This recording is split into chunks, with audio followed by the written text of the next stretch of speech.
enough of this palaver. Let's get the show on the road.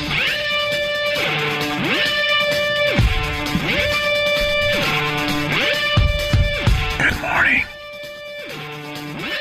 How are you today? Hola. There we go. Great. Good to see they fixed I'm not even going to forget it. Hi, how are you this morning? I'm just going to say. Oh, my God. I don't even care. Oh, my God. I don't care. My mic sounds like I'm talking through a tin can. Yeah, but Anthony... No, this isn't a best of show, by the way. I know it, but It's brand new mic problem. But when you say I don't care, it means you care. It means I drastically care and want to kill somebody. What? Do they not hear me every day? Fix my microphone! Christ! Fix it!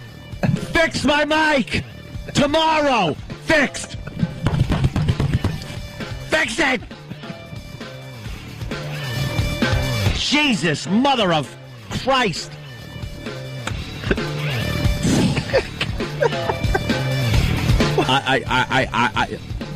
I'm beside myself. Is it not? Do you not hear me? That's good. We're flying under the radar. They're not hearing the show. Listen to that sound. Listen to it. Listen to it. It sounds like when they were listening to the rebel forces battle the Death Star back in the base. Red leader. This is horrible. Hey, this place, nothing works here. Been here 7 years. 7 years. Well, Oh, God damn it. I think they just hide in corporate. They know the whole business is collapsing, and they're just like, oh, God. Look. God. Hey, Sumner Redstone, my mic doesn't work. I'm going right to the top. He's got his own problems. Southern guy, my mic doesn't work. Southern guy? Who's he? I don't know. The guy thinks everything should be local. Oh, that guy. Yeah. The guy had big plans for us. We haven't talked to him in a year and a half. Good job. GMPD. My mic is... Oh, what? What? Who? Yeah, exactly. What PD? Holy God. Oh, God. I can't take it. I miss Tom Chiusano. This should be something that the second I comment on the fact that my mic sounds like shh, that the next day I should come in and be like, oh, that sounds better. Thank you, Mr. Fix-It guy. You know what? But it's this buzzing. Listen to this mic. It overmodulates. When I talk, it shouldn't do that. Listen to it. You like that? Wake up at 6 o'clock.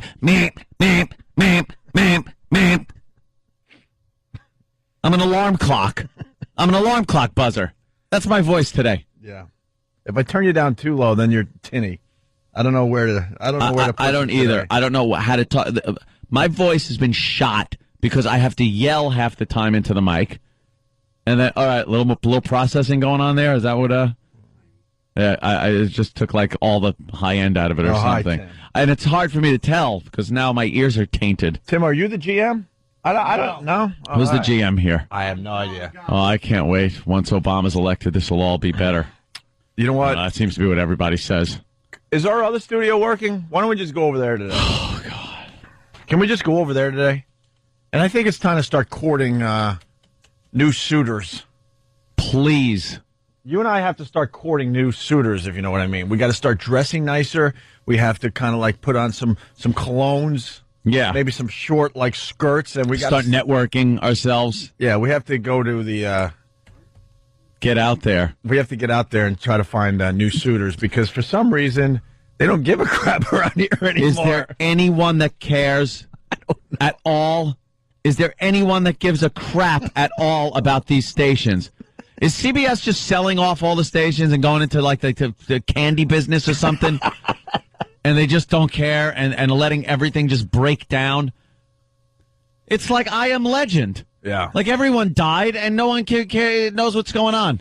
We joked about I'm sick of this. He had better equipment to work with at I Am Legend. Yeah, he did. we joked about this, but I really believe that they're just gonna let this stuff rot to the point where we're just gonna be on the air and it's gonna go dead for good, and that's it. Well, you just can't. And then they'll have a garage sale, and some old time radio collector will buy all this stuff and make believe he's a big radio star in his garage or something. See, Ant sounds like it. One guy says, "Ant, you sound great. Shut up." And the very next one is sounds like a kazoo, and that's exactly what I sound like. I guess it is. It's hard to tell. Buzzing.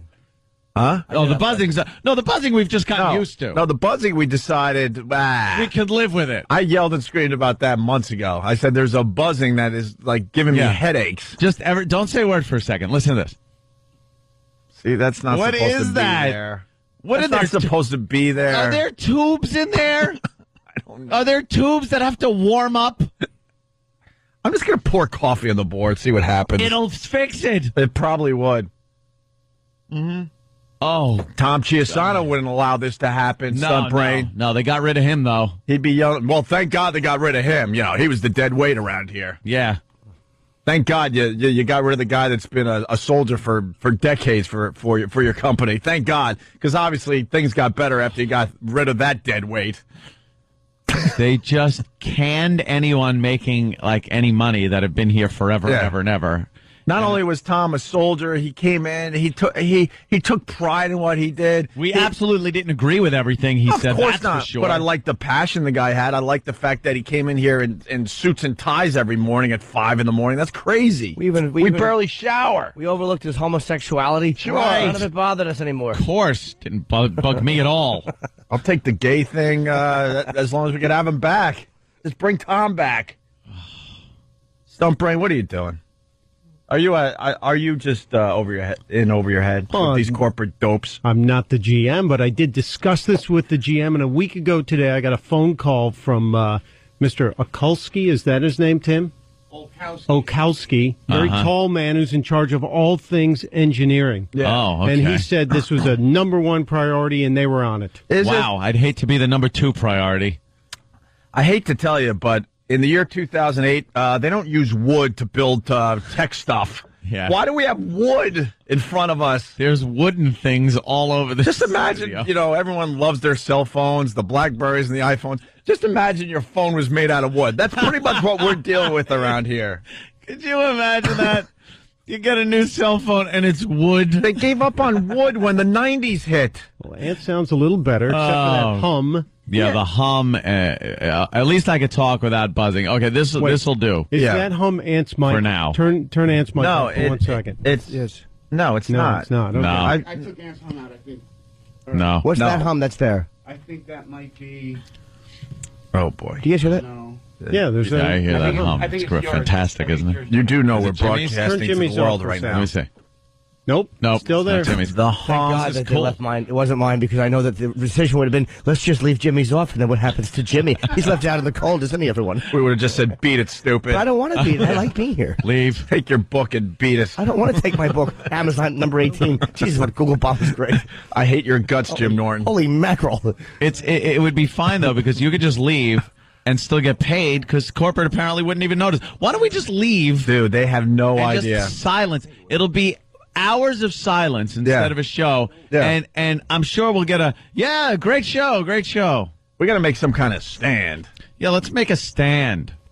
We would I don't know how. if we thought it would make a difference, but is there like an upstairs? We used to talk about the guys upstairs. Yeah. They're still up there somewhere. Are there guys upstairs? You know, that was always What are they something that doing? meant management. Well, they're down the street now.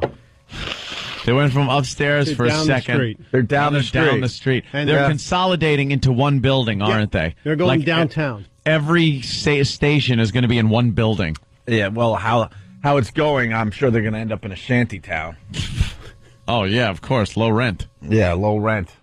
This is the way you make things work, by the way. Yeah. Instead of investing in a company and really doing your best, and instead of making cutbacks, you figure out a way to increase revenue through programming.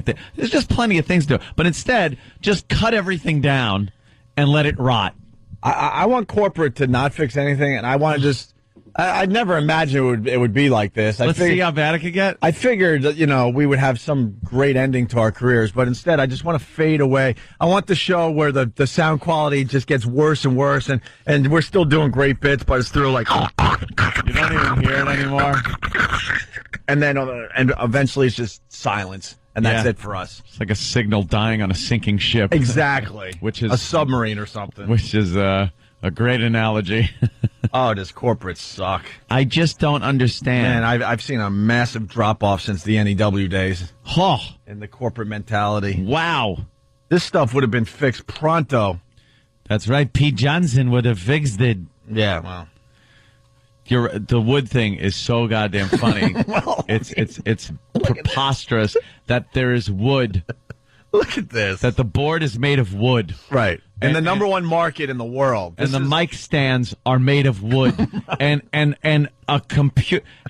What is that? A computer. Yeah. One of the biggest bits of technology that took off at the last half of the last part of the last century and the beginning of this century is sitting on a wooden stand. Yeah. It's all about wood around here. They love their wood. Well, it makes it easier to burn this place down, so thanks for that, because one day we will. Let's take the new iPhone. Do you want the white or the oak? Yeah, oak. I'll take the oak iPhone, please. It says a lot when your technology is built with wood. That's all I'm saying today. Bring it back to the Apple Store because your wood had a knot in it and the knot fell out. All right. Quit your crying. No one wants to hear it. Yeah. Who said that? All right, David. David in Michigan. You don't want to hear it? Then turn your friggin' radio off. Go ahead. Go into your crappy job and complain to management. Hey, David. Yeah, hey. David, you ass. Go to your job and complain to the manager the fryolator doesn't work. How would you feel if the fryolator didn't work? You friggin' low-class piece of crap. Shut up. Shut up! There you go. You shut him up. Hit an abutment. Yeah. I hear you driving, you douche. I hope your tires don't work and you skid into a pole. Oh, stop crying that your brakes don't work. Stop crying that your brakes don't work. Hit a family. Burst into flames and have all of you die. Oh, David, stop with the fake laugh. You know that was a good line. Oh, shut up, Go screw. David. That was a good line. Go screw yourself. That's right. And your mother. That whore. Your whore mother. I hate this place. Nothing works here. The medications don't work. I've been here for 7 years. Nothing works here. I hate this place. Nothing works here. The medications don't work. I hate this place. Nothing works here. The medications don't work. Hey, let's say hi to Ellen. She wants to talk to you, Anthony. Hey. Ellen, how are you? I'm fine. Hi. Oh, this is just a fabulous morning. Hi, Ellen. Hello? How are you this morning? Ellen. Ellen, don't listen to the radio. Listen to your phone. Ellen? Ellen's been tipping a few this morning, apparently. Is she gone? And she has no idea how a phone works. She wants to try to calm you down. She's but now talking she's to the gone. radio. All right, well, let's say hi to John in Brooklyn. Hi, John. Hey, good morning, boys. What's up, John? Brooklyn. Birthday. Congratulations on the book, Jimmy. Thank you, sir. Hey, Anthony, you sound like one of those conversations that Mission Control used to have with the Mercury mission astronauts back in the 60s. Yes, it's But the I same have technology. I have an engineering suggestion for you. Yeah. At the end of the show, you should make a permanent adjustment to that microphone, perhaps with a large hammer, This would. and they'll take care of it then. You know what the problem is? It's like smashing your monitor when your computer doesn't work. The microphone isn't the problem. It's what it goes into. But at the end I'm of the rational. show, they'll I'm have to rational take care of enough it. to realize that at this moment. Barely, but I am. What do you think that noise is, though? Like, where it's not coming from? That humming? Yeah. I didn't even notice that until. You know what that noise It's is? electrical stuff. You know what that noise is? Tesla's doing experiments down the hall. That noise is cancer. Enjoy it in 10 years. Yeah, exactly. Oh, who knows how much radiation is pouring out of this crap? No kidding. old stuff like this. I don't want cancer. Well, Who does? Hard to enjoy cancer. It's too early. How do you have fun with cancer? No, you Put can't. a hat on the tumor and yell at it. You can't have fun with cancer. and you know what you have to do is yell at the truckers, because when you're mad, you take it out on the truckers usually. Because the truckers yell at me. I'm only defending myself. I love the truckers. I love the textiles they transport and the goods and services they bring to our area. Yeah. Believe me, I know. Everything is trucked. So there'd be nothing in the stores if it wasn't for the truck drivers. I would actually be able to drive down a side street if it wasn't for the truck drivers. I wouldn't have to wait 15 minutes while some idiot tries to back into a loading dock on a narrow street if it wasn't for the truckers. Of course. I know what this is all about. Yes.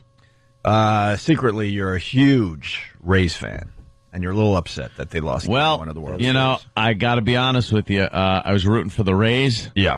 All night, and I am a little bummed that the Phillies took Game 1 of the World Series. 3-2, my friend. Was that the score? I have no idea, because I could give a crap. I don't know. I don't care about the World Series. Dude, I didn't even know it started last night.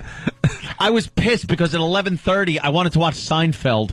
For the 80 billionth time, I would see the same episode, and the World Series was on, and I was mad. I had to change the channel. I watched Taxi Driver. God, is that scene great with Scorsese in the backseat? Oh, God. See that? That's my wife. That's not her. That's not my apartment. You know who lives there? Oh, wow. Does he get into it? Oh, yeah, he does. You know who lives there? That's right. You know who lives there? Of course, you wouldn't know who lives there. Why would you know who lives there? Scorsese. He was really good in that. Just an angry, ready to kill his wife. Just an amazing movie. Did he kill her or no? Did he imply he's going to kill her? He I don't implies know. he's going to take a 44, and you know, Yeah, 'cause right. what a 44 could do to a face is really mess it up. He goes, but you ever see what it can do to a girl's? Yeah. He's not happy. Oh, he was not happy. He could have been a good actor, that guy. Yeah, he did a good job. He could have been really a good did. actor. He decided to, He is a completely stay different behind the camera. entity with age. You know, there's some people that can turn into completely different people. Yeah. Like the Scorsese now, you wouldn't even know that was him looking at him in that movie. Mm-hmm. He's like very young, got a beard and mustache and everything, and just does not even look like him. Like if you aged that guy in Taxi Driver, it wouldn't look like Scorsese does. But yeah, just great movie. All right. I guess. And my TV worked. There was no buzz. It was fantastic. Electronics at work. Woo! I get that after. No, it's weird too. We're 11 lucky. o'clock. We're lucky enough when our technology doesn't work, we call a guy. He comes by and the little tweak, and you're back to normal yeah. in seconds. Why does this take a month? And you know, you got to throw a little money at him. A little bit. I understand that. A little bit. But apparently they don't understand that here. Yeah, no. I'd rather just have it break down. They'd rather just. And when the machine breaks down, we break down. Well, this is the other side that we bitched about, I don't know, 4 or 5 months ago. We're like, call me crazy, but if you start firing everybody, that a few months are going to go by, and you're going to notice that maybe you shouldn't have fired all these people. No PD, no GM, no offense, Tim, no engineer. What? It's everything I've said. What happens when you take away all the maintenance guys in Sim Amusement Park, a Sim roller coaster? Take away the maintenance guys and see what happens. It's that simple. People fly off the ends of the roller coasters and die in a big explosion. What did they expect to happen? Yeah. We got wood for technology in front of us. Wood. This should have been a brand new board 10 years ago. That's good. Can someone whittle a new board for us, please? Can someone scrimshaw us a mic? Growing it. Yeah, our new board is still being grown. Yeah. They haven't cut it down yet with a chainsaw. Well, I'll whittle you a new board there, Opie. There you go. Look, there's the Apple computer. We'll put that up on onaradio.com. There it is. See, if Apple used the same logic as CBS or whatever the hell the corporation name is these days, Viacom, that's what their That's the original. that's what their phone, their latest computer would look like. See, but they moved on from that. Yeah, well, we're still in the wood phase of technology. God. Wood.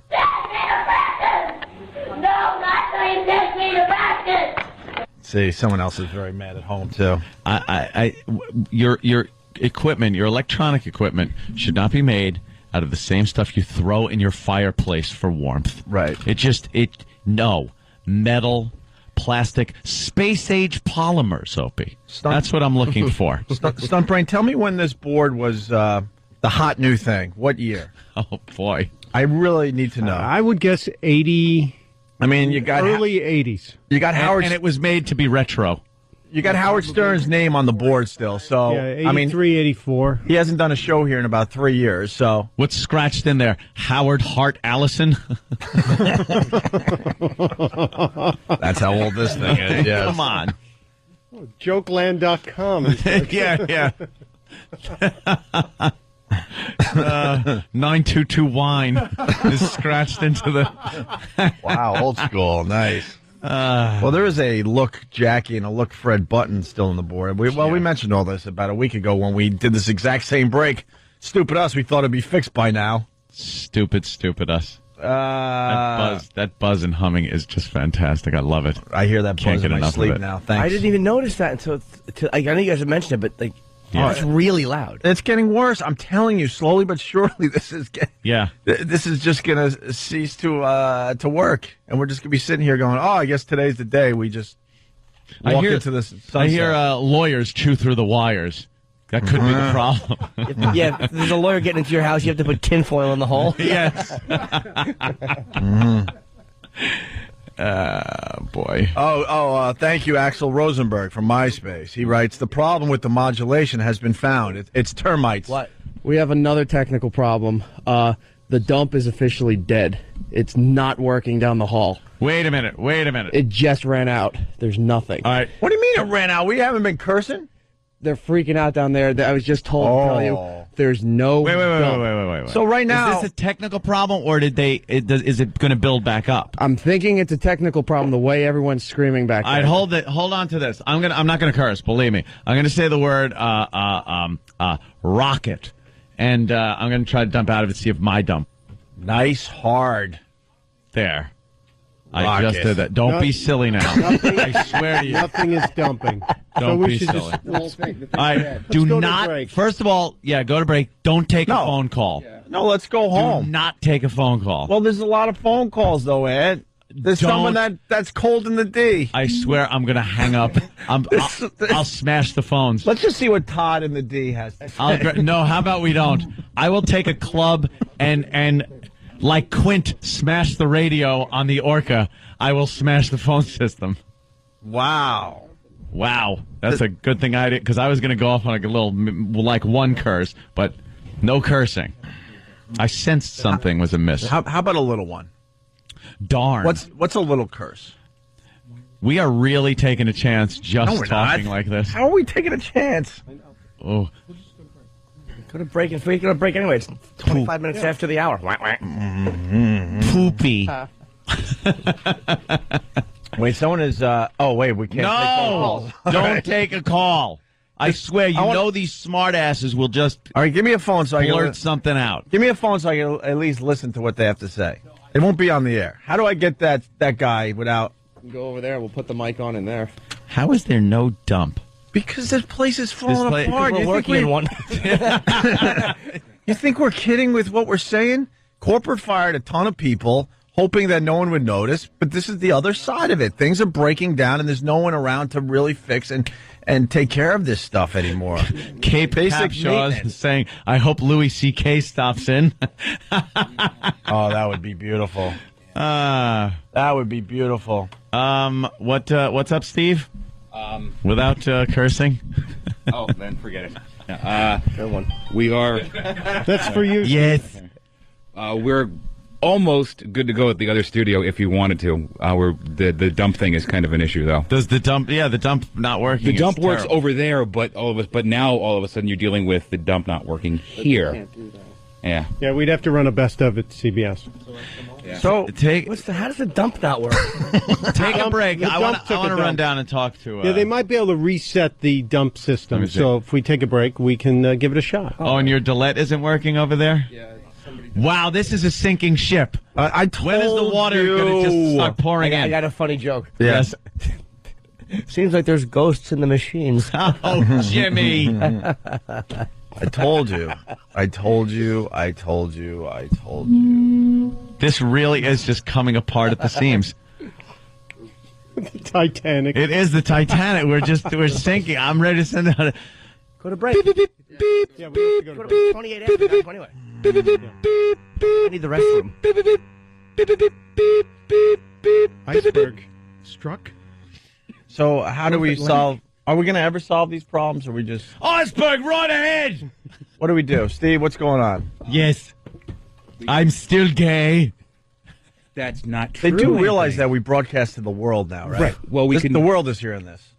We could go over across the street, do the show just fine, but the issue over here is Yeah, it's we the wouldn't dump. even- is the dump. We And wouldn't be able especially to have it. if we go over there, Yeah. it's just the second we set foot in there, we Yeah. start cursing. Exactly. I don't know what it is. Yeah. Pavlov's. Yeah. Potty mouths. Yeah. Hey, we could at least say the words that are FCC friendly that they dump out of. I don't think so. I wouldn't say anything. I wouldn't say a word. Why? They're obviously not listening. We to us can't have a corporate. political discussion because of me. Yeah. Let's see. We can't talk anything about our relationship with girls and things as such, because that always gets into some, kind of frisky commentary. Yep. Let's see. All right, we might be here when we get back. Take a break. I want to go down the hall and see what that There's a deal very is. good possibility we might just not be here. Simple as Without that. a dump, the Opie and Anthony show without a dump is crazy. Yeah. It's crazy. Because our listeners are a bunch of idiots. They will just call in just to curse. They'll I do know what we that. encourage them to do on other shows. Exactly. They're got- animals. I got lots to do anyway, so maybe we just take the day off. I'm glad I don't have that certain Tourette's where you just blurt out curse. What? Weren't you talking about Thursday as a day that you might have needed to? I needed to take today off, but It's one of those Jewish holidays, is it? What are you doing? What do we? Why are we still talking? It's 29 because minutes. it doesn't matter. I know. Because Take it a doesn't break. matter. Take a break. I'm going down the hall. We don't need to follow any stupid rules Well, or we do. format. It doesn't matter. I'm going down the hall. None of this matters It anymore. really 'cause doesn't. It doesn't. It'll drive yourself crazy if you worry about this. Because you learn if the bosses don't care, then you really shouldn't care anymore. Wow.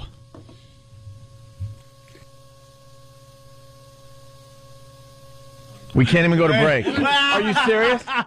We can't even go to break. No way. Yes, he was. We can't even go No, to break. I know you are. We can't go. We can't even go to break. Someone wake us all up. This has got to be some kind of one of those radio. This is one of those radio nightmares that radio people have. Like you can't get to the song quick enough, or something. We can't go to break? Yeah, Try it again. What do you mean, yeah, we can? We just tried, Steve, and we couldn't. Can we do it now? All right, let's try. Hear what everyone else is talking about. O&A Uncut and Live, continuing the show on XM Satellite Radio.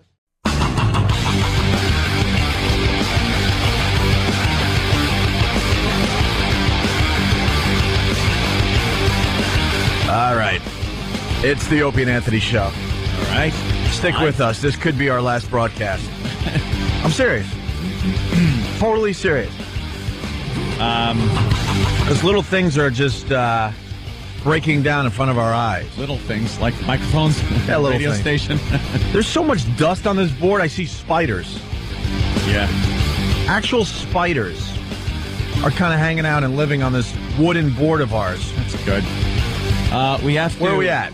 Well, of course, my mic was screwed when it came on. Ow, I can't hear me. My mic was screwed again. And then there's the buzz in the background. And then a panic. A panic. Hello? Hello? Oh, Jesus. I'm gonna run head first into the machine. I just want to talk. Oh my God. Okay. So then a panic happened. People came running in and said that the dump was broken. Yeah. And we had no delay, which means the show was going out completely live. And people curse on this show a lot. And, Let me jump in, though. The coincidence of that, just amazing, because you were this close to just mother effing entire place. I know, and then the guy that called up and I was yelling at him, calling his mother a whore and everything like that. You didn't curse once. Yeah, and I don't know why I didn't curse. Yeah, you were Like, I ready was to so just go mad. off on one of those tangents. And when I'm mad like that, I can't help it. Yeah. But for some reason, I think there was divine intervention. It didn't happen. I didn't curse. Mm-hmm. And now we got to find out if the dump works. Yeah. So let's. Can you test the dump by saying the N-word? All right. I just heard someone yell "No" from down the hall. That's hilarious. Who said no? Everybody. All right. Why is everyone in a panic? I'm going to do it that way. Oh, though. I know why. Because you guys don't have FU money yet. Here it goes. Ready? The N-word. What? All right, let's see. I think we got to wait like 16 seconds or so to see if that actually works. Were they supposed to dump out of that? Yeah. Oh, all right. Of course. Jiven's going to do his job. Let's move back to Boston. How's BCN Studios? Jiven lost his Nice. mind. We were there for the show. Yeah, maybe we move back. Thumbs up. We got the dump back. No, we're dumping. So now should we really test it? No, let's What? not. Why? Just in case. But you got to Because- go through another set of tests. Just because it works once doesn't mean it's going to work again. All right, let me try one. No. We can. No. Hey, No. turn my mic on. Let No. me try one. No. We could. I think. Let Jimmy try one. If something ever slipped legitimately Yeah. during a time when, because of mechanical breakdown, the dump didn't work, Yeah. and it wasn't really bad, I think we might be able to get away with that and slide. But if we do shenanigans like, all right, let's test this, then we're in big trouble. But little Jimmy wants to test it. All right, Jimmy? I'll say my favorite word. Uh-oh, here it is. It's not dirty. No? No, but it's my favorite word. Okay. Turtle dove. Oh, that offends me. I'm just going to insult you all day. Don't take it personally, Jimmy. My favorite. That's my favorite word. Oh, my God. Look who came by to say hi to us today. Otto and George. Oh, Jesus. All right. Wow. Well, that's good. They got some stuff fixed 45 minutes into our radio show. Well, Thanks. that was a biggie, having that down for a while. They do realize we're not their part-time weekender, right? Yeah, we're the Take care of us! weekend shift guys. That's us. Oh, my God. You know, Ant and I, I'll just go with the Ant and I thing. We've been at this 14 years together. Yeah. We're dreaming of one day just, I don't know, one day where a company takes care of us and gives us total that'd be respect. Can you something. imagine? Would that be amazing? Where we broadcast from an amazing studio with brand new technology, and maybe they market the show actually. Let's think about that for a second. Let me just ponder that. And I smiled. Yeah. Wow, for the first time in I don't know how long. Oh, We gosh. just continue to be dumped on. We still have to walk between two stations every morning. Why? Yeah. When one of them doesn't work, logically, wouldn't this company go, look, we can't afford to keep up the studio. We can't afford new boards and microphones and stuff for you. So why don't you go to the other joint and we'll just pick up the feed? You're more of a pick up a feed type of company. But no, we have to walk from this crap hole to actually a place that is really nice. I wonder if it works out on paper. I wonder if, like, the big wigs, you know, those people with the gigantic wigs, Yeah. they look at the paper and go, wow, we're saving so much money. Look at our bottom line and everything. Even though they have no clue how it's just decimating everything. Well, yeah. If at least it's working out on paper with the accountants and the bean counters, as they call them. You think they actually count beans? Yeah, at this point, that's probably the only revenue this company has coming in. Beans. Louis Beans. Louis Beans. It's this guy, Louis Beans. John, you're right, John. You're always right. Boss puts the wrong emotion and inflection everywhere. Oh, horrible. He's got Louis Beans for teeth. Do we know how he did after his teeth got pulled? Oh, did we put the picture up? I would like to. What happened? The My web connection is down. Oh, no. Is our internet on the Your web fritz, too? connection is down, too. This is amazing. It's like a total breakdown of society in here. This is what it would be like if just like everything broke down in society. We'd all just become yelling at each other. What did you just say? If everything broke down in society. I was saying that for no reason. We're just your lousy scapegoat. You're the killers. Your whole sick society. That's who's guilty, man. Your whole sick society. Society. That's who's guilty, man. All right, well, this is what happened last night. Another pinch on 3-2. Crawford pops it up. Down the left field line in foul territory, and the Phillies take game one. Pedro Feliz backpedaling to squeeze it, and it's a 3-2 final. Wow, that was exciting. I want to thank Major League Baseball. When did the game end? 2 a.m? Way to market your sport, you dopes. Oh. Who could stay up for these games if your team's not in it? If you're not a Phillies fan or a Ray fan, why would you stay up till 1:30, 2 a.m. to watch a World Series game? I heard the first pitch was like 8:45, something like that. Yep. Don't they realize people have to work? Do they do that for West Coast? They're trying to figure it out, but I mean, sports radio and the sports columnists, they've been bitching about this for years. Who's watching this on the West Coast? Like, all right, obviously Philly is interested, and some, right. I don't know. I know our regular Philly callers, they're not calling yet because they're sleeping. They had to stay up because it's their team. I get it. In Tampa, some of the people stayed up because most of their city don't care. You think anyone in L.A. is watching this game? I would love to see the ratings of people in Los Angeles. 0.0. Mr. Blue. What time did the game end? Travis, what time did the game end? Well after midnight. These games are easily 4 hours.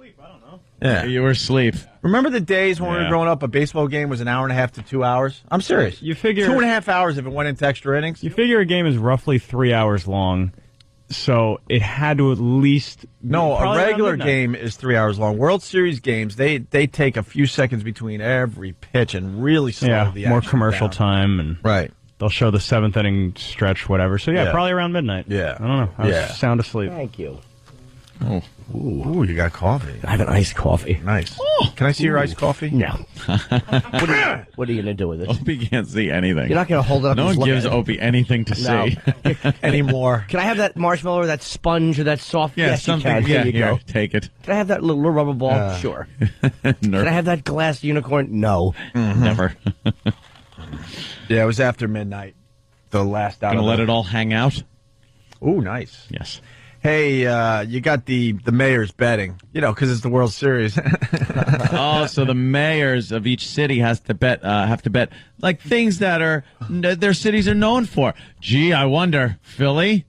I'm going to guess hate crimes. I was just going to say a cop will come down and bludgeon any 5 people in Tampa that the mayor wants. Yeah, the cops will come in and blow up a city block. And Tampa bet that if they win, Philly has to let someone get smashed in the face with a ray and killed on a boat. You remember that lady? Yes, that stupid lady getting her head in the way of a ray. Well, what is that coming at me quickly? This is what the mayors bet. I mean, this is just, it doesn't get better than this right here, guys. Well, Philadelphia Mayor Michael Nutter and some mayors in Florida are making the games a little bit worth their while. Yeah, they placed a Are they really making it a little bit worth their while? Makes it interesting when you bet. All these anchors just suck. A little bit worth their while. Yeah, they placed a friendly wager on the World Series. Really? Should the Phillies win it all, the mayors of Tampa, St. Petersburg, and Clearwater will ship a Florida beach picnic up north. That includes coconut shrimp, stone crab claws, Cuban sandwiches, cigars, and get this, key lime pie. And get this. Get this. She actually went, and get this. Yeah. Here it comes, the biggie. It's the year 2008. We're not living in the Old West. Guess what? They could get all that crap in Philly already. They can actually ship it up. Yeah. Get rid of the dumb mayor bet thing. It doesn't work anymore. Unless it was interesting. Conestoga wagon. Like fricasseed pig testicles. A bucket of them. That's a big treat in Tampa. Giant bucket. Fricasseed pig testes. Yeah, why can't a mayor have a sense of humor and just they'll offer something just horrendous. And why did this tradition from your start? town? Oh, get Googling. I would love to. What was the first mayoral? Are you still getting wager? paid? Yeah. Oh, good. Are we? I don't even know if we're still getting paid. I don't know. I just come here because they tell me. No, we're probably not even getting paid anymore. Bob's going to call us. Oh, guys, I just found out you haven't been paid in 6 months. Oh, gosh. Oh, God, we're going to have to take him to court. Yeah. Oh, my God. Like that guy in Office Space. My Stabler. Yeah. My. Can you find out Been why the working there. mayor thing started and why we continue to do it when no one gives a crap? What's Philly betting? A bunch of cheesesteaks? It's got to be that. Oh, you know damn well the cheesesteaks are on the line, Jimmy. Yeah. Oh, yeah. But they can buy them there. I know. Get this key lime pie. Not bad. Now, and if the Rays manage Just to make the swipe yummy the series noise. from the Fighting Phils, Mayor Nutter, I should say, will ship the Florida mayor's cheesesteaks, tasty cakes, soft pretzels, mac and cheese, and a Rocky statue. And No defibrillator. No. Jesus. They should like have. Goddamn Philly. They handle the problems differently now. They should wager like a public stoning in the town square or something. Just something horrendous. We lose, we'll send one of our fans to your town square and you can stone him to death. Yeah. All right. Wait, what was the last part? Were they making fun of the fact there's no beer or something? Mayor Nutter, I should say, will ship the Florida mayor's cheesesteaks, tasty cakes, soft pretzels, mac and cheese, and a Rocky statue. No losers in that bet, it sounds like. No losers in that bet, sounds like. A Doesn't Rocky sound like statue. that. The Rocky. Rocky Dennis. Big head. Yeah.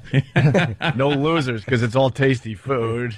Big cheekbones to slap as you walk Oh, by. God. The truck's all weighed down from that giant head. Yeah, a map with pins that can be removed, and the statue cries. It's a really interactive statue. With a crying Cher when she goes to wake him up. That dummy's lazy. He ain't getting up today. Blind people come over and just feel it and recoil in horror. Rocky Dennis. Why? Because he's silly looking. You know what? I know it will make us feel better today.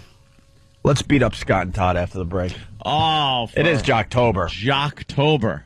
These dopes. They're one of our favorites for Jocktober because every day just brings so much hackiness. Yeah, it's obvious we're coming to the end of Jocktober if we're up to the Scott and Todd thing. Because, now we're talking about the grand finale. We're getting there. Fireworks that get bigger and bigger.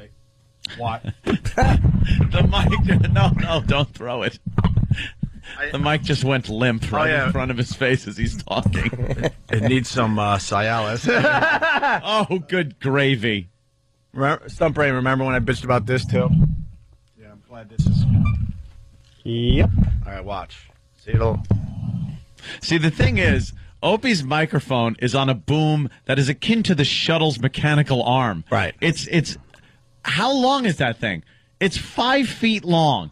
They have to tighten these screws every other day. And I said, please get rid of this. Just move the mount. And get another wood block, because you have a lot of wood around this joint. And put a wood block here with a little arm. A little arm, so it's not... There's 1, 2, 3, 4, 5, 6 joints on that arm. Yeah. 6 different articulating joints on the arm. And I have 2. Just in case I want to broadcast from way back here. Who cares? Yeah. This is silly. This place is silly. I've been doing radio since I was 18 years old. I need respect. Don't even. I just would like 1 or 2 things to work. Respect, that went out the window. Yeah, no. I don't even expect it. There it goes. Can you fix my mic, please? Get some duct tape. I will. Well, usually I go like this, and this is not... But then the wire's going to rip out now. Uh-oh. Now you did it. My mic's good. I think you just ripped the wire out by spinning it around the mic thing. But I Oh, it looks like Anthony's going to be doing the reads now. I just broke the mic. You totally broke the mic now. Hold on, because I ain't paying for this. That's a tough one because that's the cord. The DVD player. Listen to me. That's what I had to do to tighten for the last few months. Why are you still talking into that useless thing? Might as well talk into this. Let me unzip. Let it be known that yes, that's what I had to do day after day after day is, could you explain this? Wrap the wire around tightly so this thing doesn't flop. Yeah, but the wire finally snapped. And the wire finally snapped live on the air. So there you go. I bitched about that for months too. See? Oh yeah, look. Now we see it. But see, oops. You're gonna get electrocuted. Nah, it's low voltage. Very right. low voltage. We got Kevin Smith coming in a little while. Yeah, I'm excited about that. Yeah. So Wow, that whole wire's got to be replaced, and that's what like one of those 5-foot wires in my cords. Great. All right. I'm not paying for that one, by the way, because that's that one I bitched about forever and said, look, I have You to didn't wrap break the this. wire tightly so the mic Yeah. doesn't flop down, You so I didn't can break talk this. into it. I refuse to pay for that one. Sorry. Now Ove's got to use the guest mic. Right. And stand up 2 feet away from the monitors. You're going to get testicular cancer standing close. Oh, God. This place is... hold on. It's like a fun house. Did you dream that 14 years into this, this is what it would come down to? Dude, I Did thought you we'd think be by now we'd be broadcasting on from the Venus. space shuttle? Yes! And we'd be broadcasting to the universe? Can't you use this one? Maybe they could feed me like a loose mic. Maybe you could Feed just you. No, Jimmy, that's your mic. I don't care. I'll just give me another one. No, Jimmy, you earned that. That'll be fixed in no time. You earned that mic, Look. Jimmy. Oh, yeah, look. You earned that. Now there's a big coil of wire. Tim's going to have a nervous breakdown. Poor today. Tim. I know. He really is. We're keeping Tim on his toes today. Yeah. There you go. No, it's done. Now you're done. You just got that thing I'm that good? might smack you in the face every so often, but fix it in the break. Is that safe? It'll be it'll be. it's low I voltage. never thought I'd have to say, is that safe so we Is can it broadcast? safe? Is it safe? Definitely so safe you wouldn't believe it. It's just so safe. Very, very dangerous. Very careful. We changed this tune quick. He certainly did. And look, it doesn't turn. So why wasn't this fixed like a long time ago? I Now think it's all the wire nice. itself is acting like a spring that would Pull it? turn it back. All right, we're going to take another break. You're going to put your eye out on that thing. What's working and what's not right now? Your mic's working pretty good? Yeah, I'm all right. All right, my mic is back working. That's good. That's not working? The buzz is working good. Yeah, the buzz is like... Buzz is strong. Yeah, I like that. The buzz is making me dizzy. Keeps me awake, which is good. I wanted to play some really awesome circus music during that whole exchange, but Yeah, Danny can't, but I can't play anything. Like, we like when Danny throws music in, but for some reason we can't get to the delete, which is the system we use for music. Yeah. And that's now broken. This is just... it's a goof, right? And our agent just continues to just sleep away day after day. What is he doing? Get on the phone and start cracking some skulls. This reminds me of my Murphy's Law poster I have hanging in my room. Oh, do you got that one? It can go wrong. It will go wrong. Murphy's Law #1. Yeah, exactly. Oh, the condom will break. Yeah, if you commit an assault, you will leave a hair at the scene. Be great if it was all things like that. Just all horrible rape things. You're drunk driving, you will. Yeah. Kevin from Connecticut has a very good idea. I'm going to take your idea and take it a little further. This is kind of a Lord of the Flies thing happening here, right? Yeah. There is another studio, like right outside that door. Let's make some homemade weapons and take over their space. Oh, we'll just like crack their skulls open. Tell them to beat it, stupid, and we'll just do our show for another frequency today. Oh, you mean you mean the CBS station? Yeah, those mic stands over there. That's a good weapon. So right before we do it, we tell everybody to tune in to that station. Yeah. And we run in and bludgeon them with mic stands. And, Yeah. Thigh bones. Stunt Brain will follow you into there. I don't think they have a dump button over there. Who gives a crap? Get some homemade weapons. We'll take over their dump space next. Who needs homemade? Kenny? Ixnay on what we might have. Ant? Club? Hey, whatever. Just ixnay. We'll go with the homemade weapons today. I'm in for the cause. The stapler gun could work. I'm serious. We should just rip those idiots out of there. What are they doing? Jukebox crap anyway, right? Yeah, well, it's What too bad dumb it's song not are they playing and make them believe they're important in this business? Too bad it's not tomorrow because Dan's doing the weather at the WB. I don't even know who Dan is. You've been saying that all morning. Who's Dan? Dan Taylor, the host. I don't know who Dan Taylor is. And we've been doing radio in New York for 10 years. Grew up listening to New York radio. Who the hell is Dan Taylor? He's a guy you would not have listened to. But he's been on for a while. Is he part of the old time radio convention that's happening in Newark? I think so. Wow. Exciting.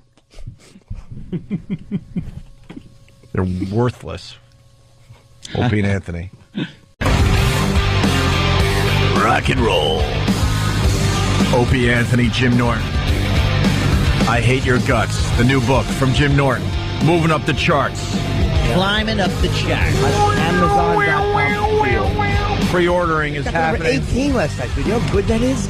I mean, it's amazing for pre-orders for that to happen. It's really good. Awesome, Jimmy. You're heading to big things. Just remember us, because we'll be stuck in this S-hole as you become bigger and bigger. I'm not going anywhere. We're going to rot here as you become a know? big, huge movie star. Where am I going? Well, I can't act. I can write. I can't act. Lucky us, we get to rot, and Jimmy's star continues to get bigger and bigger, brighter and brighter. Come on, and we can't even get a radio company to show us a little respect. Ugh. It's gonna happen, Jimmy. You're gonna be in movies. You're gonna be huge. A man who is give destined for greatness. Yeah, it's obvious. In one way or another. Just throw us a bone and give us a walk-on part where we just stare at the camera awkwardly. Ladies and gentlemen, Rupert Pupkin. Right. Big things for Jimmy. You watch. This is his year coming up. Hey, Kevin Smith's going to be here. Yes. He wanted to do the whole show, and then he flew in at 4 in the morning or something. His needed arms a couple are hours killing sleep. him. You know, that's so funny. Why, is there something wrong with the armrest on the plane? Oh, literal Jim. I was pointing out to Anthony because people don't believe us. There's a wood board in front of us. Technology shouldn't be made out of wood. We've made that point. Yeah. This mic broke. My mic broke today, live on the air. Anthony's mic didn't work to start the show. We don't have a computer. The dump button kind of blanked the bed. I think it's working now. We're not going to really test that. Because knowing corporate, they'll fire us because their dump button doesn't work. Yeah. Because they didn't keep the maintenance up.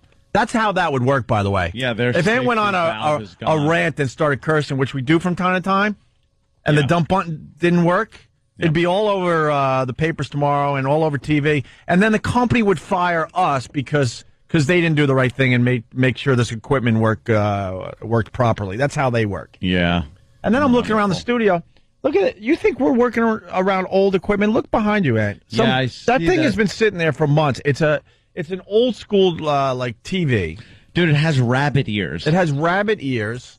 It's rabbit ears, son. It's a TV/VCR combo. Remember those? Wow, were you sporting? Where the VCR is attached to the TV, above the TV. Ooh. It's one unit. Yeah. And like Ann said, it has rabbit ears. Get me a brick. I want to see what happens when you bust one of those things. What are they going to make me pay 89 cents for that thing? That'll make a loud popping noise. Really? All right, Yeah. give me some goggles and get me a brick. And glass shards would probably go everywhere. And we need a tarp. No, we don't need a tarp. Set up a big gag. Yeah, Just throwing just get me an something effing brick. You're going to get a brick. First listener to the station with a brick. AC/DC. Yeah, we're looking for a brick, everybody. We have the Halloween party to mention. Oh. October 31st on Halloween. Yes. The Opie and Anthony Halloween party. It's 7 to 10 p.m. You know, good hours. And good hour. Jesus. The O&A character costume contest. You come dressed as your favorite Opie and Anthony show character. Best contest wins a cash prize. Nice. And they put cash all in caps. Nice. I guess you're supposed to say it. Best contest wins a cash prize. Cash. First 500 people get in, so you can line up early if you want to. And go to onaradio.com, opieandanthony.com for information. Cool. I also want to take this opportunity. The morning started out very nice for me in the office. Yeah. I want to thank Brian Rickers. Why? Because usually, you know, the crap we get in our office. I come in every morning, greeted to some box or some, a literal cardboard box. Would be very nice if there was just some box in the office on my desk. But a box, and usually it's garbage, some kind of promotional thing. But Brian sent me a copy of Gray's Sports Almanac. Yeah? Yes. It's wonderful. So who's going to win the World Series? Well, it only goes up to 2000. So it's not really helping me much unless I could go back in time and use it. Or at least go to, 1985 or something. Yeah. But it's just an accurate and it's got the receipt in it and everything. And he wrote a little note telling me, if some kid or some wild-eyed guy claiming to be a scientist shows up, take care of them. Can I ask you something? Yes. Now, that's obviously a very cool gift from one of our listeners. Yeah. And you're a big Back to the Future fan. Yes. And it's cool for today. What do you do with that tomorrow? I'm going to put it in my Back to the Future collection. Oh, you got one? Well, now I have a lot of people have been sending me stuff, so I have the little ring, the graduation ring. Okay. And from Hill Valley. Uh-huh. And I got my sports almanac. Uh-huh. And I'm probably going to end up buying a DeLorean at some point in my life. Uh-huh. Which kind of be funny. Yeah. Danny, you want to drive that one? See, that's it right there. Yeah, nice. Hey, your almanac. computer's working? But not go that to one? the Biff Tannen Museum. No bones. So thank you, dude. No Thanks. bones from Pennsylvania. Rabbit ears. You do realize in February you may lose your signal as our stations switch to digital broadcasting. That's right. Yeah. And then he writes, Jesus. Well, I'll go with the JC today, so the religious people can relax. JC, isn't broadcasting part of CBS's name? Yeah, apparently. We are owned by CBS, and we're looking at one of the oldest TVs in existence. Yeah. That has to be. With rabbit ears. That TV probably at one point showed the Texaco Theater. Yeah. Well, if you're thanking people, I want to thank one of the brown nosers that works for us. He bought me a Pumpsy Green rookie card. Wow. We were talking about Pumpsy Green. He was a Pumpsy Green rookie card. What was it? We're talking one of the first ever to play baseball for Boston. We're talking the original that played ball for Boston. Come on, people. Be dialing. Be dialing. That's why you got to listen every day. You're going to love it. Pumpsy Green. We did a whole Pumpsy Green thing about 2 weeks ago. He's not even green. He's as the ace of...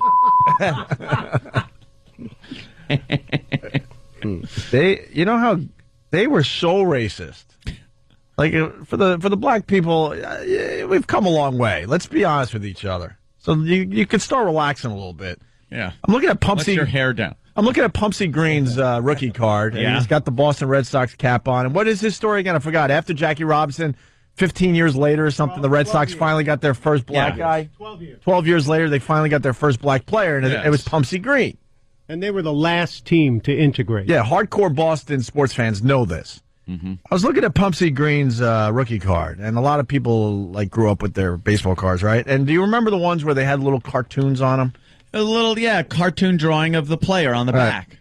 Well, on the back of Pumpsy Green's card it says, time for a switch. Mm-hmm. Turns out old Pumpsy was a switch hitter. It Pumpsy was. is the first switch hitting regular in the Red Sox lineup in 27 years. Mm-hmm. The problem is they draw spelled hitter wrong. They draw Pumpsy as a white guy on the back of his baseball card. Yeah.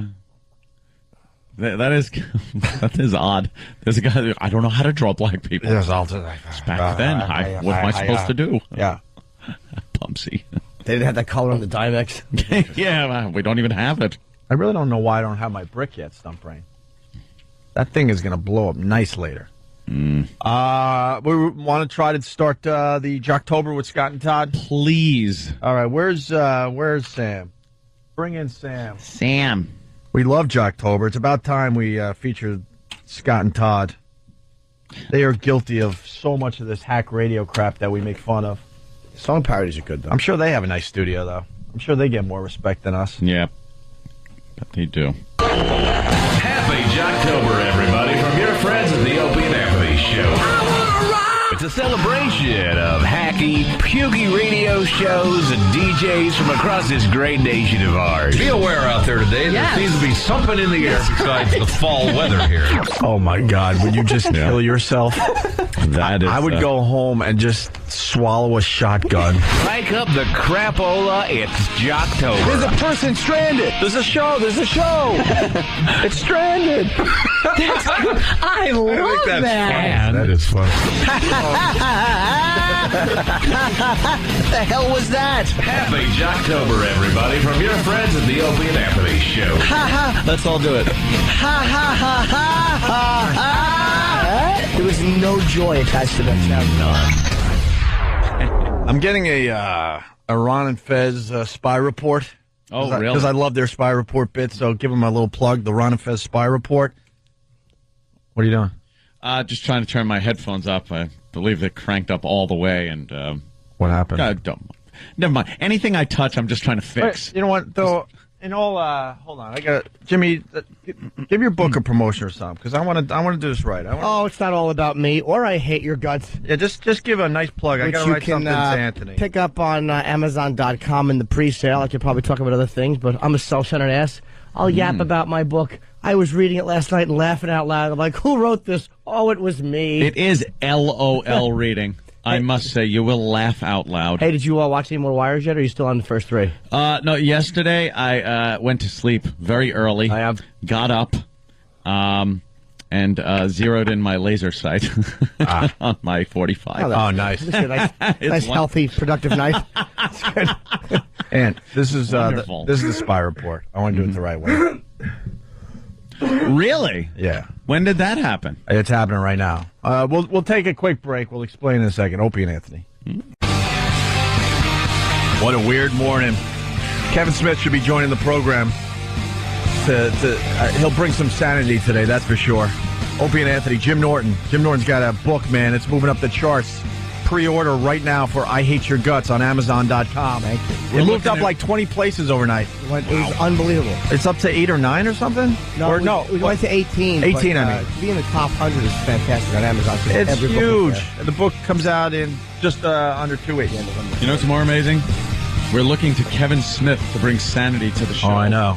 How is that? How is that possible? I know, the man wears shorts in 5-degree weather. He smokes. He's a creep. He rules. Kevin Smith rules. He's just one of those guys. Like, he was never affected by the fame and Hollywood and stuff. Like, we met him and we hit it off with the guy. And he doesn't just come in for a quick 10-minute interview and then a publicist drags him off. When he's in New York, he wants to do our entire show. And we're like, you sure? Yeah. He goes, yeah, man. I want to go to the end with you guys. So he was supposed to be here at 6, so that messes up that whole thing. But he did. He took a red eye or something, got in at around 4, and told Roland he needs to sleep for a couple hours. And we joked about him putting me in a movie. Like, we just never gonna happen. Yeah. Then he starts shooting Zach and Miri make a porno, and lo and behold, you're in a it. couple lines. Like he was a man of his word. It was like he took really good care of me. Yeah, very cool. Nice. The Ron and Fez spy report. Spy report. We got a lot of people calling and instant feedbacking saying that Howard has Ant's ex divorce lawyer. That fat slob Dominic. Oh, Dominic? That fat slob Dominic was on Howard's show talking about your divorce, Anthony. Oh, he was? Yeah, so we're trying to figure out what he said. What was he saying? No surprises there. I pretty much spilled everything out on my show. Yeah. Not pretty much, I did. Looks like Fat Boy needs some publicity, huh? So, I wonder what he was saying. Wow. I don't think a lawyer should be going on a radio show talking about, cases. No. That's pretty interesting, especially when I get a settlement paper on things that says, please do not talk about this on the air. Right. So I've been, I've kept up my side and haven't talked about the latest shenanigans and how that was disposed of. So maybe he should just shut his fat yap, you publicity-seeking douche. What could he say? And, his wife should share in this. Really? What was said? Anybody know? No idea. No idea. We're trying to get to the bottom of it. I don't know what was. I'll reserve judgment until I hear what was said. Not judgment on my feelings towards Dominic, because I can't stand him. I hate that guy. As a lawyer, I can't stand him. As a person, I can't stand him. I saw him in Atlantic City, and he comes up and starts talking to me like we're pals or something. Hey, how you doing? Big smile. It's like I'm trying to eat, which you look like you do a lot of anyway. Why don't you join me somewhere else? Join me at the table across the restaurant. Yeah. Andre, New Jersey, how are you? Hey, boys, how you doing? Pretty good. Man. It's a weird day. Yeah, I heard this thing on Howard. It was right before you guys went to commercial. And, Dominic mentioned, he said, a radio guy. And they were just talking about divorces. And, he did mention that he worked for, Sirius XM. So if you're familiar with the show, you know it was Anthony. But he didn't mention you. And basically, Howard didn't say a word because, I don't think he wants to get into a fight. I think the whole glass houses thing, I bet he wanted to change the subject pretty quick because everything, everything about my divorce is known. I mean, I never kept anything off the air as far as except for legal things. I can't sit there and talk ill of somebody. I can't say bad things about. I could tell the truth about my life being married to somebody because that's what I do for a job. I come in here and I talk about my life. So I'm allowed to do that, but I can't disparage people and all that kind of garbage. But there's no secrets. It was in the newspapers. It's not like anybody can come out and drop an A-bomb about anything. But, I'm sure Howard knew to not jump in there and get on any pile-on because there's probably some skeletons that could be dredged up, but water under the bridge. They were talking about the Madonna divorce, and he was saying it's not fair that Guy Ritchie is going to get half of Madonna's, and he was saying, if somebody's wife was like a waitress, which maybe yours was or whatever, that she isn't entitled to half of your future earnings. Who said that? Howard. And then what did Fatso say? He didn't say anything. No, she is entitled as long as she's my client. Yeah. Oh, okay. But I think he feels your pain. Yeah. Okay. The enemy of my enemy is my friend. Yeah, I hear you. Yeah. No. Okay. As long as Howie understands, he knows he went through a divorce. I'm sure he wasn't happy about giving his money away. As much as I wasn't giving mine away. Stupid marriage. Sorry, Ope. It's all right. But I figured I'd give it a shot. It's an institution I just cannot embrace. I figured I'd give it a shot. You looking forward to it though? I'm stoked. It's gonna happen soon too, man. Holy crap! I will be married by the end of the year. That's crazy to me. Hey, where's Sam? Wow. I need my tuxedo. I don't have a tuxedo. Well, you're gonna look like a little penguin. Sam, let's move Egg on. on your feet, moving it around. Sam. Yeah. We are featuring Scott and Todd today. It's Jocktober. I wish I knew someone that had a miscarriage. What? A little egg on your feet. Yeah. Talking about the Penguin movie with the egg on the feet, because Jimmy will look like that. I just wish off the top of my head I could come up with somebody. Yeah. Kind of might have lost something. Oops, you dropped something. Yeah. Stupid penguin crying over a dumb egg. Right by your fake leg. Oh, yes, okay. Yeah. Damn it. What was the name of that penguin movie? March of the Penguins. Yeah. Borefest. Just make another one stupid. Stop sitting there in the cold crying over a dumb egg that's staring cracked. with their dumb face, still kicking it around. Right. I've never wanted to open fire on anything as badly as I did all those penguins in the cold. What a nice big pink frozen mist that would make. Just red ice. You could eat penguin for the next 4 years on the meat you gather from shooting all that. Right. Look, I got a wing. That's why humans rule. We figured out a long time ago how to get it out of that dumb tundra. You're still stuck there. You still can't figure out that if you just march south, you'll be all right all year long. Back and forth. Enough. Yeah. They'll just stand there in the cold, shivering. Yeah. What asses. What's wrong with you guys? Get into a cave or dig a hole. Relax. Well, I'm getting more reports. Thank you, Christopher from Connecticut. Opie, I only heard a little bit of it, but he was just talking about how a celebrity's wife, who has no career potential of her own at the time of marriage, can be entitled to his potential earnings if divorced. Yeah, that sounds familiar. Yeah. Hey, let's talk about Scott and Todd. We Probably should move off that for now. Party's over soon anyway. I know. No. But you're going to throw one big party when it is over. When the party's over, you're going to be throwing a party to celebrate the fact that the party's over, right? This has been people that have kept tabs and know that this started in 1999. Know that it's been going on for quite a while. Yeah. So when it finally does end, and the light is I am so close to the end of the tunnel there. Yeah. Yeah. Oh my God, a party! What a party! My house. Yeah. It's the Anthony gets a huge raise party. I can't even talk. Look at me. I'm like a McCain. Oh, you're getting excited. I'm getting all excited. Yeah, well, that is just dumb that the courts decide when your relationship is officially over, not you. Yeah, thanks. Not you. You decided 98. I don't know about. I'm just guessing. Somewhere in the late 90s, and you were done. This was it. Certainly do when you bring another girl home. Yeah, but 2008. Pretty much good. That's a good signal. But 2008, the courts haven't let you go yet. They'll decide. Yeah, but it's coming soon though, Ann. Yeah, thank God. Oh, believe me, I know. It's hard enough when you have to take care of your responsibilities that you were told you have to take care of. It's very hard to do in certain circumstances. And when that responsibility is no longer on my shoulders, I will be very happy.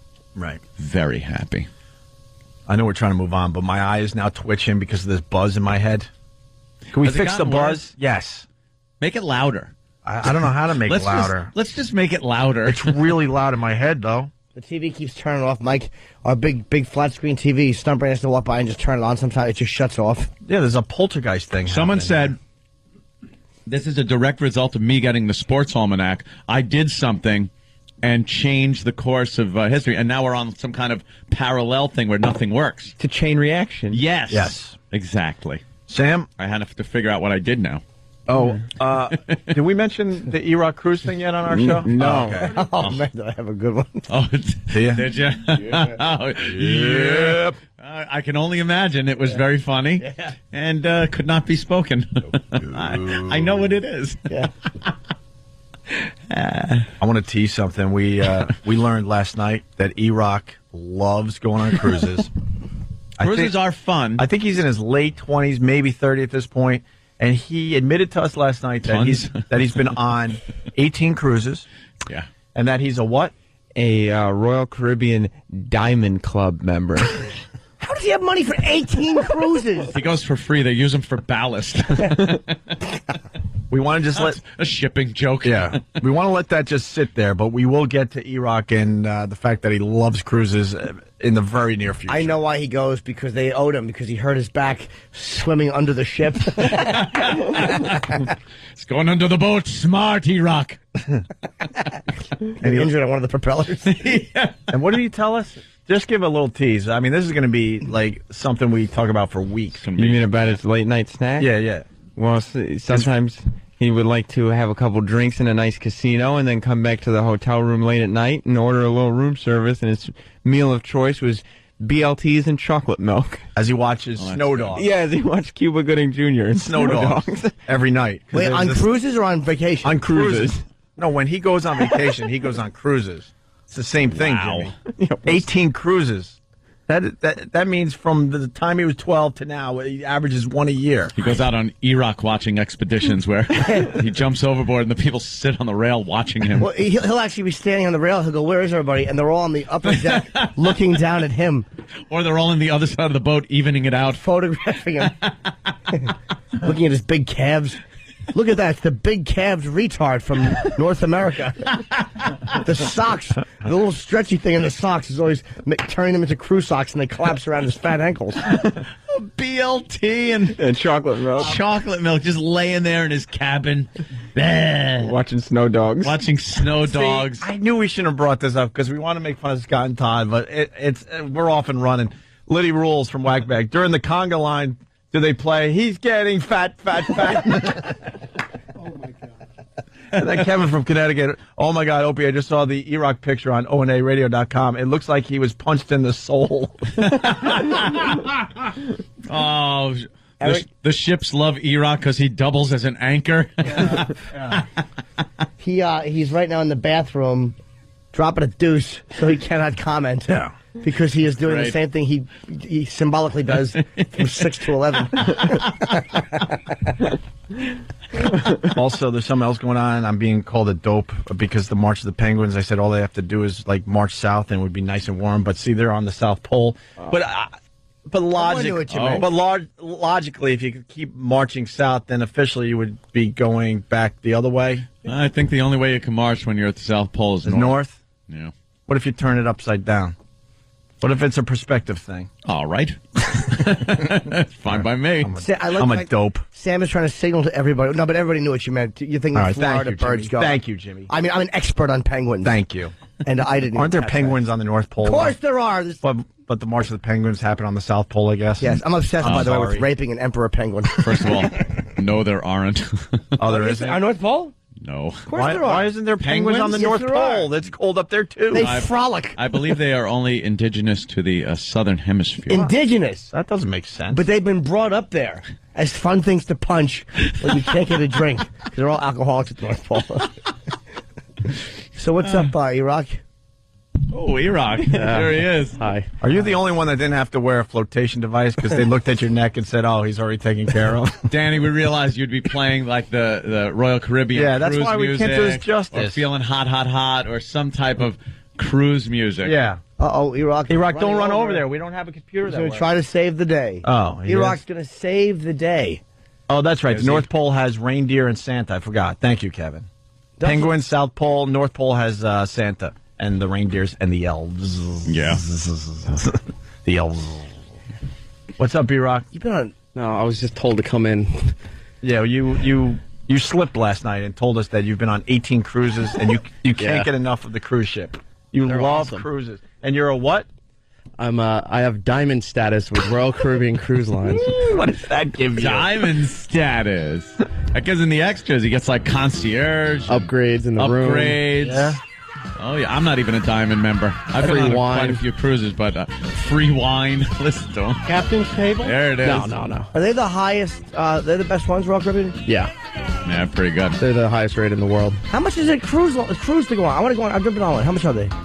Depends Well, it on the depends. cabin you want. What kind of cabin do You you want get? the Iraq cabin? Wow. Do you get a balcony and stuff? Oh, yeah. Yeah, you got it. Look at him. Look at him. He gets all excited. I'm Diamond Club. Diamond status. And all the plankton you could eat, right? all the krill. Oh, damn. It's one of the best parts of the cruise. What? The eating, because you never stop. That's Let me tell you something. Only the old people on cruises are excited about the eating part. Oh, and the I've drinking. I've been on so many cruises, and the old people love like the eating. They're at the buffet. They go to that goddamn midnight chocolate thing. No. What? He was going on and on last night about how great the midnight buffets were. Yeah, the midnight chocolate buffet they have, where Oh, it's I don't know nothing that but one. chocolate. No, I don't and know it's, that one. Yes, it's insanity. And They have the big old people gala love one. it. The younger people, or the people that like to party, go out on excursions. They go to the beaches. They do things like that, while Iraq is just gorging himself on the boat. No. I go out to the beaches and excursions too. But you? Yeah, you have like the first. You've seen McDonald's on every Caribbean island there is. You have the first seating dinner, and then instead of going to the show, you go to the casino where they just keep giving you drinks so you stay at the table. Sure. And then around midnight, you stumble down to the dining room again where they've got the midnight buffet. Because there's nothing better than eating at midnight and then going to bed. No, you still got another 5 hours before you go to bed. Well, of course, So you back to the go casino. back to the casino until they close it at 3 a.m. And then you stumble back to And your then I'm room starving until 5. and you get room service. When with his BLT and chocolate milk. Yeah. Greg Brady's leftover. When Iraq gets on the ship, it's no longer a cruise. It's a why did it update? It's a bottom dragger. And then everyone this is coming in way too much, but they're all telling you not to try that Titanic move on the cruise ship.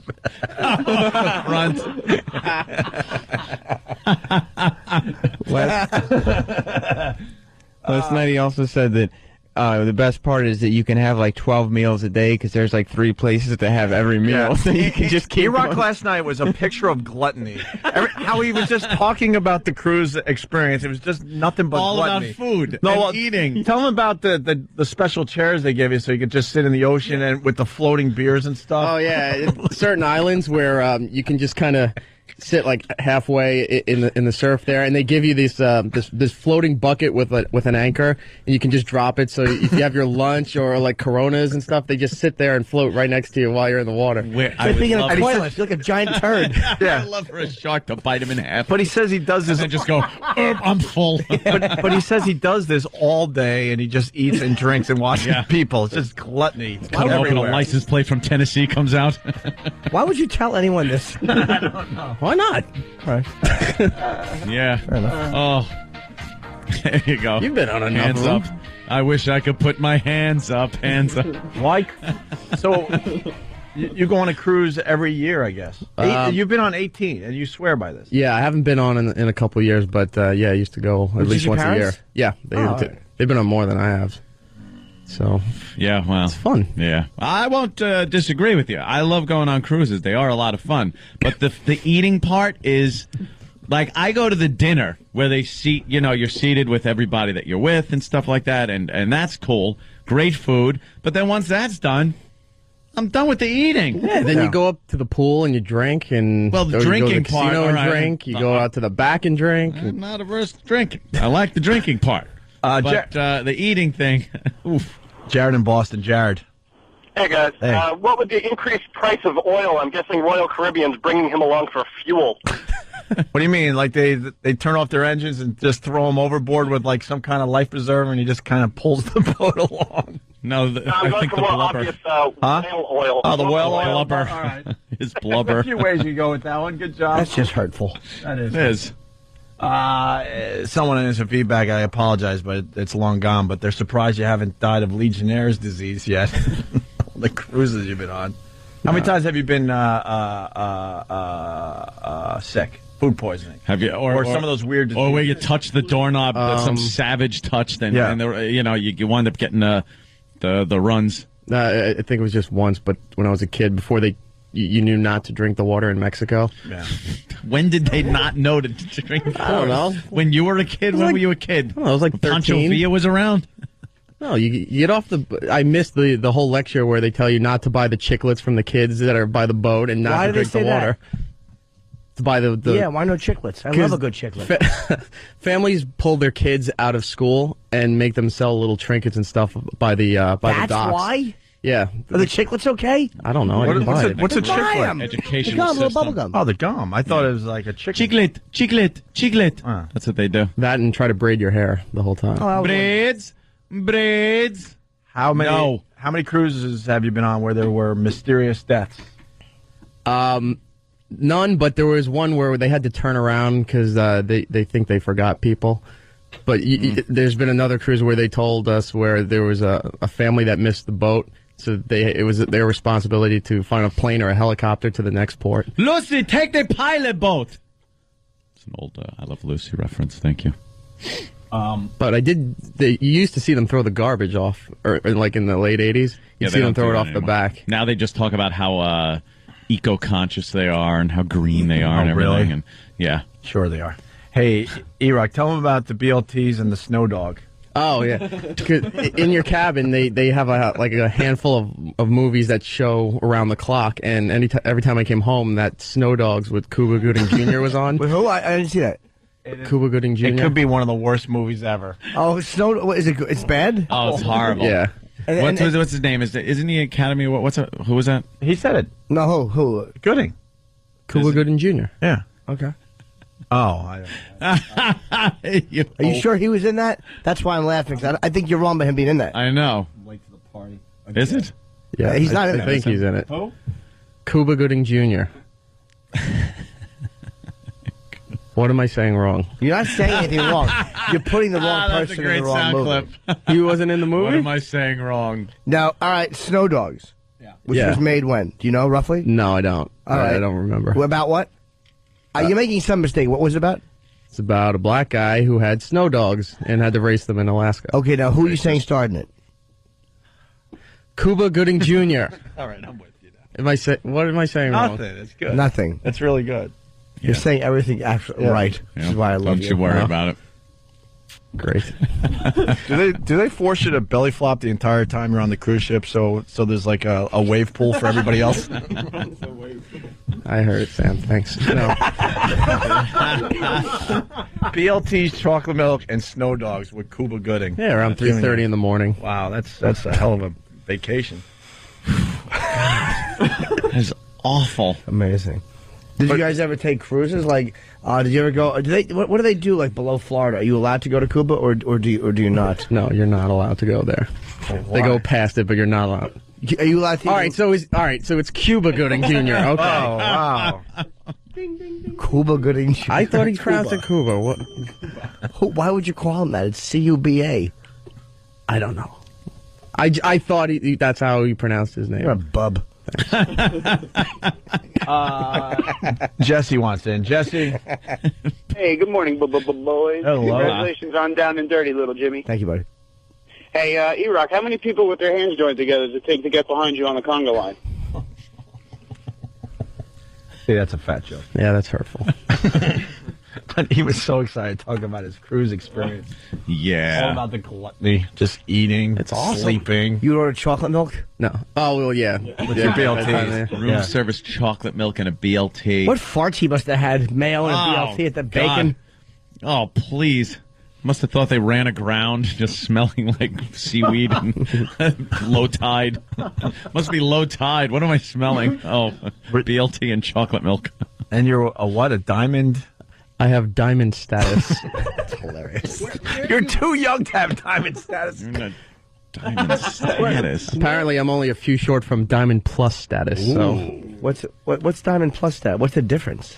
I don't know yet. I was just looking at it More online. cholesterol. No, just upgrades, better rooms, more perks. Where have you been? Casino though? money. You've not mentioned any exotic location to which you visited. Been through the entire Caribbean, South America. Any country? Like a locust, he's been through it.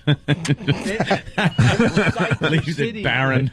Jeff in Staten Island, E-Rock is right. He does pronounce his name Cuba. Nope. Nope. No, he doesn't. Nope. It's Cuba Gooding Jr. No, I'm not sure. I've heard you his always. father I say it. knew one jackass would say, "No, that's the way he says." I've heard him say it. He said it. He says, all right. Yes. And even if he said it, CUBA is Cuba. How he says it is irrelevant to what the country is called. Good question from Mike in Florida. Mike, you got E-Rock. Mike? Yeah, I know that on these cruises there's an open bar, but does that include all the ice cubes you want and you drink?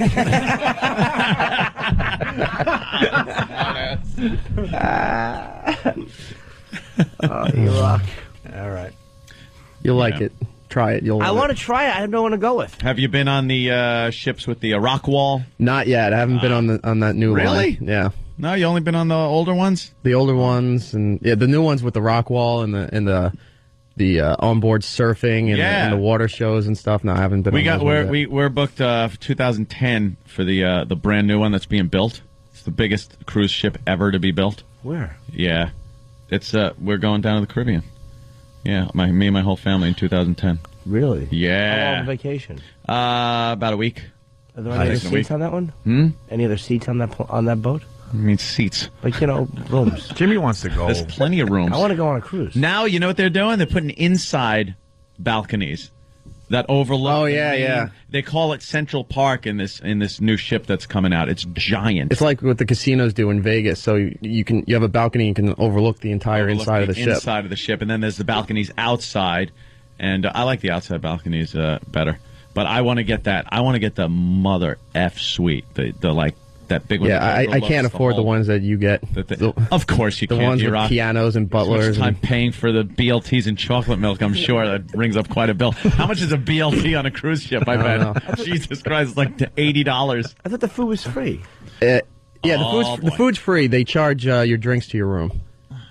All your bar tab goes to your room. Yeah, it's usually pretty hefty. How much is sweet on those things? It could go anywhere from a couple of $1,000. Yeah. For steerage up towards of $20,000. 20 grand? But you're talking 2 floors. Oh. It overlooks the entire front of the boat. This suite. Wait, hold on. Is that per person or is that for the whole room? That's for the whole room. And that's for the week or 2 weeks. Yeah, yeah. Huh. It's not that bad. There's That's a lot. There's 3 rooms in it. A piano, a kitchen, a thing. You like a hot tub. You hold parties in there. You could believe me, it's worth it. Who am I going to go with? I got to go by myself. You don't go with anybody. You just grab errant chicks running around the boat and go, look at my room.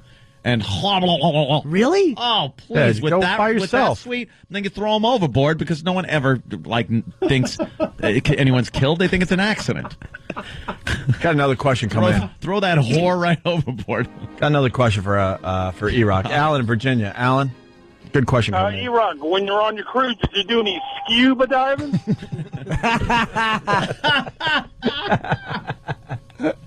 It's just the dumbest things that make us laugh here. All right, we got to take a break. Is Kevin Smith here? Nope. Do they have video games? Because I wanted to play Kubert.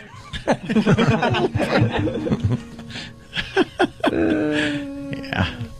You can at least sit around if you're eating, you're done watching TV, you can just play with your Rubik's Cube. You're a dope. Thanks, Jim. He's very excited, though. He loves his cruises. Diamond boy. Big man on campus. Yeah. Big All man right. anywhere.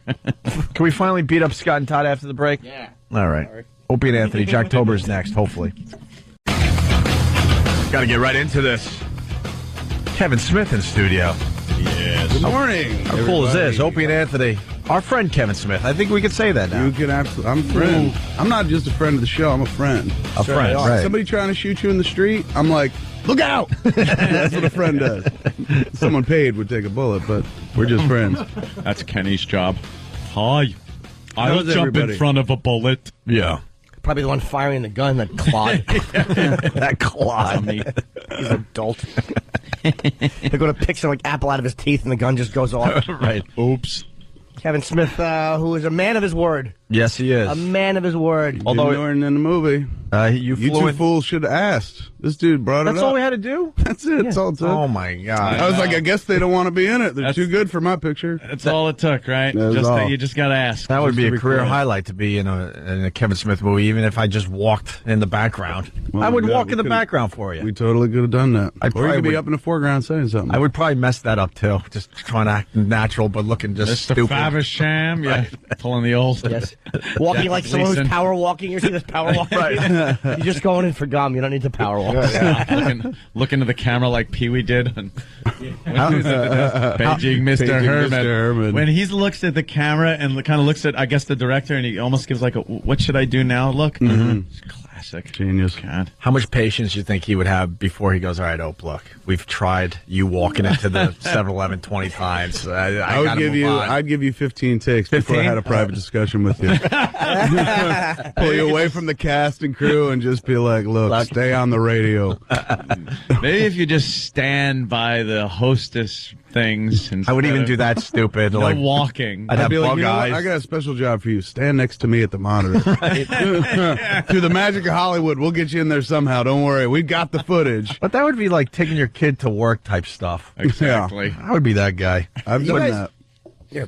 Go ahead. No, go Because ahead. you guys, I had kind of tried to write a pilot, and I pitched it actually, and I had you guys as recurring. It's not that it went anywhere, but as an awful radio show, like as the Thrilled. type of shows that we goof on. The hacky kind of. Oh, That would be great. that's what you used. I would wear a awful wig, so would Ann, and we would Yeah, just it'd be be just great. over the top idiots for you. Like That we could do, like no a problem. Scott and Todd type thing. That's Hawaiian shirts every day. Oh, That's no. perfect. Gain weight for the role. Thank God I didn't wear my Hawaiian shirt today. Well, you're not on radio or in radio. I am now. You are now, so Yeah. it's good to get And I would have been that today. guy. I would have been beeping horns and being like, whoop, whoop, whoop, whoop, whoop. We got to tell her. Oh yeah, we got the slide whistles and everything. Of course, Kevin Smith's got a new movie. I saw it already, and I really, really liked it. You dig? It's funny. Yes, Zach and absolutely. Miri make a porno. And it was a private screening. The real nice, big, oversized, comfy chairs. Where?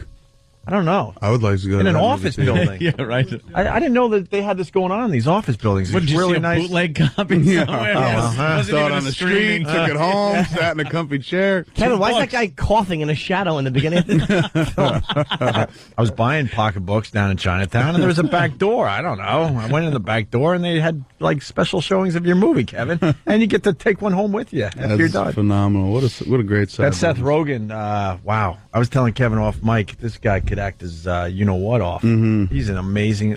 He's funny, obviously. He's definitely a comedic genius and cinematic comedic genius, and in real life he's actually funny too. But the dude really knows how to tell a story comedically. He's a cinematic storytelling, and you would think that he's been doing it for years and years, but dude's like 25, 26. It's effortless. Yeah. That's what I'm getting at. Effortless. Just really funny on screen, and it just looks like he's just going through the motions. Someone else to be jealous of. It's almost money for nothing because it's so effortless for that guy. Yeah. And he's a nice guy. You know, me and Kevin were talking in the trailer. Oh, And yeah. Seth walked over. We just all had a chat on the set. And, really? A nice enough guy, yeah. Big fan of comics. He's very familiar with the world of comics and whatnot. So Yeah. he knew, He was very cool. knew a lot of people. I think he's coming in here. Is he in the coming very in? near future? Yeah. So You know how it is, a bunch of peers on a movie set just chit-chatting about stuff. You know how it is. I throw in my opinion. I'm like, Kev, what about this? He's like, good point, Jim. Absolutely. Did he And he really? threw hot coffee in my face. It was just called Zach and Miri, and Jimmy said, make a porno. That's right. And I said, that's genius. I said, all the that'll hell never is so come back running. to bite us in the ass. I said yeah, catching some flack. that from, will only work for us. I know. Jackasses around the country about that. The Yeah, title. it is kind They of don't like crazy. seeing the word porno in print on the bus shelters because children might see the word and what? Read it? And then what And happens? then ask a question. Everyone's Yeah. terrified a kid will ask a question. The question to me to be terrified that a kid would ask you is like, why can't you lose weight? Why? What waits for me on the other side of death, Dad? Why are people so horrible? You know, is there a God? Those are questions that I'm like, man, I don't relish the answer to Frightening. that. What's porno? I'm just like, it's nothing you have to worry about. Yeah. It doesn't have the cast of High School Musical in it. Yeah. It doesn't have Hannah Montana in it. It would be of no interest to you. But to me it would. Yeah, that's what you tell them. You tell them, look, man, it's nothing you have to worry about until you're in your 20s and you have no cash. Then come back and ask me. I'll tell you what it is. I'll tell you, and how we'll to sit get down into and it. watch them. I'll introduce you to the right people. It's just crazy. Why are people so terrified of answering a question to their kid? I read something that about the title of the movie, and that a father was watching the Dodger game. And the commercial came on, and they had always watched the games together. And he said, to his horror, the child had asked him, Daddy, what does porno mean? Right. And that just set the dad off, and by gum, he went out and got some He things called up. done. He called up, and the Dodgers organization, not bucking under or knee-jerk reaction or anything, said they pulled the spot. They don't ever want to see it, and the Dodgers organization is family-oriented. Sure. And blah, blah, blah. How many of the steroid pump players go up and take a huge fat meat fist to their wife's face in front of their kids? But never mind that, dude. How many times you watch a baseball game or a football game and you see Viagra ads? Oh, yeah. Or erectile dysfunction ads, not to be specipic, because I guess there are a few. How do you explain that to a kid? No one questions that. The daddy Like, take a look at your mom. Oh, yeah. This is what happens to daddy. He's in bed with mommy these Yes. days. when that tub you call mother walks in with her apron. Sorry, Jimmy. Picture daddy like a flag on a still day. Me and Jimmy go after jokes like going after a fumble. Oh, you were so far ahead on that one. I was in the backfield. You were 30 yards away. Yeah, it's so it's hypocritical. The beer ads too, which we have beer ads on this station. I Beer got ads nothing are whatever they were. against, I got nothing against boner pill ads. I Right, got nothing against exactly. beer ads. But don't try to keep the preach playing this field level, for heaven's sake. holier than thou attitude that we can't have the word porno in a commercial. During You know our why? Because program. there are people that actually are convinced that it's real pornography, and I'm like, Right. when was the last time you ever saw a porno with the word porno in the title? Yeah. You know what I'm saying? It's usually like all anal volume 28. Like, they don't put the word porno in the title. That would be like renting a movie at a video store that had the word drama in the title, or comedy, or sci-fi, or kids. Like, that kind of ruins it. Yeah, it's just crazy. But it is always, they never put porno. It's always some weird thing like, transsexual celebrity lookalikes 5. Yes. Oh, okay. For random There's example. usually a number Yes. involved. Yes, whereas the 4 was so good and then 5 just completely fell off. So many unanswered questions. So, Kevin, Certainly. is this controversy good for you or bad for you? I mean, I guess to some degree it gets the word about the movie out there. More people hear about the title, but I would prefer that it just didn't exist. Like, I would just like to release the movie on its own merit. And like the first time you heard about it is because you saw a commercial or somebody was like, I saw this movie, and hopefully they say it's funny. Yeah. But not this. Like, you don't want. I personally don't want to have this out in front of the movie, and that's how people hear about it. It's just the movie doesn't need it. Like, if the movie was weak, I'm like, yeah, man, this controversy. Oh my God, please come support the movie. Movie's strong. It's strong. It doesn't need like that kind of help. That kind of help from controversy. And the poster really is good with the stick figures. That came from like the inability to get a poster approved by the MPAA. Really? Yeah. Why? On that monitor, somebody scroll down. Are you kidding? See the poster of them side by side? Yeah. That's how it's that supposed image? They didn't want that? No, the MPA. That was the last one. Just we explain, because submitted. it's radio. But what's the problem You got with Seth that? Rogen side by side with Elizabeth Banks, the 2 stars of Zack and Miri make a porno, and they're in their regular clothes. They're overly layers because it's winter in Pittsburgh. That's where the movie takes place. Mm-hmm. So what was? But at the bottom, look at the bottom of that image. What was the problem? See the heads at the bottom? Oh well, okay. But wow, that's but really good. They're dressed. Yes. Like, granted, it's a little risque. They could be standing. The people could be facing the same way they are. Absolutely. And also, like, does anyone not remember when There's Something About Mary had Cameron Diaz with that hair on the poster? Yeah. And if you knew what the movie was about, right? You know, how come that gets approved? That's someone overthinking it, man. No doubt. That's the combination There's some of that overthinking image going on. and the word porno. We deal with that crap at our radio show. It's like, stop overthinking this. Yeah. It's people that just... Put that up on onaradio.com so people can see it. I don't know what their agenda is when it comes to things like that. Like, it's protect the kids, dude. It's Protect always the kids. protecting the children. I don't even know if it's the kids so much anymore. It's like some people just found that term highly objectionable, which I get. Look, if you're against pornography in general, it's a little weird, but whatever. I get it. Yeah, that I can understand. Against a word, it's the word. Yeah. It describes the genre, dude. It's like being against the word action. Yeah. Did you see this coming at all? Like when you first when I titled the flick, the worst I thought it would ever get is that based on that title, some people are not going to go. But I always assumed that those people that weren't going were never going, no matter what we call it. We call it a room with a view. They're not going to go. Yeah. So that was it. I never thought it would come down to this because I'm like, it's porno. A word. If you can have Sex in the City, all over posters this summer, why not that? The word sex. Hey, Daddy, what is sex Exactly. mean? Oh, well... Yeah, why didn't that catch any? Can I tell you, we're a nation of spoiled babies who are used to whining and having mommy and daddy do what we say. That's what it is. No one can just go, hey, I don't like that, but it's going to exist whether I like it or not. I like the point Kevin made, though, that there's nothing wrong with kids asking questions about some of this stuff, man.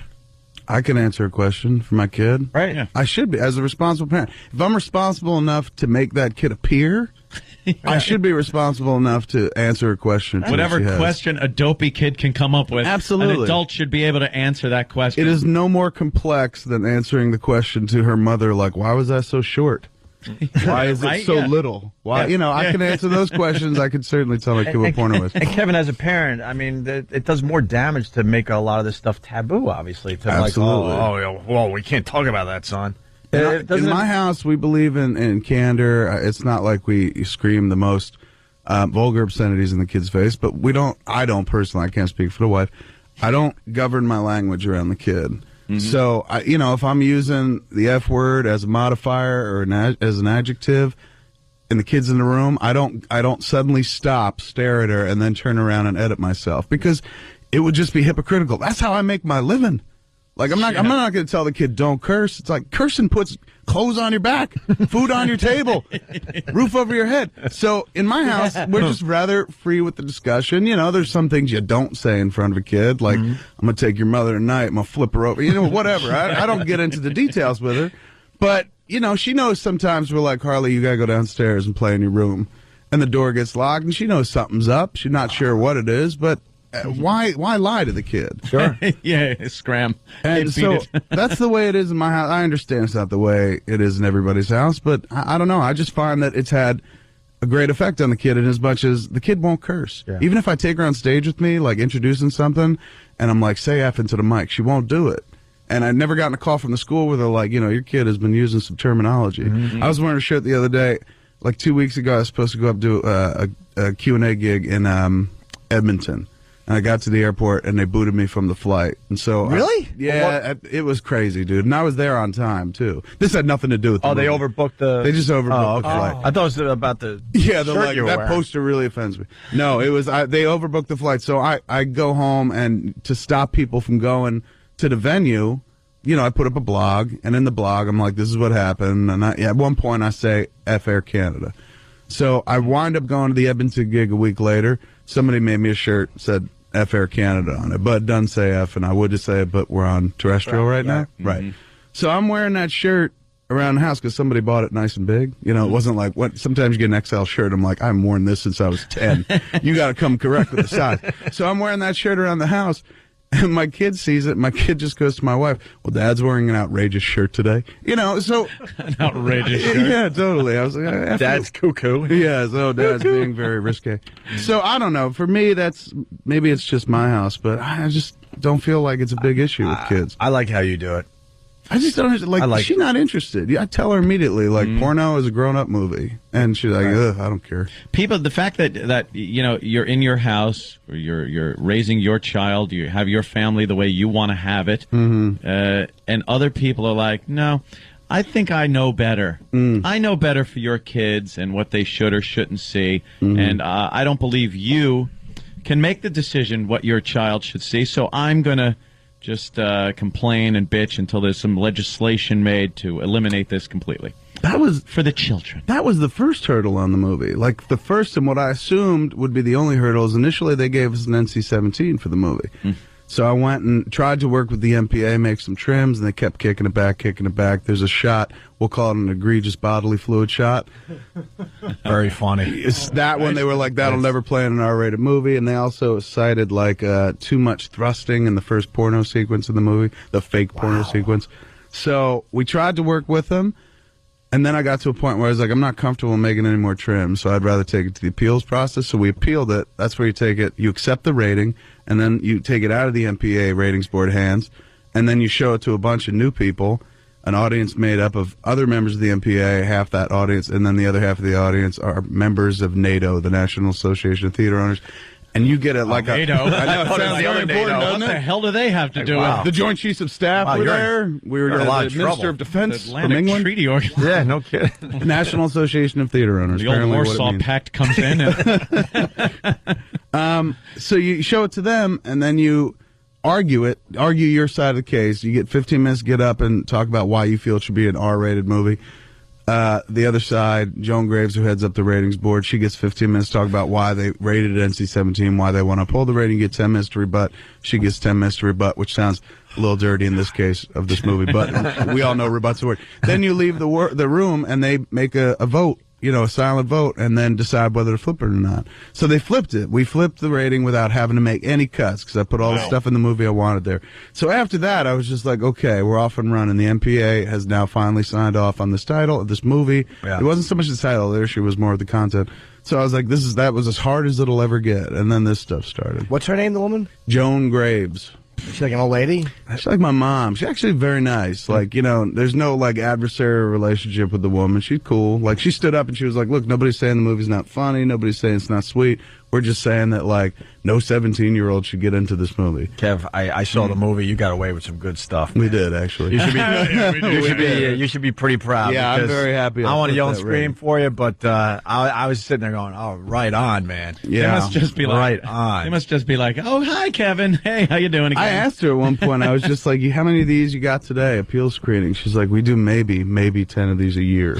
She's like, and you seem to be involved with a lot of them. That was the third time that I did that I actually kind of went and flipped the rating without making Was there any one cuts. dumb thing they took out that frustrated you? They didn't. That's the point. I got everything so you did in get there. everything, like Yeah. you said. Okay. So why only 10 a year? Why don't more people fight it? And what's the worst that can happen? That's what I say. I'm like, at the very least, you lose and you're back to square one. And apparently, the odds of flipping it, I think it's only like 4% of the movies actually try it, and only 1% of the movies actually ever change the rating. And I think I make up that 1% because I've done it 3 times. Well, you're probably an articulate arguer, and you have a good point of hey, what's wrong with answering a question? Like, you have a great way of making it very basic, simple, logical. My opening to them was just like, look, you don't make a movie called Zack and Miri Make a Porno without expecting to come under extra close scrutiny when it came time to rate the movie. So we went out of our way to make sure that we fit within the safe confines of an R, albeit a hard R-rated movie. You're allowed to cite precedent at this point. But I told them, I said, look, if this movie came out when I was 13 years old in 1983, when I first got cable in my house, would it send me to the bathroom to tug one out? Yes, absolutely. I said, but we live in 2008 where you could just open up your laptop and you can watch real people having real sex for 15 seconds at a time if you don't pay the membership fee. That's right. Or you can line up 10 different images. It's 10 different 15-second scenelets and watch those. Or if you film me and double it. I said, this is not going to be titillating to a kid at all. They're just going to find it funny. You do get creative with the samples on those sites. You really get creative. It's crazy. Let's not talk about the controversy. Well, anymore. Kevin, we're going to take a break, but we really haven't explained the movie yet. Yeah. We should do that. In your words, what is the movie about? That title don't say it all. What do you think? Pretty much, yeah. Zack and Miri do make a porno. Yeah, it's a couple down on their luck in Pittsburgh, and they figure out, look, we make a porno, we can start paying some bills around here. The shocking thing about the movie, how sweet it is. It's very touching. Isn't it? I mean, it's touching. Dare I say, it turns into almost a romantic comedy. How'd you do that? I don't know. That's your talent. A lot of filth in it. That's your talent, because it's it's almost like a date movie by the end. I know. That's what I was telling Harvey Weinstein. I was like, "This is a date movie." He's like, "You're crazy." I said, "I don't know, dude. Maybe it's my kind of date, but yeah, I think guys and girls together would totally dig this movie." Yeah. Is there going to be a sequel? No. Oh, Jimmy. Have my hopes up. And to come back. And Jimmy's in it. To see him on the screen made me smile. Totally. I know I got to the camera. You know, you say a date movie and stuff, and then just pop right in my head. I got a handy during Friday the 13th. Did you? Yeah. I got the next level up at Labyrinth. Really? Yeah. Cool. Wow. Nice. Nice. In Long Branch, this theater that's now closed. I think that was the only sexual experience I had in a theater. Yeah, I never really had. And I'd already seen Labyrinth once before. That was the only reason I could go in for it, because I was like, I don't want to miss anything. Yeah. This is a Jim Henson movie. I don't want to miss anything. David Bowie's in it. There's puppets.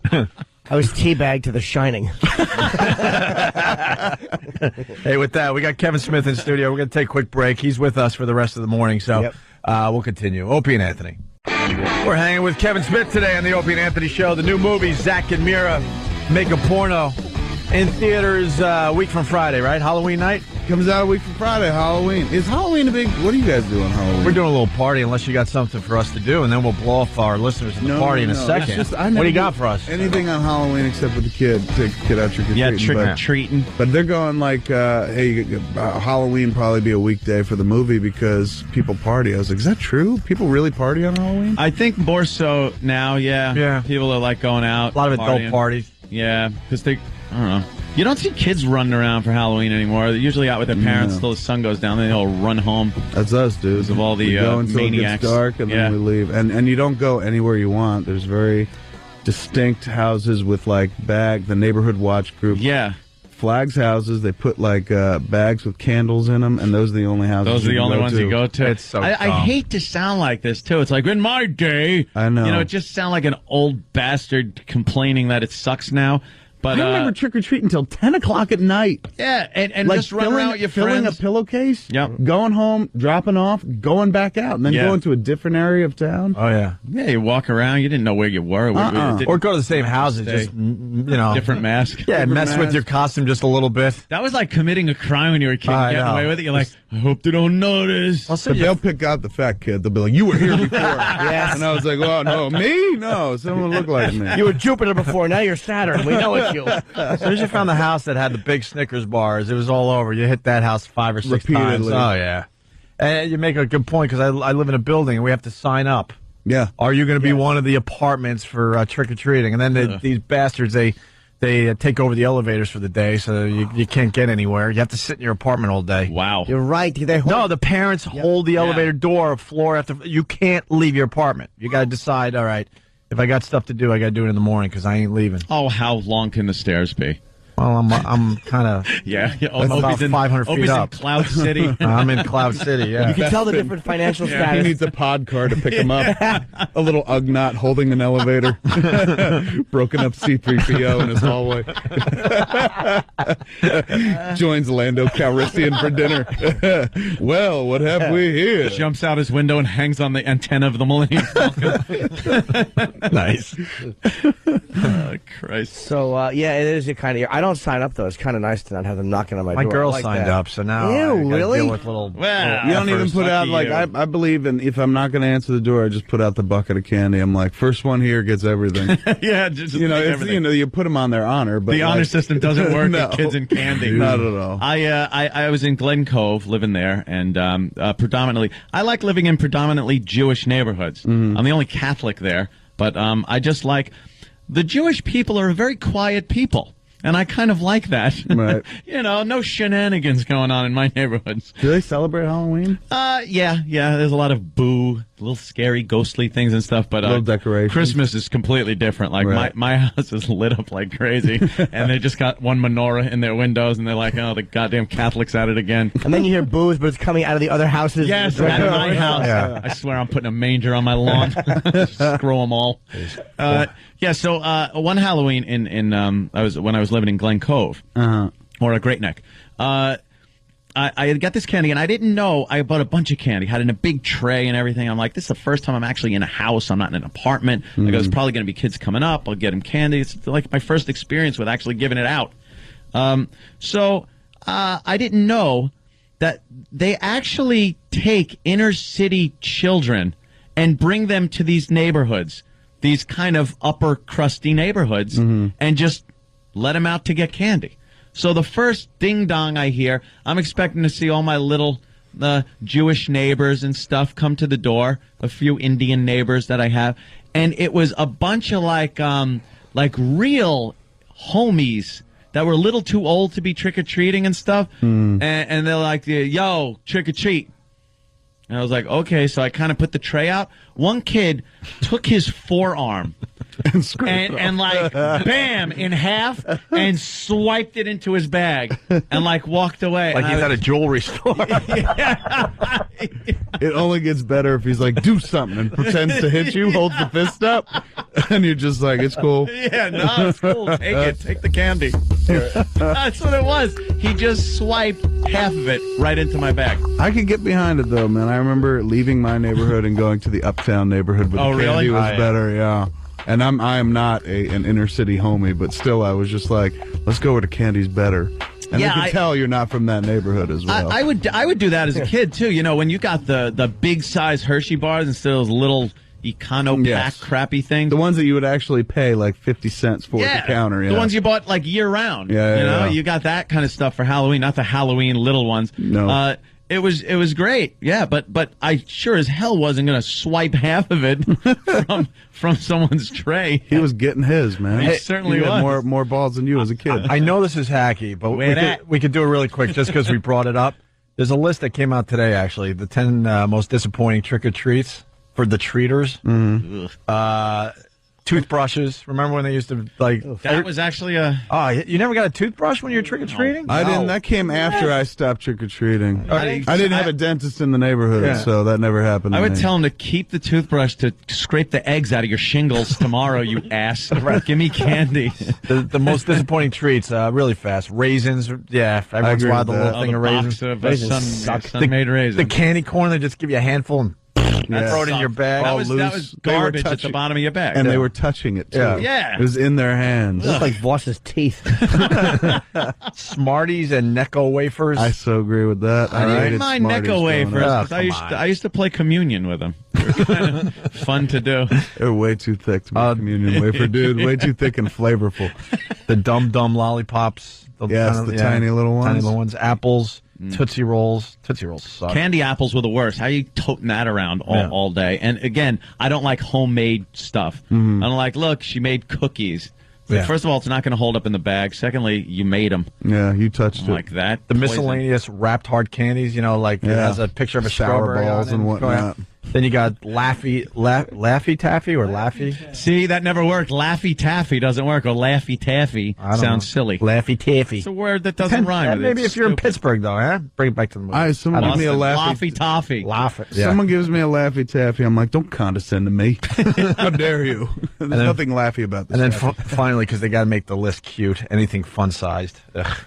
No, I think apples tops that list, and that was like to illustrate the difference between how protective you have to be for Halloween now in terms of allowing your kids to eat candy. Yeah. The difference between now and then is like apples were the only thing that you ever had to worry about on Halloween. You didn't have to worry about being abducted. No. You didn't have to worry about anything. It was just like, if you get an apple, whip it down the street. Make sure there's no razor in it. Got the razor It's got the razor blade. How are you going to hide it? That was the most terrifying thing about Halloween is like possibly encountering an apple with a razor in it. But how are they Which was going to never a hide the problem. razor in the apple? You would know. No, man. The idea was like razors are really thin. They slip it in on an angle where you wouldn't even think. Wouldn't It just turn looks brown like, or anything. Yeah.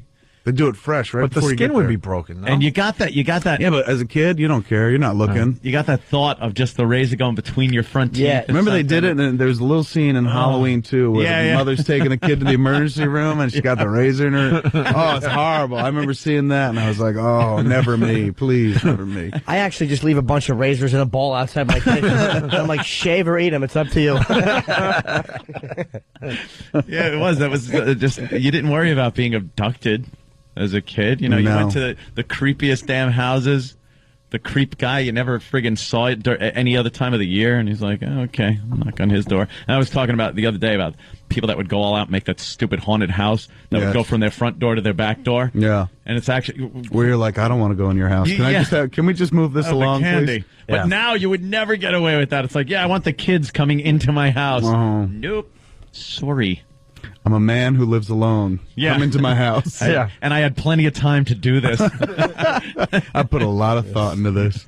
Happy Halloween. Creep. Come in and look at my gladiator costume. My high Roman boots, no underpants. Let me show you my war helmet. Let's go to Ricky in Connecticut. Ricky, we're hanging with Kevin Smith today. Hey, first of all, big fan, Kevin. Love your movies. I got the story about the worst trick-or-treat I ever got. There was a house with the local Asians, and every trick-or-treat, without fail, we would get either soy sauce or duck sauce or both in our trick-or-treat bag. Yuck. What, just a little package? Just the package. That's kind of funny. Or they just squirt it into the bag. Eat this, you capitalist pigs.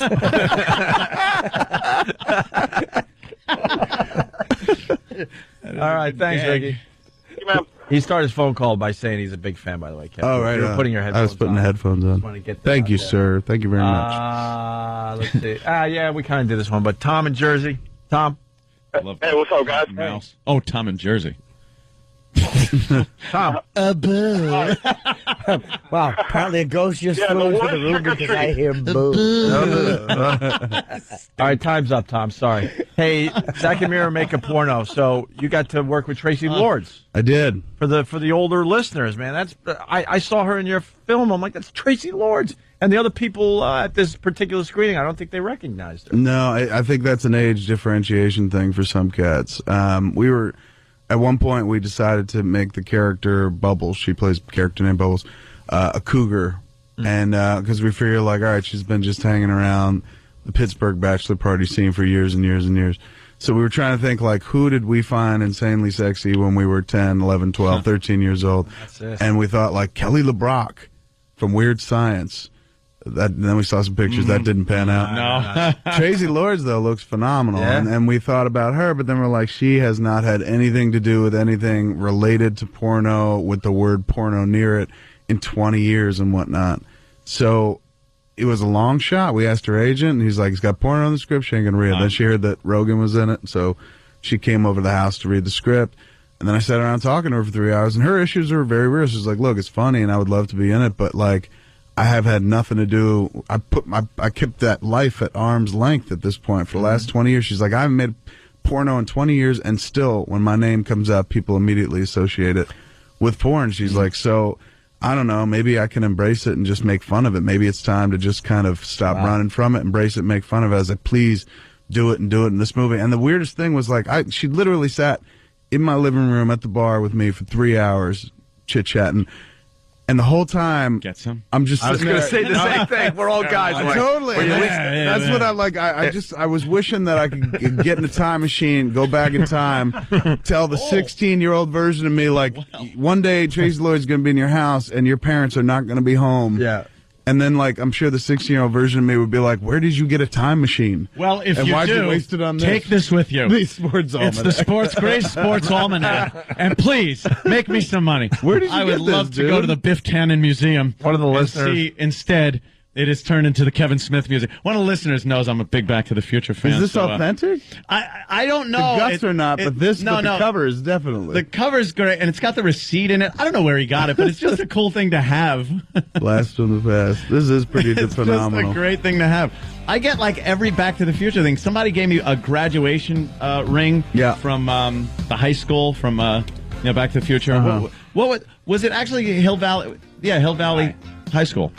I love Got the that graduation ring and stuff. Do you love that movie or do you love all three? The third one I could, live without. Third one's a little rough. It's there. Well, but, once they go to the Old West, you're like... Yeah. It's like, what? I You got no lost me. connection to this. You lost me. I don't care about that anymore. But, the first one and the second one are great. Remember the second one where he, like, goes to the alternate Biff run future? Yes. And his mom has this insane rack? Big set of cans.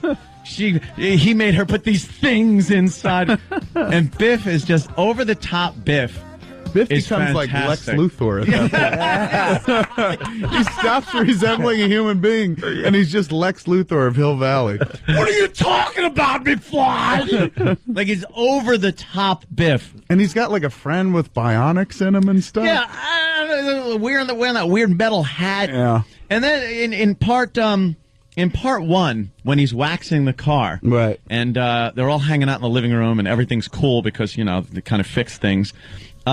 It's like, oh, that Biff. Me and your mom never would have met if he didn't try to rape her in the car. Isn't that weird? And it's like, why are you having this guy around waxing your vehicles? It's like, that crazy Biff. I understand, like, wanting to punish and or torture the guy. Yeah. But, like, it's such a mild form of punishment where you're like, wash my car, as opposed to, like, now, Biff, you need money, and I want to humiliate you for what you did to my Lorraine. Yes. So we're gonna anally render you absolutely useless with a series of injections and shots in my garage, and that'll kind of make up for you almost date raping Lorraine. Totally. Not like letting him wash the car, and he's like, "Oh, I'm sorry, boss. I'm sorry." Yeah. Sorry. Hey, your book's here. Your book's here. It's like, all right, you're the guy that tried to rape my wife.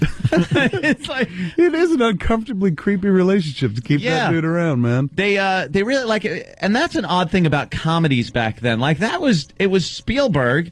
It was a huge, big Zemeckis, budget movie. Yeah, Zemeckis directing, and like they get one scene where it's like, "Hey, beat it, spook." Yes. Like the language in it and some of the undertones that were going on in it are like, wow, it's pretty tough for a comedy with Michael J. Fox in it. Totally. You're like 14, 15 going, is that okay to say? Yeah, what try that in the real world. Yeah. And the whole rape thing and that is crazy. I never really thought about the rape angle of it, but it is pretty heinous, man, that dude is like, in the future he should be in jail. Right. In the alternate future, that dude should just be in jail. I'll bet you it's a cuckold relationship. I'll bet you Biff, his whole job is to prep the bull. That's his punishment. Like Marty's dad goes out to do the press tour for his new sci-fi book, and Biff comes in, and she's like, "It should have been you, Biff. Why did I marry that geeky loser?" There's a picture. There it is. Biff with the helmet. With his helmet on. Bionic Biff. Getting arrested by future Nazi police or something. They look like SS. What is that? It has like a flower pot on his head. Yeah, I don't know what it is. Awful. Is that a helmet you can actually buy? It's an egg. You can buy that helmet? It's an egg crate or something. I remember when they started selling the jacket and the shoes. Yeah. And I'm like, okay, I guess I would never wear it, but I kind of get it. But who would wear Biff's helmet? Danny? Yes? Somebody just yesterday sent me a link to Marty's future jacket that he wears in 2015. That's it was a replica that some Chinese company makes. You could own it for $400. Wow. Oh boy. There have been people that have been lobbying. Was it Reebok at the time? Nike. His futuristic Nikes. They've been lobbying them to make them available. Yeah, Well, they they had did. the They McFly made 'em. 2015s. That's incredible. They actually made them. And it's not even like that doesn't commemorate Back to the Future. No. That commemorates Back to the Future 2. Yeah, it's not even, it's not even the one that everybody loves. It's the middle one where people are like, well, we'll forgive it a lot. I love the fact that the future from Back to the Future is 6 years away. So they got to come up with flying cars. A lot of stuff. And that 3D Jaws. Yes. What was it? What number was it? It was like 30. Jaws 30 has to come out. They got to make all those Jaws. And We're going to fall a bit short. I think we're going to fall short Just as a little far as bit. Back to the Future's future. With goes. hoverboards? Hoverboards, Mr. everything. Fusion. And they don't work on water. Why, Danny? Because you need power. Did you just audition for Kevin Smith? I think he auditioned for you, Kevin. That is such an obscure, wonderful reference, man. Well done. You have no idea. That was so awesome. We don't stop. You have no without idea. Effing movie. If your movie You was love about our show, it'd be called Zach and Mary Kill a Reference. For everybody coming down to our Halloween party, there might be a little surprise. Yes. Involving my costume. All right, very good. Get out of here, really? Look forward to it Yeah. because I am. That's for sure. Kevin is enjoying this, but we'll check in another hour and a half when they continue. Kevin's just I'm into already- it. I could do 4 hours. I don't know if you ever listen to this podcast. We talk about, we'll kill a subject as well, but Are you this is saying- one I could totally get behind. I you just wish you I could had probably watched. do an entire show Yes. just based on Back to the Absolutely. Future? If I had enough time, to watch all 3 the night before, Yeah. we could easily kill Dude, a whole we show. did that. We did you? it. Well, we They did a did a Back to radio- the Future show where we actually watched the movie on the air and did a show just commenting about it. We Well, did that commentary might be a little much. about the movie on the air. It was a Saturday night show. No one listens anyway. All right. And, just throwing in our own stuff, pausing it, Yeah. just screwing around. But it was like, we're just, I don't know why, we're captivated with that effing movie. The brother and sister from the first Yeah, one, yeah. who don't wind up in 2 or 3, really. Yeah, and The family that mattered so much that just doesn't exist anymore. Yeah, gone. And in the alternate future, his sister is still heavyset. Yeah, wouldn't they have told her perhaps? Or they had enough money to do something. And Jimmy Get a Olsen's lap got the band suit around on. her stomach. Yes, Jimmy well, the Olsen's car's a totaled. businessman. When the hell did this happen? Gets all upset. He's got to go to the office. I have to agree with Darren in Jersey. I got to get him on the air. Darren, go ahead. I'm right there with you. Hey, guys, listen, a few minutes ago you're talking about super hot Tracy Lords. I'm enjoying the conversation, thinking about a girl I used to scrap to years ago, and now we're talking about Michael J. Fox and Back to the Future. We were so close. We were so close to hearing about Tracy Lords' ass, and then we're doing Back to the Future stuff. When the hell did this happen? I'm with you, Darren. I'm like, what happened to Tracy Lords? We were. I'm with Tracy Lords. I'm like, I want to hear what happened with Tracy Lords. Did it get any or what? Yeah. Now you guys are talking about Back to the Future. I would like to I'll know put my copy of the Gray's Sports Almanac. I have one thing to say to that to get us back on track. All right. You built a time machine out of a DeLorean? We're done. We're done. We're done, Darren. Sorry. I can't believe you whipped out the Gray's Just got Almanac. sent today. I got to thank my buddy here, who is Brian Rickers, sending something I finally will take home. What'd she wear when she came over? Was she just dressed? Did she dress sexy? Even She without doesn't. meaning to? She's so not. I mean, look, she's a gorgeous woman, she's hot, man. and like most gorgeous women, she just kind of emanates sex, but she doesn't throw off a sexual vibe at all. And in terms of like actresses I've worked with or actors in general, she takes it all so serious. I felt so bad because she took it so seriously, and I'm like, the character's named Bubbles. You know, it's like, I wish I had a better part for you in this flick because she's method, man. She trained. Like, after she got out of adult film, she devoted her life to learning how to act and sing, and I guess she sings as well. So she's total pro. Absolute pro, and unfortunately, she was stuck in a very silly movie. You know what, I want to put her in the next flick. I want to put her in Red State. Could give her something more to do. Yeah, what's going on with that movie? Trying to find money for it. Are you? Still, A lot yeah. of These people are harsh economic times. I don't know if you guys know. Was she taking better care of certain radio friends? Like perhaps Tracy Lords walks in and needs a chair, and there's nothing available. I catch you, Jimmy. Get it? We had her on our show once. We were warned. Don't talk about the porn thing with Yeah. her. She's legit. She was at the junket last weekend, and I never got to ask her or anybody else how it was for her because, she was like, when she first came over to the house to watch the movie, one of the things we talked about was her going out to publicize it, and she was just like, I got to get ready for all the questions again. She's like hearing all the same questions. Right? But it's so weird. It's like she hasn't done it in 20 years, man. I'll tell you the problem. Here's what happened to her. She was the queen. Yeah. She was good. Destined, dude. She was ridiculous. Wow, she was a prodigy. Yeah, to the throne. Yeah, destined to be the biggest ever, and then all of a sudden it popped out that she was 15 or 16, and that whole thing of ending her career early and realizing, oh my God, like that's why. If she had been 18 and gone through she'd be like Seika or any of the other legendary porn actresses that you remember. But she was, what's the word when you become a legend? If there's a word to become a legend. Legendary? No, but becoming a legend. Legendize is not a word, but because of the legendization, iconic. Yes. Iconic. Became iconic. But I would say that I would argue that she's definitely iconic. Like in terms of people I've met in my life. Yeah.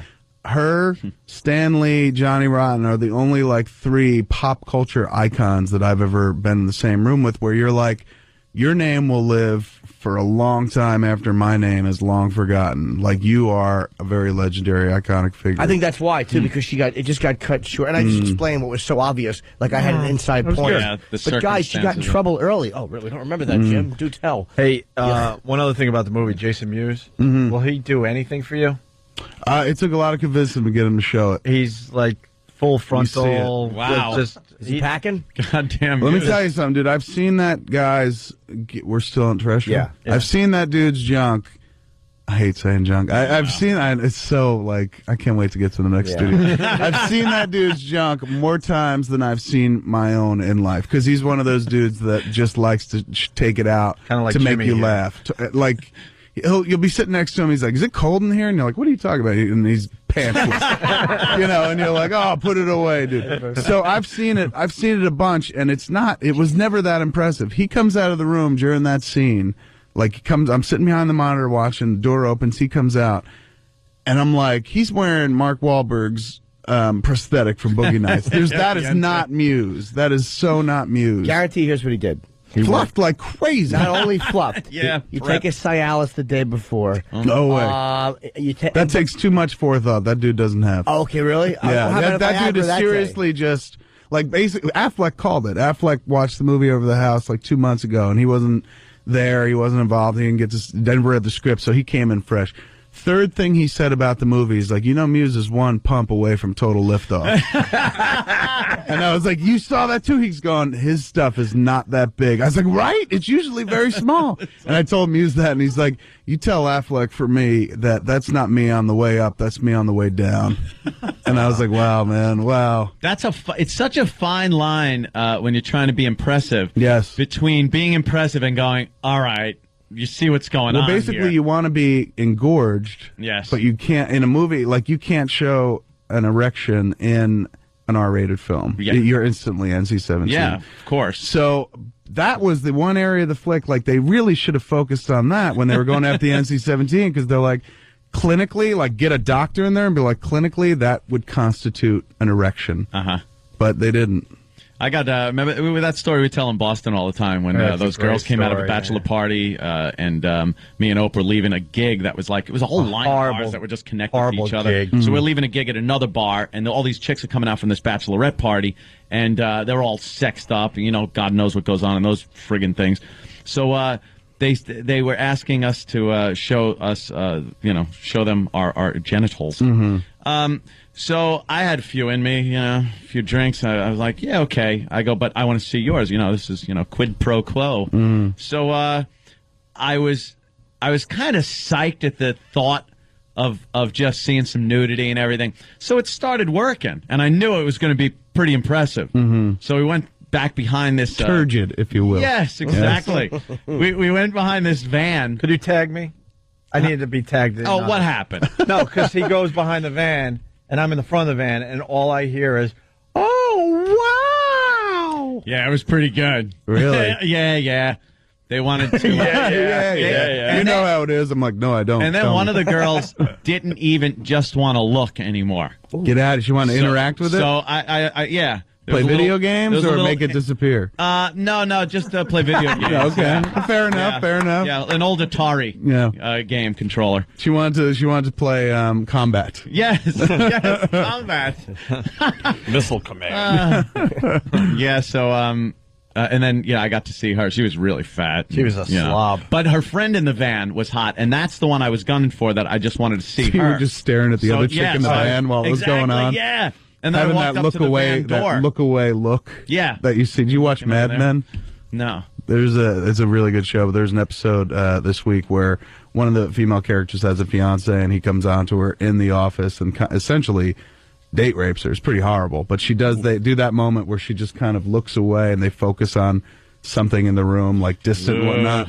That's what it sounded like you went through. Yeah, I did. It was kind of like I hate to compare your experience to date rape. It was. I felt like that. I had to shower when I got I home. remember the one girl did something and everything just fell. Yeah, she lifted because up it was her turn to her show dress, and it was just like this big everything mess. just fell. Looked like she was wearing one of those fake sumo wrestling suits. She had something going on because she was the bride too, believe it or not. Yeah, and she had it all put together nice, and to do her end of the bargain, she had to do something, and just everything just.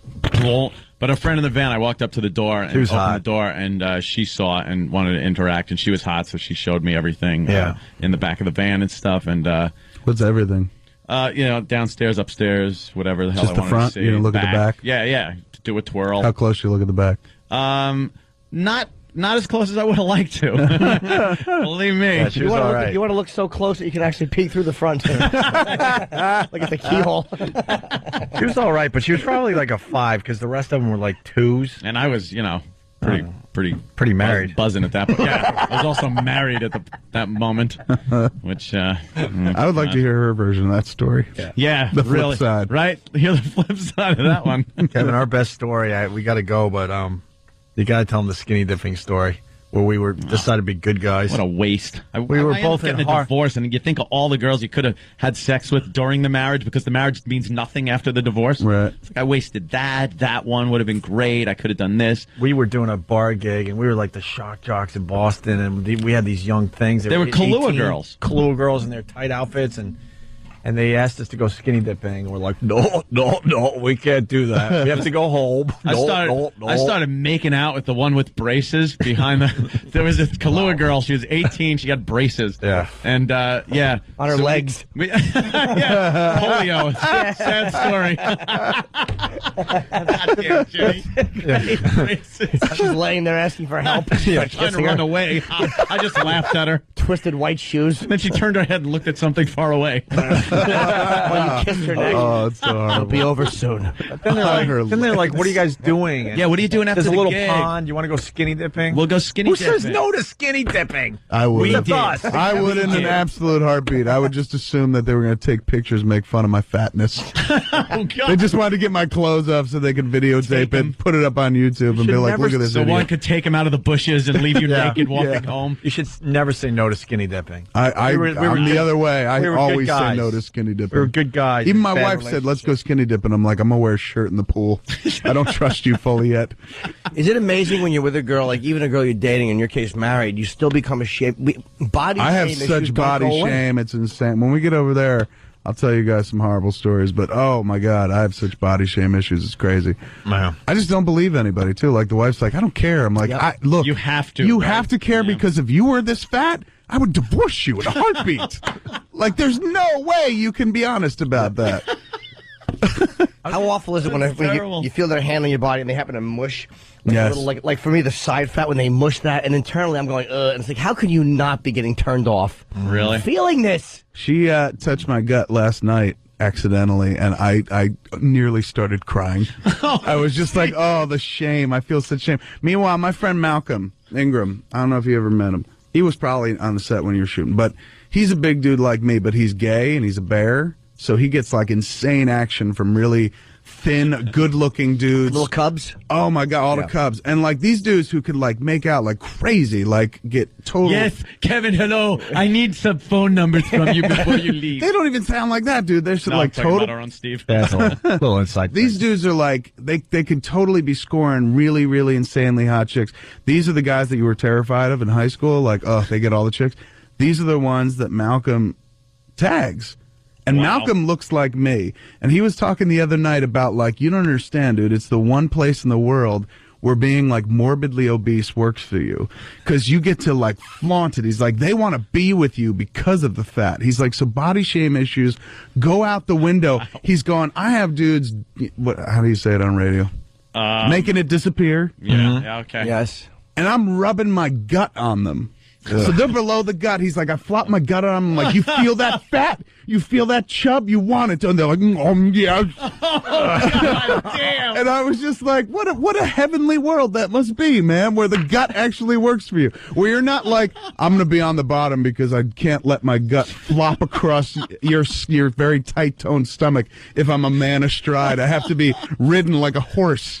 It's crazy, man. Crazy. You should just go gay and all your. I should. All Dude. your I should problems totally will go. away. I should go bare, tail. man. Yeah. I'd be getting insane tail, and they would like the gut. What a headline on TMZ. Kevin Gay and Smith Silent decided Bob. to become a bear. The headline would be, "We knew it." I did read that you want to like disappear for a while. I do. Let's talk about it there because that's All right. a long bit. All right. Yeah, that's, give him something to come that's over. That's a good for. tease. I like Yes. that. Look at that picture. Look at that dude. Yeah. Is that supposedly a bear? I don't. Let me tell you, man. That ain't no bear. Nah, he's skinny and Yeah, hairy. he's too thin, man. Guy's all bag. He's all bag. All right, Kevin Smith. The new movie. People are saying I'm pronouncing her name wrong. Zach and Miri make a porno. Zach and Miri make a porno. Right? Go Yeah. see it. It's very, very funny. Very, very romantic. It's a total date movie, but it's very, very funny. Seth Rogen, Lizzo Thanks. Look at that dude. That's not a bear either to me. No, that's got. They go bigger than that. Yeah, no doubt. Tracy Lords. I saw the movie. Katie Morgan. I saw the movie. It's really good. Stump Brain saw it. We had a really good time. Thank you. And I've been Kevin told Smith's by a lot movie. of people that I somehow steal the movie. So I think that here's what Jimmy you do. doesn't have as much time as he had in Spider-Man, but it's valuable time. Here's what you do. You go, even if you weren't going to see the movie, you go and you watch my scene and you stand up and clap and then you walk out in protest. As long as they pay, dude, I don't care. Absolutely. You know, money back. It's totally worth leaving the house for. It's a funny. I'm proud of it, and Rogan kills it. He's hysterical. Yeah, he's really funny, man. All right, quick break. We'll continue with Kevin Smith, Opie and Anthony. Are you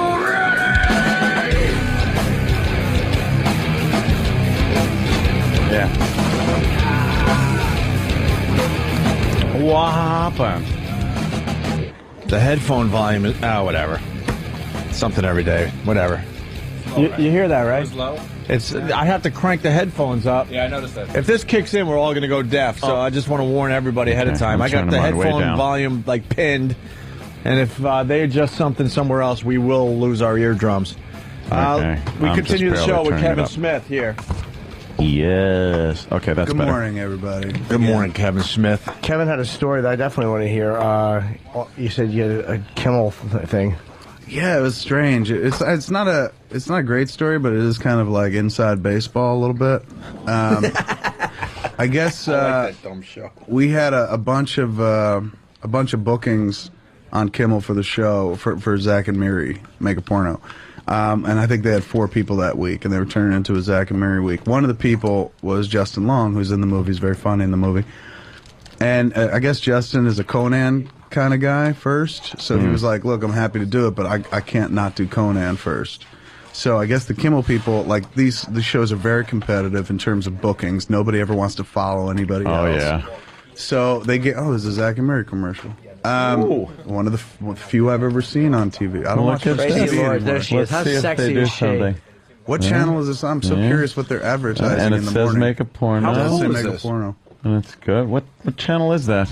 The Food Network. Oh God, that just sucked. So like we got a real good rate on the Food Network. Come on. I think it's Channel 11 here in New York. We yeah? usually go with Channel 11 on that big screen, but So these cats agree. The Kimmel people said, "Fine, like we want Justin Long on our show, so we'll let him do the Conan thing. We'll make an exception." And I guess what they didn't know was Conan was going to be dark a week, so Justin was going to be on Conan, and then the very next day on Kimmel. So they went ballistic. They said that Justin had to make a choice, and Justin was just like, well, I choose Conan. I like going on Conan first. So I'm not saying this was Kimmel himself because I'm sure he's not in charge of his own booking, but they retaliated or penalized us by not only kicking Justin off of his appearance on Kimmel, but me as well.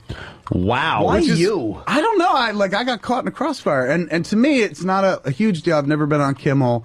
I'm a Leno loyalist, and so I just, at one point he made fun of Jay early on. They're friends now, but he used to shred Jay when his show started up. So, out of loyalty, I stuck with Jay.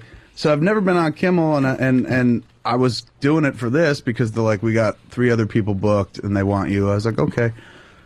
And then everyone was real scared to call me up and tell me, like, they booted you off Kimmel. I was like, that's fine. That's one less thing for me to do this week. One less place to be on TV where I look fucking rotund and horribly grotesque and morbidly obese. I don't want to be on television. I can sit here, talk to you guys for hours and hours and hours because there's no television component, or at least is that what you concentrate on when you watch yourself on TV? Dude, I could care less what I'm saying. Like, I know, I trust that I'll bring the funny, but all I do is look at me and go, like, look at all those chins. Look at that fucking gut. Why did I move in that angle? It just showcases the gut just even more. Self-hatred. Look right? at my fat thighs. I inherited my mother's thighs. I fucking hate myself. I just and the audience is laughing hysterical. Totally. And I'm sitting there like on Leno doing a bit about like being so fat I broke a toilet. And everyone's having a great time, and I'm telling the story, and I'm fully in the moment. But I'm watching that shit like back later on, and I'm like, I hate you, you fat fucking clown. You're a fat, retarded clown. Like, real self-love. You're yelling at yourself the way Vicky yelled at Jake when she was... Wow. But anyway, so it was like I'm fine with not having the booking. I just thought that was a really weird, shitty thing to do. Yeah, that's really like, I understand fucking, if you kick Justin off the show, but like out of line. Why you? Why do what I the get fuck did you do? penalized at the same time? But who knows? I talk about it now. They're like, well, fuck Rogan and fuck Craig Robinson as well. Maybe they boot those two dudes off. I don't doubt. I don't doubt they would. Yeah. Like I shouldn't have said anything. What am I talking about? Yeah, you know what? Never mind. None of that happened. What the fuck? When did that happen with talk shows? Has it always been like that? Yeah. Like always to a certain degree. Think about it. Back Even in the day when early it was Carson days, there was one talk show. Yeah, it was Carson. He wasn't competing against anybody really. And they did it with Leno and Letterman. But it's almost like the next night, I could almost have them go, look, he's on Friday, I almost said we don't want him Saturday, but I caught myself fucking non-showbiz asshole. Everything you did. I Saturday night talk show that we all love so much. The Spike Ferguson show, which I am doing actually when I'm in La La Land. Instead of LA, I call it that. Sure. But but to fucking boot Kevin, who's done so many fucking huge films, it's silly. And I don't care. It's not an ego thing where I'm like, how dare you boot me? There's I no just reason. thought it was like weird. That's just dirty pool, man. Like that makes me like here I was. And I'm no great boon to a show that, like, can do a bit called I'm fucking Matt Damon and have Matt Damon show up. Like, Kimmel gets huge stars now. But, if they want to boot me, fine. But, like, I'm not inclined to ever go back at this point. Yeah. Like, with something else, I'm like, forget it. There's Like, no point. Have you done Conan? Yeah, I've done Conan, 4 times now? Okay, nice. Yeah. I've done them all with the exception of Kimmel. I never done Letterman until like last year this time. I went on to promote the book and I killed, and it was a great appearance. They were like, please come back. That was fun. Oh, we heard that. It was a great studio. Well, we made the mistake of doing Leno after Letterman, and that was then we weren't asked back to Letterman anymore. I don't think you made a mistake though, because the Letterman people kept saying, yes, we want you guys back, and they would not give you a date. And then they gave us the exact date that we had booked for Leno, and then we had to make the decision. All right, here's the choice. Flip a coin. But what did you choose? We chose Leno, but in hindsight, with Letterman right here, we probably should have just chosen. We probably would have been on our 5th appearance by now. Oh, well, let me tell you something, Dave. Well, now that me and you are hanging, Dave. We blew it, man. Yeah, instead of a 6-hour plane ride to go to get somewhere. We didn't blow it, though. Leno was awesome to us. That was like a dream man. come true. Both of those appearances. I think he's a really good guy. That dude has had me on. I've been on the couch. Oh my god! I think at least 10 times. Yeah. But like I did correspondent pieces for them. For a while, so I've been on that show 40-something times. You kill on that show. That's why that's what's like very cool about you, Kevin. It's like it's not even just all right. He's plugging something. He'll come in, sit down, talk to the host, or do something. Like I was flipping around one night, and you had a mic and you're out. I'm like, what the. I'll send Kevin a few bucks. What is he doing? It's just I like to chat. Yeah, no shit. It was it's very cool. Very cool. Opie's got ink on his nose. Do I really? How bad? I don't know what boss was in. Is it ink? No. Huddler. Brown nose. I don't brown nose. Fuck you. Ooh. What where is everyone politically? I guess everyone's an Obama person. No. No? Who's not? Obama, sort of Obama. Right yeah, the racist isn't, you know. Yeah, I don't know. I believe me. No love for McCain. His VP there, she's I don't even know what to make of her. I think basically beyond she seems description. to have a career regardless of what happens in this election. Yeah. She wins in the end. Yeah, oh my she God. can she wins. move on and do whatever she wants. At but the very least, she could take over a morning talk show. of TV course, talk show. one of those big coffee mugs and just laugh at Which things. is Talk actually about more Tom Cruise. impressive than the vice presidency. Really. Yeah, pays better. Pays everything. way better. Yeah. More people are watching you, paying attention. I am not a fan of Obama. I don't like. I really don't like his stand on just about everything. Really? And I'm voting for me, which is kind of selfish. I think a lot of people think you should just vote for the best thing for the country. Right. But we're all no one- selfish. yeah, no one votes like you that. know, I'm voting for me. I fall into his let's rip this guy's balls off and hand him out to some ballless gentleman. And I don't, I want to keep my balls. I'm paying my fucking taxes.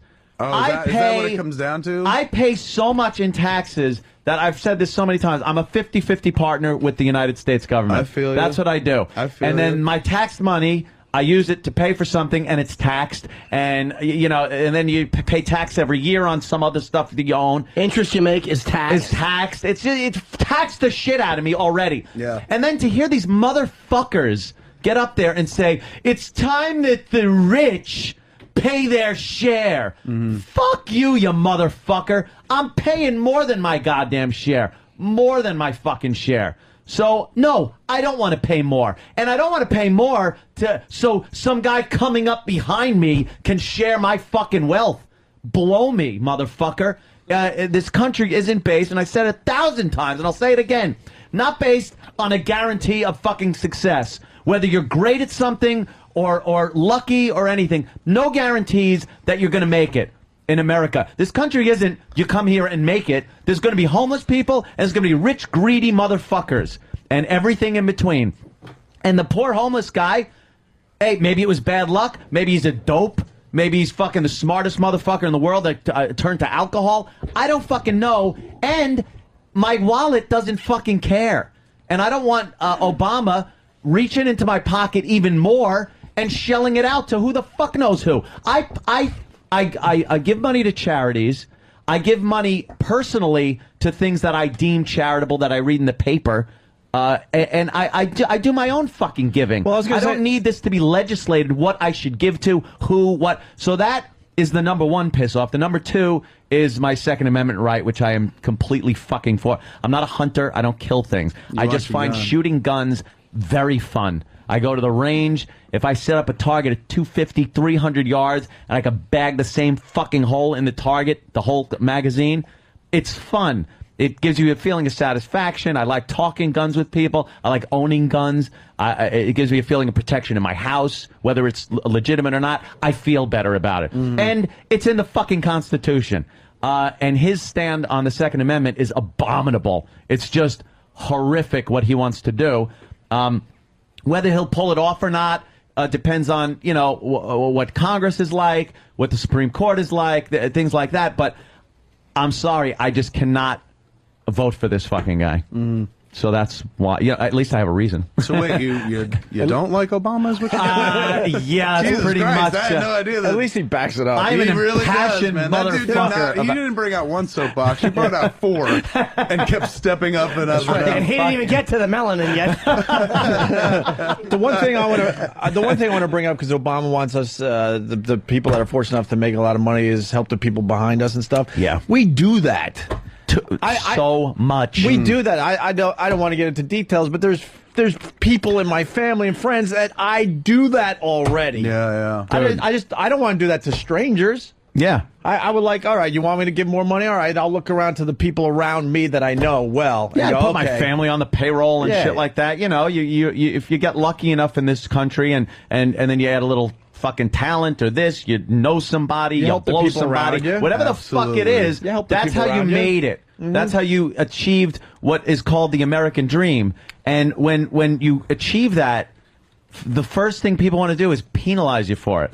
And the best thing they can do is what Obama is doing, is pit class against class, which he is doing. When he talks middle class, he's talking lower class. Can we fucking stop with the semantics? He doesn't mean we have to help the middle class by giving them a break and stuff. He's talking the lower class.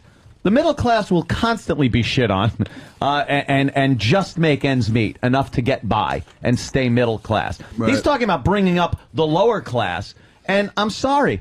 You know, I lived in my fucking Chevy Monza for a while. I was kicked out of my house because my mom decided she didn't want a 23-year-old fucking, sapping off her anymore. And I had to get myself a good job, eventually just a job to support myself and shit. But it sucked. Yeah, it fucking sucked. But I'm not going to say I pulled myself up by my bootstraps. You didn't. You're a stumble bum. I backed into major success. Yes. And I want to keep it. I got lucky, damn it. Kevin, which is part of this fucking country. When I met Anthony and I went over to his house for the first time, and we had to drive to Boston. We were taking a gig This in is Boston. after he did the song. The All OJ that, song. yeah. And I'm like, Aunt, where's your car? Because, we're going to be living in Boston. You need a car. And he pointed to this thing that was on blocks. It was a Dodge Aries K car. And he was pushing Nice. 30 already, Yeah. if not over 30. Oh, I'm yeah, like, it was fucking wow. like- I mean, yeah. Sometimes Yeah, it takes 40. some of the kernels a little longer to pop. Certainly but when does. they pop, they can be just, Yeah, as, just as tasty. tasty. Yeah. Just as tasty. Let's What a diplomat. That's all right. We got point to be counterpoint fair. going on here. I mean, I think we should give Kevin a chance here. I got- As long as got the old nothing- piece of popcorn can still go out with the young kernels. I would assume you're an Obama guy. Kevin wants to talk. I think he should be heard. I'm not even. I'm not a political guy. Senator. I'm voting for Obama. As we've had 8 years of Republican, I just want to go back to seeing if a Democrat could do anything. But I think you're kidding yourself if you think that it's going to be any different under anybody else. Yes, They're that's always where going to I'm at. tax people with money, dude. I understand. And I accepted that early on, and sometimes it bugs me. But I'm like, you know what? I make a lot of money. I'm okay to give it up if that's how everyone's playing.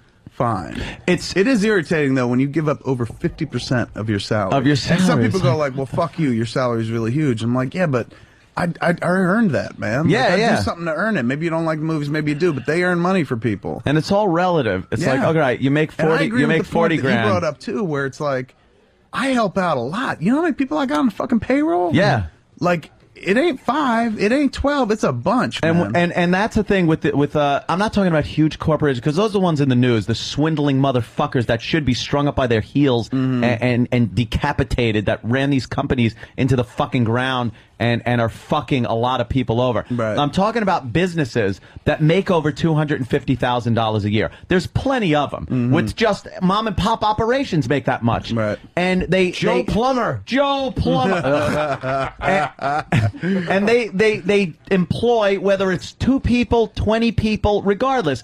If their taxes go up enough, they're not gonna go, wow, I'm gonna have to fucking live on less, or they're gonna go, dude, I'm sorry, I'm gonna have to fucking let you go. I gotta pay taxes. So now where's that guy gonna go? What does he do? How does that help the economy by taxing these rich, elitist motherfuckers that he's pitting everyone against when they're employing people? Again, I'm not talking about the big corporate scumbags that have fucked up severely.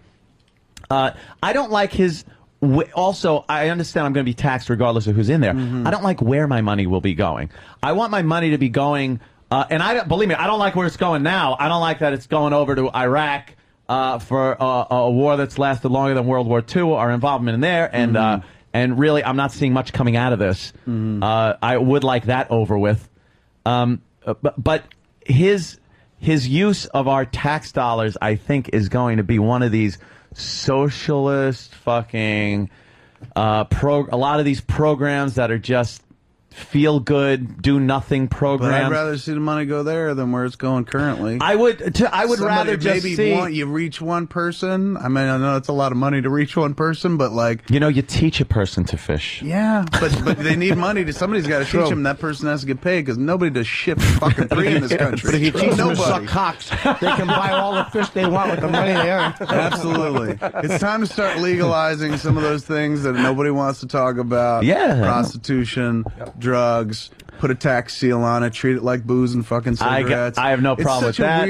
It's such a weird provincial country and very conservative when it comes to the things that people like doing that maybe aren't the best for you. But in a world where you legalize smokes and you legalize booze, why do you draw the line? Why is where's that the okay? line drawn? Why not legalize fucking weed, man? If you're Legalize some smoking weed and you're driving, how much worse is that than drinking and driving? I don't think it's worse at all. But my guess, my educated guess, I'm a very good driver when I'm stoned. Never done it, but if I had to guess, I think I'm an excellent driver. I think I pay much more attention to the road. I'm dialed in. Yeah, I'm a safer driver when I'm stoned. If I was ever to do that. Right. Than if I was not stoned. Drinking. That's not That's not why we should legalize weed. I'm just saying it's not that big a deal. Or maybe drinking is so much worse than smoking weed. It just is. It's worse. I think it's worse and for you. you. Got laws in place for it. It's like, look, if they legalize weed and you got caught driving under the influence, you get treated the same way you get treated if you get caught driving under the influence of booze. And you're not going to hurt anyone because you're only going 10 miles an hour. Either 10 or 100. You know what? You're not even going to leave the fucking house, dude. You're going to be sitting there watching like fucking Back to the Future for the 4,000th time. Oh, no, he said Back to the Future. I've had times where I've had so much I wanted to do in a day. And the second you sit and maybe puff a little, you just don't do anything. I've lost weeks. Yeah, you don't weeks do anything. Just laying, I'll tell you what happened to me recently. The good folks at Panasonic, God bless them. A dude named Ed Jand over there is a friend of ours. He called me up and he was like, "Would you like a 103-inch television?" Hey, I said, "Oh my God, do? Whose cock do I have to suck to get that? Because I will suck it dry." And he said, "No, buddy." And he sent me a 103-inch television. Now, a 103-inch television is essentially like living in a multiplex, real close to the screen. Because I keep that fucking screen 2 feet from the edge of my bed, and I lay face down in my bedroom. It's in my bedroom, dude. Fuck the living room. I never leave my bedroom. Did you ever see the People versus Larry Flint? Yeah. Remember that one point where they closed the vault door and years go by? That is totally my fucking room. I go in my room, I don't fucking leave. So I got this 103-inch television 2 feet from my bed. At that point, you're not watching the movie. You are in the fucking movie. And they sent me a Blu-ray player, and I was never one of those dudes that was like, HD Blu-ray, I didn't give a shit. I have a bunch of regular DVDs. I didn't want to get involved in that. They sent me the Blu-ray player because like it's an HD TV, need a Blu-ray player. First Blu-ray DVD I put in was Live Free or Die Hard. So not only am I in the movie, I'm literally in the movie. And I stand next to the screen, and I am as tall as I am in real life.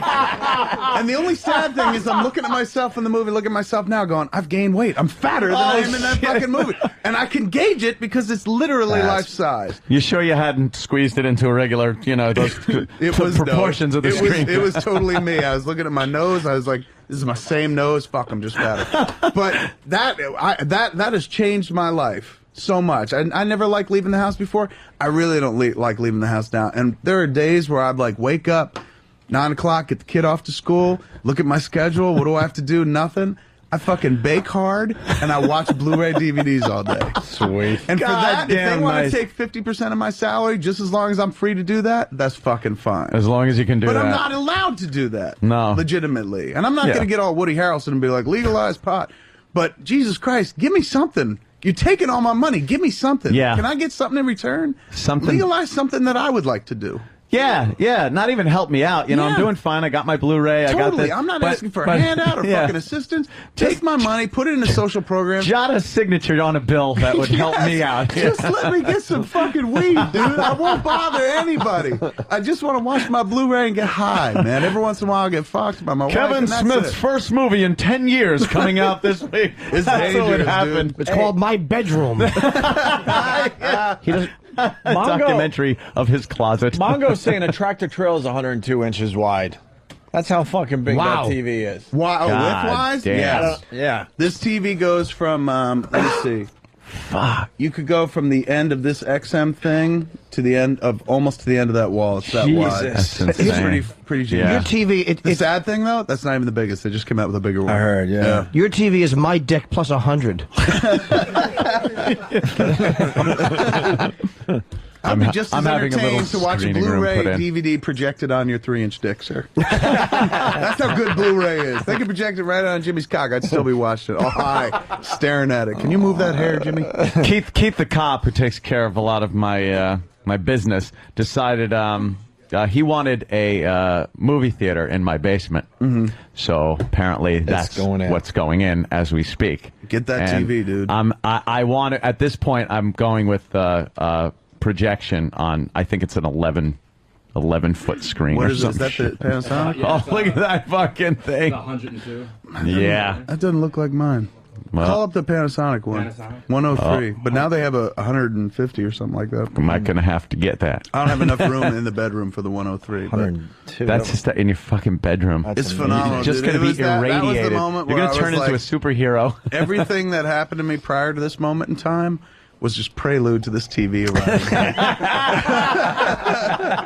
I grew up loving TV, dude. I sat in my kitchen. I had a little, like, 10-inch black and white TV that I watched Batman on after school, all the commercials for fucking Perfection and shit like that. I grew up. TV's my best fucking friend. And I don't even watch, like, network TV. Now it's all about DVD and shit like that. Yep. But I love that machine. I love it so much. And when they handed me the big one, I was just like, oh, you could take my wife and my child, leave me this television. That is exactly how I fucking That's your grew TV? up. Yes, there it is. Damn, is that look fucking huge? how tall it is next to Dude, these come people. on, Thank you, sir. that is insane. And I don't say that to like show off or be like, No, look what I it's got. just I got so it for ludicrous. fucking free. I would never have paid for it. Mhm. It's like a $70,000 television. I would never Crazy. spend that kind of money on What's a TV. 102 inches? 8.5 feet? Next something year like it'll be $2,000 at Best Buy or something. Well, it's already, once they came out with the 150, it went from 70 grand to like 40 grand. Yeah. Did your Still, wife that's freak a that it's in car. the bedroom, or is she cool? She gave me a lot of shit about putting it in the bedroom because they kind of frightened us with like, our bedroom is, it's like a bedroom suite. There's a big living room attached to it, but the actual portion where the bed is, you step up to it, it's a little platform area. Nice. And it's surrounded by 3 walls. So they were like, if you put it in this confined space, it's just going to up the temperature by like 40 degrees. And I was like, you know what? I don't give a fuck. I'm fat. I sweat anyway. I'd rather have a reason to sweat. But they put it in, it doesn't heat up at all. No, not at all. It must have some sort of fan or cooler, which I never hear. It don't matter though. I'm stoned. I don't give a shit. I don't care how hot it is. Is that bad I for your sweat when eyes? I fucking breathe. I don't care. Listen Jimmy. to Jimmy. He's fucking mothering you, Jimmy. It's bad for your eyes. I'm 38, dude. I figure I got like what 12 good years left. The way I'm living, I want to live them with that TV, man. Yeah. I love that TV so much. Growing up, the same thing though, just sitting in front of fucking television constantly, and commercials too. And you know what? Watch it fucking everything. panned out. It panned out for me. Worked out. Yes, it Yep. totally did. A lot of people are like, don't let your kid watch too much TV.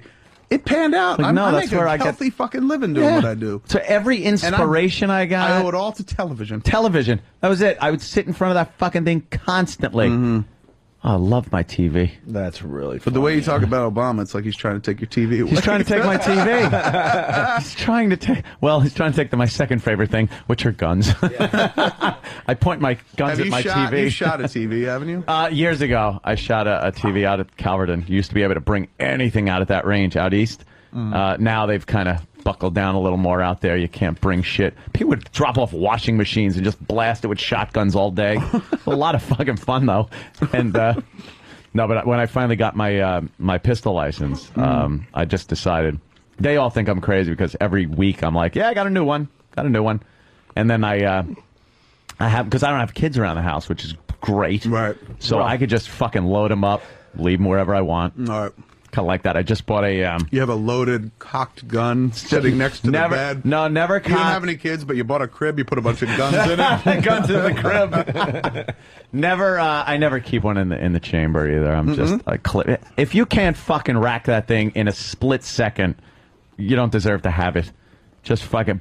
But my bedtime defense weapon is my Sig 45, which I just got a laser for. Jesus. This fucking thing is hysterical. It's so cheating at the range. It's just bam, bam, bam. Right when the laser where the laser is, that's where the fucking the round's going. You can actually shoot that gun, and it will just hang out by the front door waiting for a burglar to show up. Yeah, it's like, patrol my house, and it just walks around. It's like an AT-AT or something.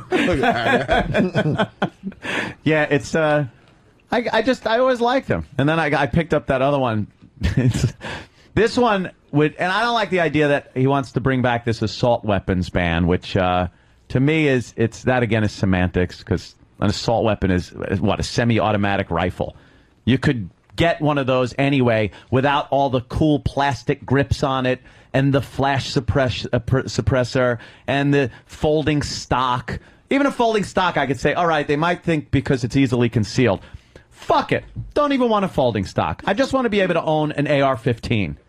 It's like you're speaking Martian. I don't even know what the fuck you're saying, man. I know nothing about guns that I'm just nodding going. Picture the coolest looking guns. He wants to take all those away. What about No Country for Old Men? Yeah. Not the cattle prod thing. I want not the that cattle one, prod, though. but the braining thing. But that other gun he had with the massive silencer on it. Oh, yeah. He had a This is what he shotgun. has? No, he had a shotgun with a silencer. With Yeah, a silencer. I got that This one. is the gun that you like? Yeah. This that looks one's like fun. something out of Aliens, man. I know. It's the best, isn't it? It's fucking What you fun. need is like the that gear that they wore with the arm. It was like a Steadicam rig. Yeah, that on had the gun mounted Aliens. to. Yeah. You got to explain to Kevin where Push up the FS 2000. Explain to Kevin where you get your gun ideas from. Video games. You can relate to that. Oh, really? So he gets. No, I can't relate to that because I play like NHL 08 and they don't have any guns in that game. Not that I'm Kevin aware just of. goes out and buys hockey sticks. Yeah, if there's a cool weapon in a video game, then he wants goes to out. buy And Then it. I go like, wow, that's cool, so I got to buy that. Make me understand this. Like you watch something, you play something like Halo. Yeah. Do they put an actual existing gun in their hands? No, I play like Call of Duty 4, and that got me where I wanted to. FS 2000. So then you can find replicate it. You could get that gun in real life. Yeah, which I decided to do. I picked up a couple of those that I thought was good. Some of the scopes. I got an ACOG scope, which is the one they use in the Marines use. I got one of those holographic scope, which This is puts why a you're mad about hologram. the prospect of Obama getting elected. Less money for guns. Well, no, and less guns. He really is an anti-gun guy. He doesn't want people to have personal carry licenses. Let me ask you this, though. Yes. You've spoken about guns on the air many times. Yeah. People know a lot of the specific hardware you have. Armaments, what do they call them? What's the word they call it in the ordnance? Ordnance. By ordnance, yeah. If they outlaw a gun that you have, do you have to then turn it into somebody? No, that would I think Or are cause you a grandfathered revolution. in? You're grandfathered in. Okay. Like the assault weapons that people had before the assault weapons ban, you were able to keep those. The second they start going, hello, we've That's when come you for just your start guns. firing to That's the where door. it ain't even just going to be me. You will see a bunch of redneck motherfuckers in the Midwest just firing at federal agents coming to get your guns, because that would be the ultimate if agents come to collect your guns. They've done it though in certain cities. They have done that. Really? Detroit, D.C. is a city where the gun control worked so well, keeping the civilians that wanted registered firearms that they took a safety course for, FBI background checks. Gun control worked so well there, the murder capital, because what's easier than to rob someone when you know they're not fucking carrying? It's great. It's fucking easy pickings. Detroit, another fucking city where you just can't own a fucking gun. And it's these high crime areas that the civilians who might want to have one in his night table, so if some fucking savage wants to come in your window, perhaps you got a fighting chance. They say no, you can't. Sorry. You know how you combat that? How? You escape by going to see Zach and Mary make a porno. October Thank you. 31st. Nice. I forgot. We were here for a reason. Well, you got to do that. But I like talking. But every once in a while, you got to just Zach throw and it Mary in. make You got to a get porno. that out. Coming That was soon. a Very Jimmy funny. Norton plug. I learned from the best. I pay attention to the show. Because it does tie in, actually, because in Kevin's movie, they're shooting, it's just down on the face and back. Why don't we take a quick break? Let Kevin. It ain't automatic either. It's let manual. Kevin swallow some food. You gotta cock that shit You got to hard. cock it. I never saw anybody swallow their own bullets before. More with Kevin Smith. Stay there.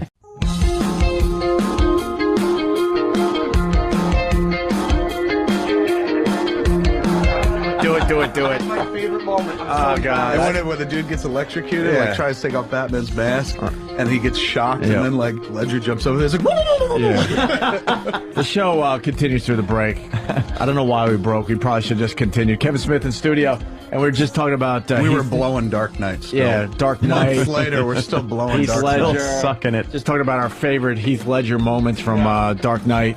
I want to tell Pal Talk people, I'm sorry the computer line's down, so if you then tuned in the radio and are listening like you should be, that would be nice. Yeah, there's a problem here with the Do it. internet. Does that mean there's no video today? No. So I can let my gut out? You can I've been exhale. sucking it in the whole time. Let's now talk. I can be like, Well, let's talk about that, Kevin. You said that you wanted. I think was it on Leno? You said you want to disappear for a year or two. I put it up, and I was writing in the blog, and I mentioned it, and a lot of people picked it up after I did the Leno appearance and talked about breaking a toilet and shit like that, and suddenly it became there's nothing to talk about, dude. It's not even like I don't know what I did. I know exactly what I did.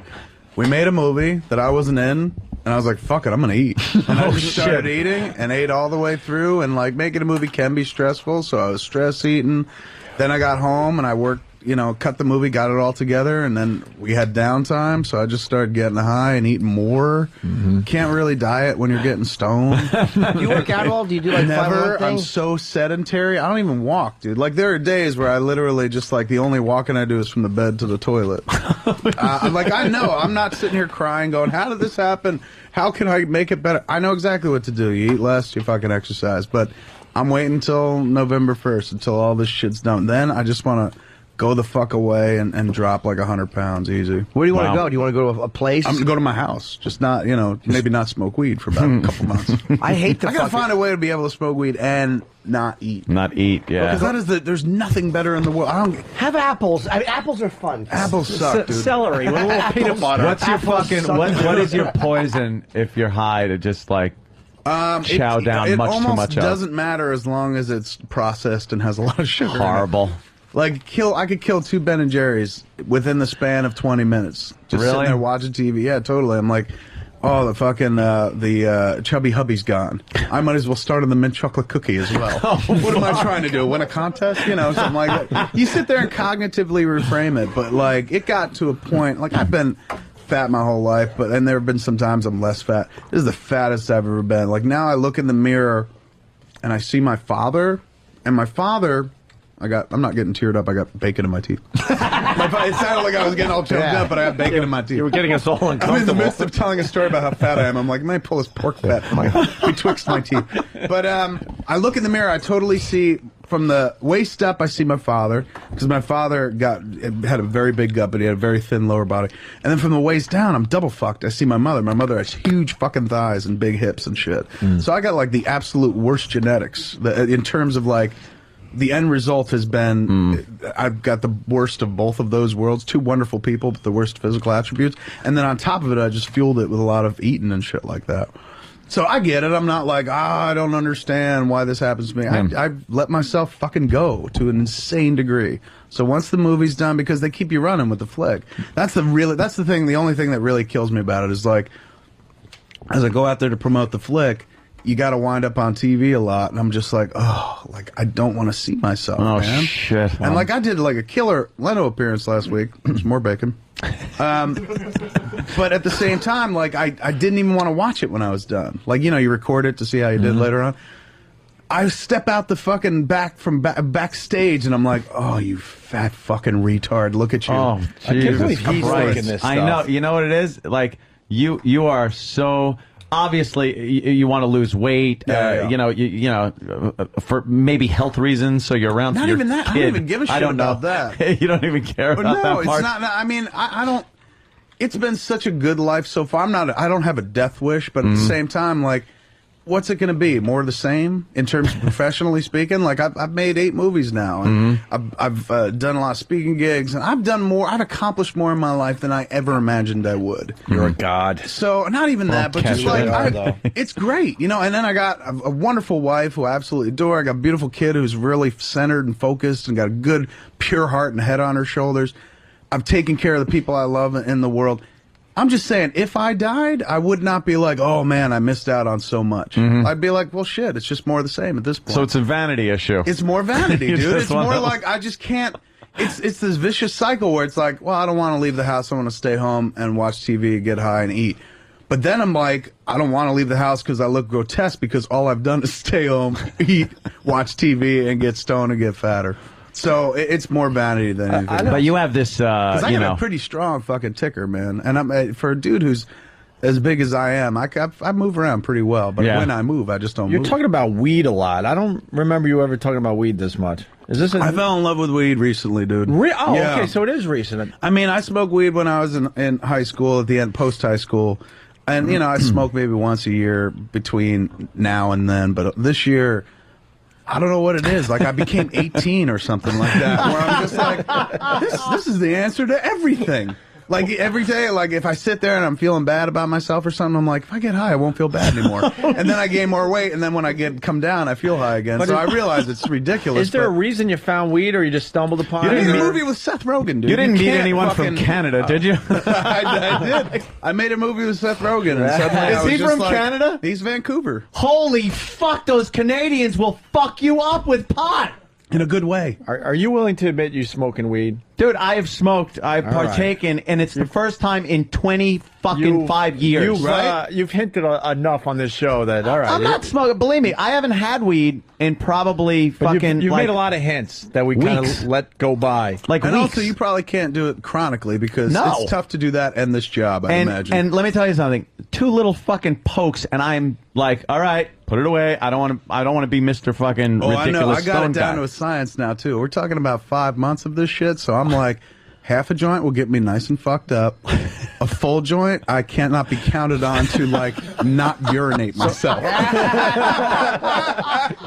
I cannot be counted on to get the wherewithal to climb my fat ass out of bed and shit in the toilet. I'm like, I may shit my pants, I'm so stoned. Simply for convenience. So are you saying that Seth Rogen is the pusher man, or what? I wouldn't even say he's a pusher man, but like the whole movie we talked about, he's like, you and I should get stoned. He's a big stoner. Yeah. And he was a big fan of the Canadians. flicks and whatnot, so it was a real mutual admiration society.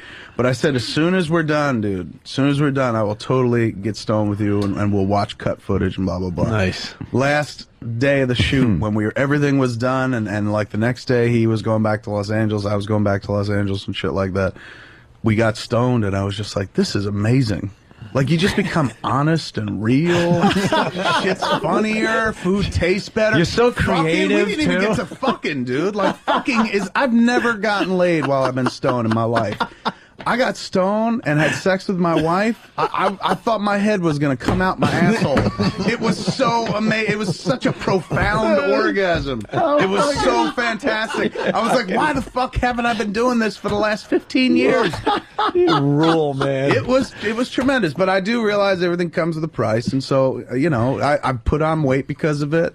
Yeah. And then it gets to the point where it's like, I love fucking when I'm stoned, but my wife's like, I don't want to fuck you when you're stoned. I'm like, oh shit, that's when I want to fuck in a big bad way. Probably not a sexy look on your face. It really is. I'm just like, I got bacon coming out of my teeth and shit. So the I'm weight, like, let's get down. the weight gain because of the pot, obviously. Yeah, That all goes together. But to be fair, like while I was in Pittsburgh shooting the flick, before I even started in smoking the up. winter, what's wrong with you? Well, dude, you could get have to made wear a nice spring layers. film You or get something. to wear layers, so like you're eating more and shit. But I'd put on a shit ton before I even started smoking weed. I'd say weed is probably responsible for like 15. Oh, you're in pounds. trouble. Yeah, he's in trouble. He's only 5 months in. I gotta find a way to be able to smoke weed and eat less. Are you or in a not big- even eat less, just not It's overeat. or overeat like crap too. Yeah. It's like, oof, you just want to eat the shittiest stuff. But I just can't imagine, like you mentioned apples.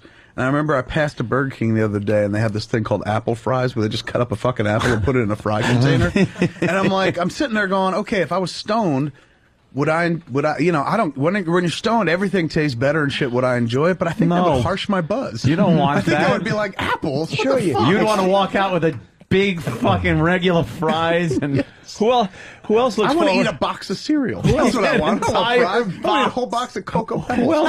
Who else looks forward to Kevin Smith coming back a year from now going, dude, heroin? I mean, See, it's not a gateway for me though. Like I saw what Muse went through with I just heroin. fuck with you. Yeah. Weed though, weed is about as bad as I can do. I'm not into like coke and fucking. By the way, meth. no. I was suspicious Ecstasy. that laugh of Seth Rogen's was a pot laugh, and now it's Was he smoking it all pot comes before together. work? All comes No, together. he came pretty pro. Like if he was smoking while we were working, I couldn't tell. I think he works and then smokes. Where's Roland? We should call Seth Rogen. Right I never now. knew this about Canadians. I had no idea Canadians were such fucking stoners, and like they're And connoisseurs, functional stoners yes, as well. Holy shit! They're operating heavy machinery. They're doing cutting trees television down. interviews. Fucking It's I have crazy. never seen girl I know. Never seen her smoke. Anyone, my brother even, smoke so much pot and be so completely functional. Ever in my life. She smokes a lot. Constantly, like cigarettes, right? Constantly high and couldn't tell they're high. That's the one good thing that has really rolling come from joints smoking with weed. one hand and fucking, they can fucking roll perfectly. And Right. all I'm dropping bottles. spazzy I trying ain't to stoned yet. roll That's the and- only problem with traveling too, where I'm still not brave enough to bring weed on the plane. You can't do that. No. Can't do it. Don't want to get busted. Although my No. feeling is like they ain't looking for fucking weed anymore. They're looking for terrorists. But still, I don't want to be the guy But, who's busted. So Look at the so is the bleachers. Turkish. So the Turkish police in Midnight Express. Yeah. They were Exactly. looking for bombs. I don't want to wind up. Oh, jeez. I don't want to wind up in prison being like, oh, Billy. Billy. But the thing that I so I can't bring it on a plane, so I get places, and then I can't get high for a few days, so I get to take a few days off. But Kevin, look at the bleachers. We got at least 3 guys out there carrying. Look You at know what it is too? It them. doesn't bug. It doesn't Talk to those gentlemen. It doesn't bother me like oh boy, I don't have pot. I'm not thinking about Right. like getting high. But if someone's got some and they're passing it around, I'll take a little. But Ant, I'll this take is a little puff. this is a new Right. thing. This is a new thing for you too. Yeah. Yeah. Yeah, it's been, I know like, that's the time like to I do said, it. It's like 25 fucking years. Weed I is never wasted. touched. Weed's wasted on the young. Like when you're a kid, you should be like working towards something and being ambitious and whatnot. Then get to a place in life where you're like, I'm satisfied with what I've done. You I'm can gonna be a lazy reward fuck. myself. Yes. All right. What the hell? I'm gonna start smoking. Just get a little. Let's do a stoner show. Little poke here. Oh my God, Stone, dude, that stone would show. be heaven. I haven't done it in Stoner show. 10 years. Easy, Dude, easy. I have sat and had discussions that I thought were probably the funniest things, creativity that you're coming out, and then like the next day or even a few hours later, if you don't smoke more, you're just kind of like, what was I saying? That was I thought that was really funny. But then you're sober and you're like, yuck. And you're like, that isn't really that funny, but I was laughing till I shit. Yes. Or I was I was crying. My sides hurt. Such a great feeling. It makes bad comedy fantastic. Like you can get stoned, pop in Joanna Man, and you're like, this shit is brilliant. Why have I not appreciated for its simplicity? I got high and I watched The Dark Knight. The Joker made sense finally. I'm sitting there going like, what he's saying is absolutely sensible. Like, it doesn't make me want to go out and become an urban terrorist, but I'm like, he's right. He's absolutely right. You'll never know the insight we got off of watching Top Gun until you're stoned and you watch it. And then you're very insightful. A lot of things going on in that movie that I just never caught. I advocated highly, man. I advocated highly. I know that's irresponsible for some people. Look, if you have a personality that leads or lends toward being addictive, yeah, stay away. Perhaps it's not for you because it could become a gateway drug. But if you're responsible enough to be able to be like, this is it, I want to go no further than this. I find that it's more healthy for me, healthfully beneficial for me because I have stopped smoking cigarettes as much as I used to. I used to be a 2-pack a day kind of guy. I started smoking more weed. I'm like, I get nothing out of cigarettes. I get absolutely nothing, man. But like, I smoke half a joint. I'm like, it does something for me. So motherfuck a cigarette. That's just something now I do if I'm bored. But not where I'm like, back in the day, I'd be like fiending, going downstairs, smoking cigarettes. Now I can just sit here for fucking hours because I'm like, I don't give a shit about a cigarette. Somebody got a joint, it'd be a different story. That's the only problem, though. You can't do it all publicly. Hey, like we got some. No. We got some from Kevin. Today. I'm telling you, we should get some weed and do a show. Stone show. Although, I'll tell you one thing. I was stoned on the air once, and it was Ron and Fez show, because it's, after this show and shit, so I was done, so I kind of went out, did a little bit, and then I had to be on the air for, what were they doing, Family Feud? Yeah. And they were doing Family Feud, and I was doing the last thing where it's like you got to pick the best answer to the question. It was like, what? I can't even remember the question, see? It was the worst answer. Danny knows. It was name something that you get dressed up for. Yeah. And I said the opera. The worst fucking answer. Survey says you're an idiot. Absolutely. Dude. Who, you the fucking elephant man, you asshole? Like Halloween was number one. Halloween was the number one answer. I totally wasn't even thinking in that. I'm like, all right, you put on your suit and go to the opera. Mr. Like fucking what? It was like a time machine for you. Yes. You smoked a little weed, you dialed back to like 1828. I had a fucking monocle. Mr. Improv came up with the opera, Joey. I had nothing as far as improv went and being able to think on my feet and shit, like be quick and stuff. That goes away. You should have been truthful. I don't feel like it certainly doesn't enhance it, but I got stoned and had to do. I forgot that I had to do a show. I totally forgot I had to do Edgar Wright, the guys that do Shaun of the Dead. Oh yeah, Hot Fuzz. They had a TV show called Spaced. Yeah, and Simon Pegg. TV show called Space that ran in England for like 2 years. Really great cult show that was finally coming out on DVD here. So they had this screening at the ArcLight in Los Angeles, and I agreed to be the moderator. And I got stoned beforehand. I totally spaced. I'm like, I got something to do tonight. So I was like, fuck, I got to try to pull it together. And I was able to do the whole show stoned, but I just immediately called attention to it. I was like, look, I may be a little off tonight because I got baked beforehand. And this country celebrates excess like you wouldn't fucking believe, man, because that audience was like, woo! Everyone was so happy that I was stoned, It's like, well, who knew? Who knew that I was that good? Why aren't there more people in Hollywood that are honest like you? Like, you come in here, you have no problem. I'm going to tell everyone I'm smoking pot and it's a new thing. Like, you just don't get that from all the people that come and see us.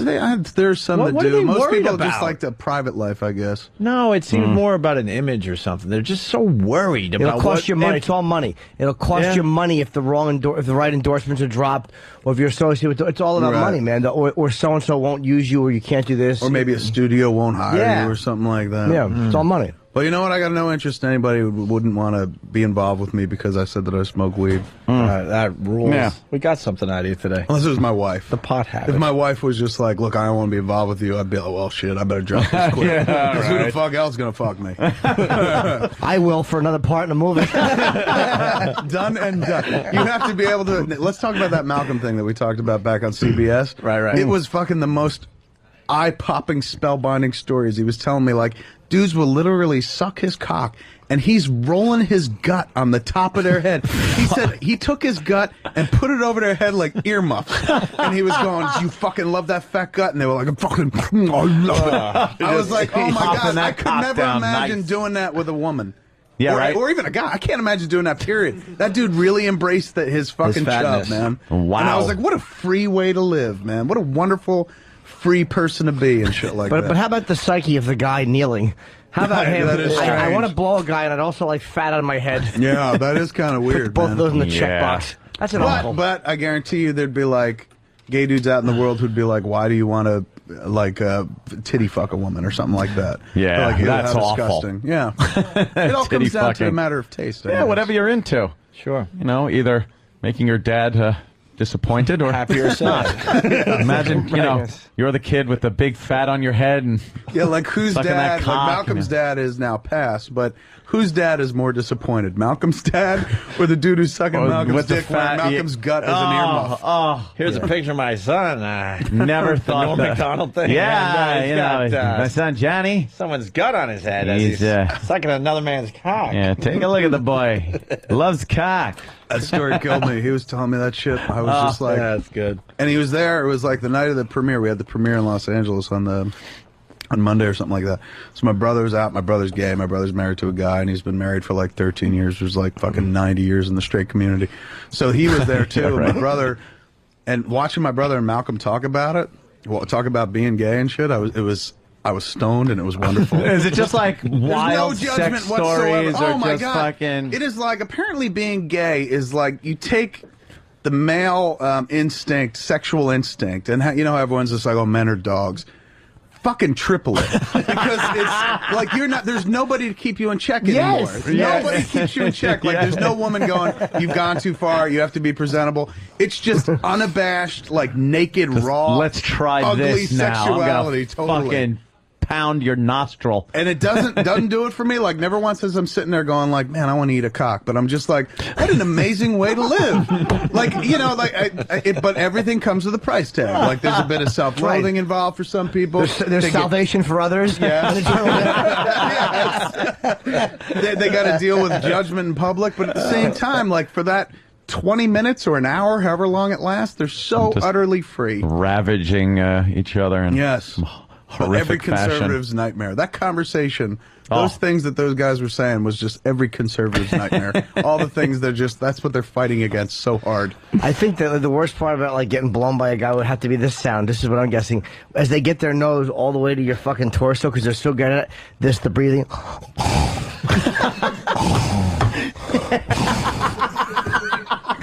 What brought that to mind, man? I don't know. Oh, that's horrible. I would imagine it would be the moment after you came and then you were like, oh my God, a guy just blew me. Wow. Yeah. Or I just blew a guy. You look at this man's like hairy, like his knuckles have been hitting a heavy bag. You're like, wow, you work out just like I do.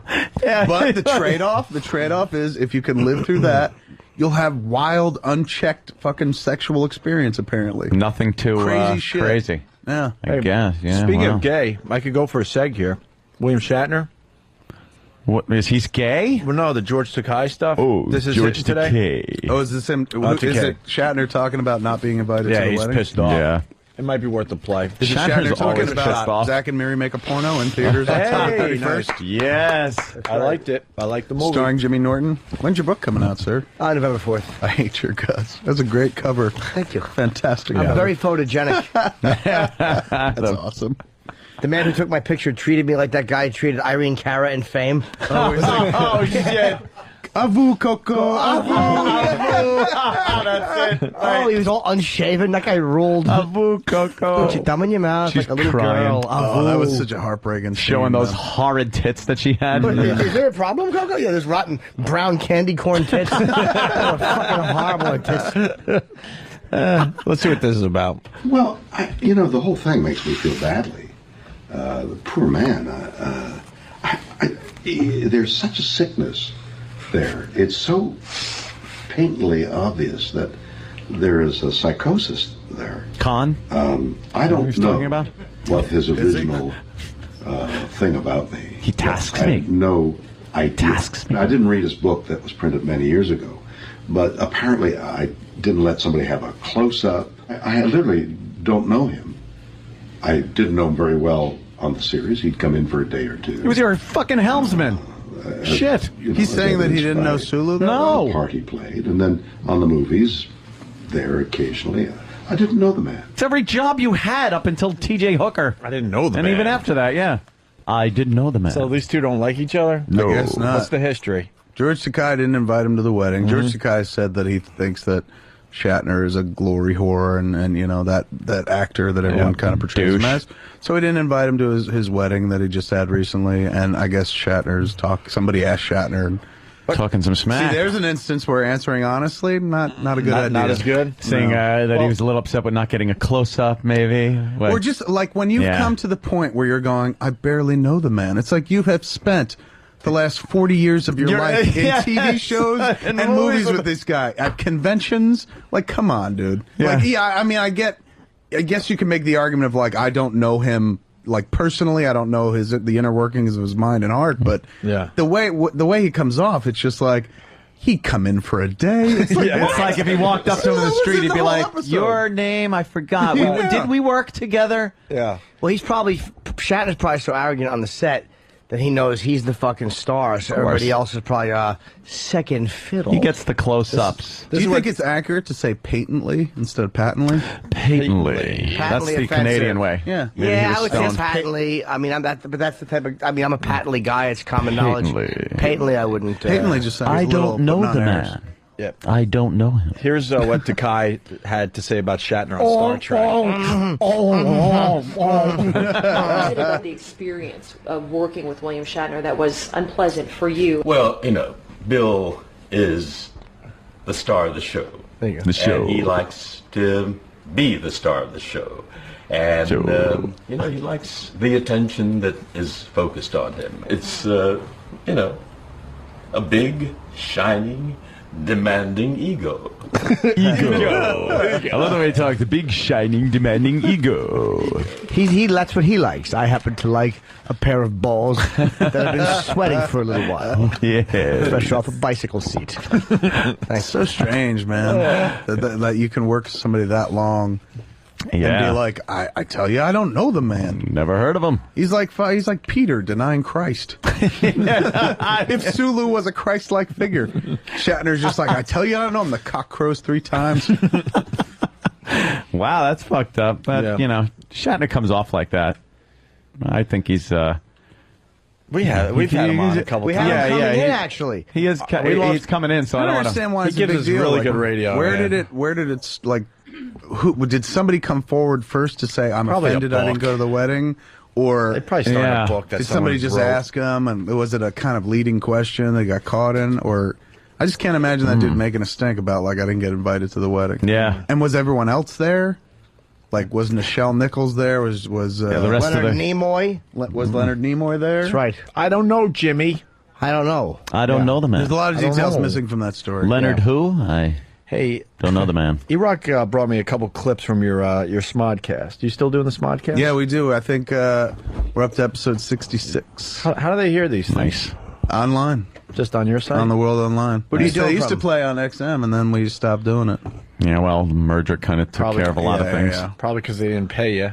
They ran for free, No, which was nice because I'm mad at them, not you. Of course, eventually they should throw a few bucks your way. There was Of course. one day where I was No one in wants the to do car stuff for and free. clicking around on the radio on XM, and all of a sudden I saw my name and Scott's name come up, and I'd heard the show a zillion times. I recorded the show, but I had to sit in the car and listen to it. I was like, I'm on the radio. I was real delighted with it. How cool is that? But yeah, we put them up on QuickStop Entertainment.com. It's all online. We used to love having that on the channel. It's a funny show. went and said, just It's only like usually an hour every week, but cool. it's just me and him just kind of free associating. E-Rock gave me 2 clips. He says they're both worth playing while you're here. So, aliens pawing the Jews?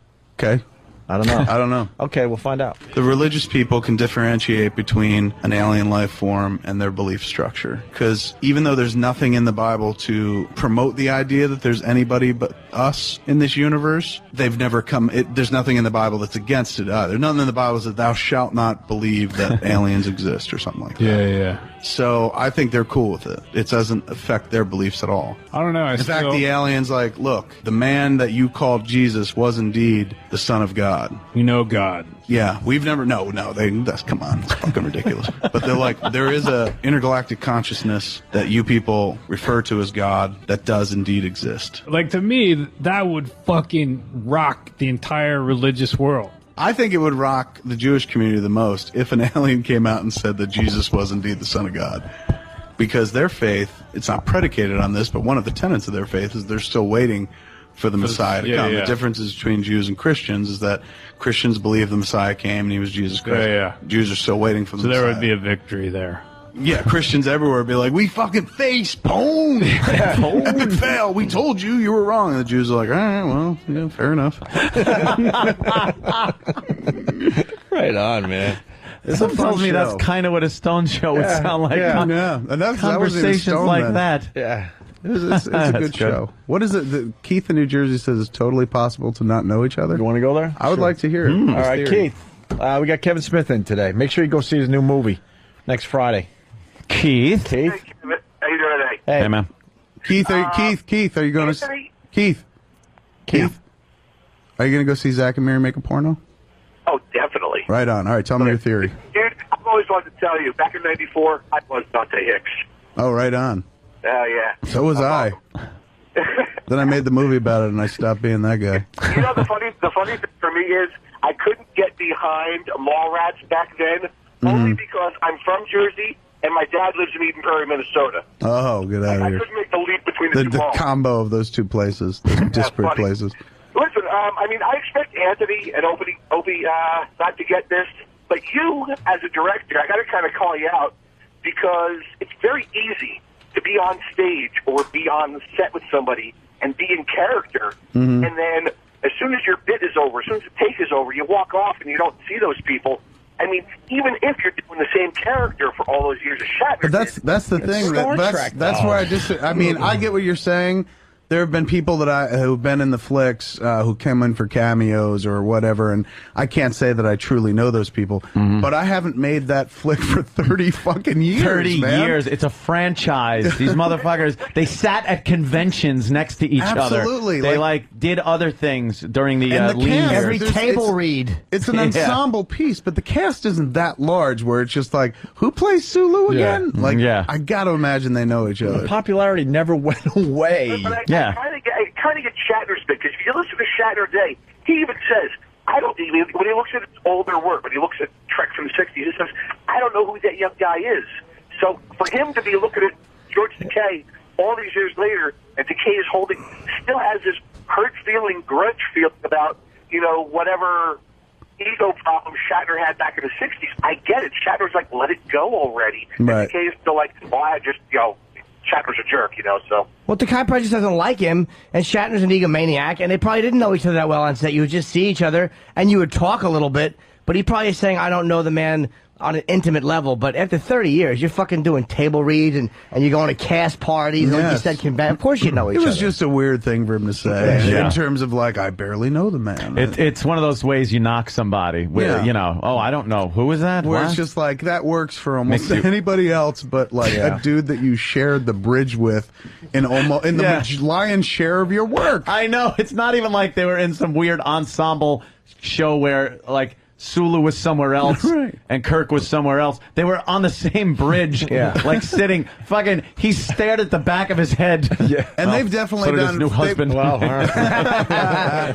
And they've definitely done flicks where Sulu, in the later run of those flicks, Sulu had his own ship, so he wasn't part of the Enterprise crew anymore. Yeah. But come on, I mean, that was one movie out of what were they in 5 or 6 together? Yeah. Motion pictures. Yeah, no one's really. I'm the captain of my own vessel. It's the SSCK.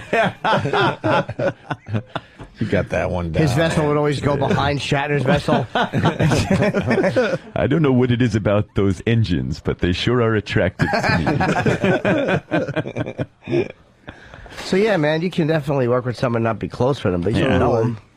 I mean, I knew everybody in this one season of Lucky Louie. You knew everybody. You didn't get close to all of them. Sure, you just, But you're a personable guy. Yeah, I would walk into dressing rooms and just go, hi, what's going on with you? Talk. Sometimes I'll go talk at me. I barely know him. I just know him as the creepy guy that comes in my dressing room all the time. He was just the guy that jerked off into my underwear when I was on set. God. And that was coming from the little girl that on the show.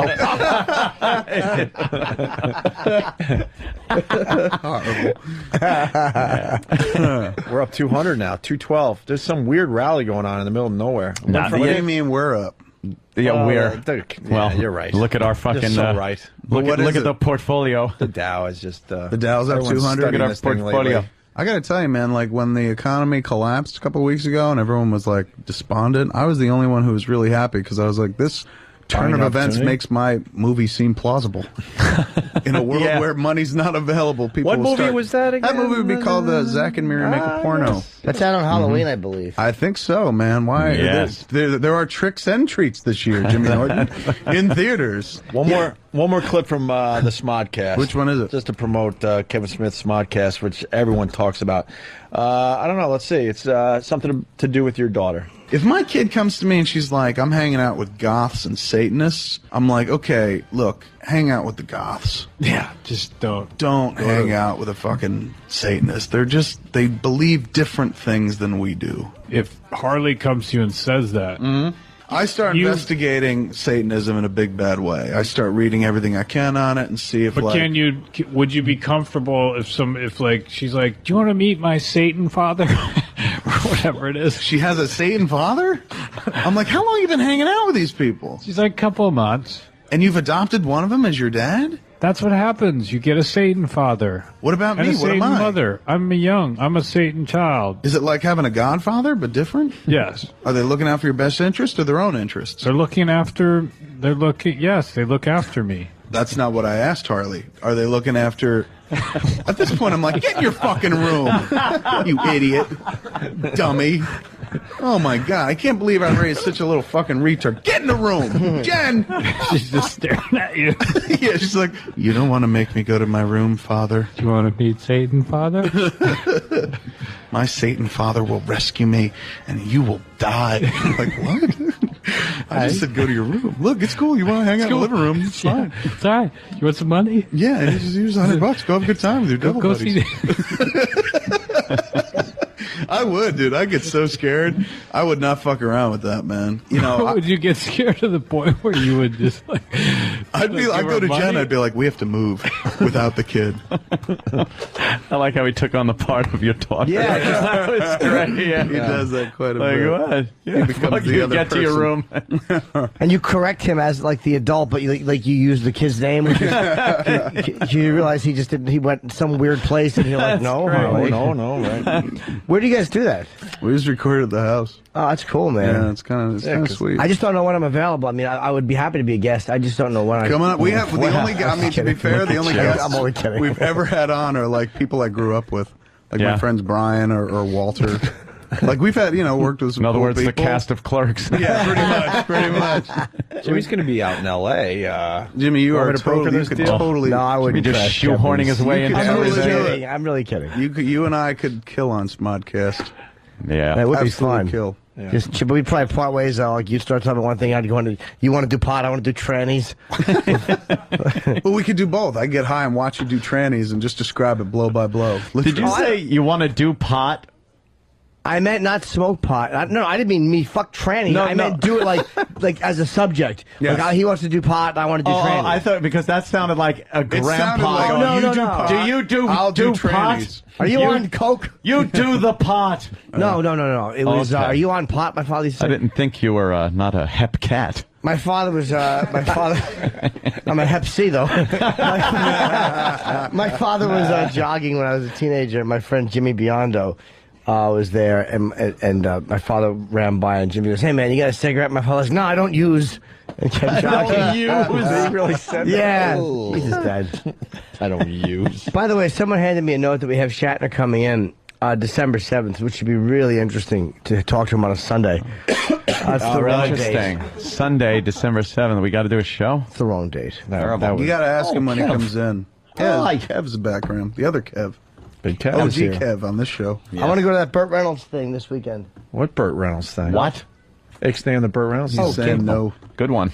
Yeah, way to go, Jimmy. Good, Jimmy. Just blurt it out. You know what you can do this weekend, though? Get ready for next weekend when Zach and Mary make a porno. I'm already everywhere. Cleanse your palate with a viewing of High School Musical 3. I took my kid to see High School Musical 3, the premiere in Los Angeles, and I was like, this is going to be a tough fucking sit, man, because I don't give a fuck about these kids in this movie. Yeah. And she's watched the other two, but I've never seen them from end to end, just little bits and pieces. So going there, I was just like, oh. Dread. I mean, it's a great dad moment, because it's Sure. like, if your dad, imagine your dad had told you when you were a kid, I'm going to take you to the premiere of Indiana Jones and the Temple of Doom. You'd be like, oh my God, whose cock do I got to suck to make that happen? Even at age 9 or 10. So telling the kid, I'm going to take you to High School Musical 3, like screams, she got to bring a friend and whatnot. I got to tell you, it was actually a good watch. Oh, boy. Really? It was not tough to watch. I was kind of into it. Well, I was girls like, are kind of cute. Not even that. It was just like, I look at them, I'm just like, God, they look like they're 3 years older than my kid. How old is your daughter? Sexualize them, 9. So, but it was 11, a 12. surprisingly easy watch. But it really occurred to me as like the absolute antithesis of our flick. It's so squeaky clean. Yeah. Whereas we're so very not. Filthy. Whenever people are happy, they burst into song. In our movie, they just start fucking each other.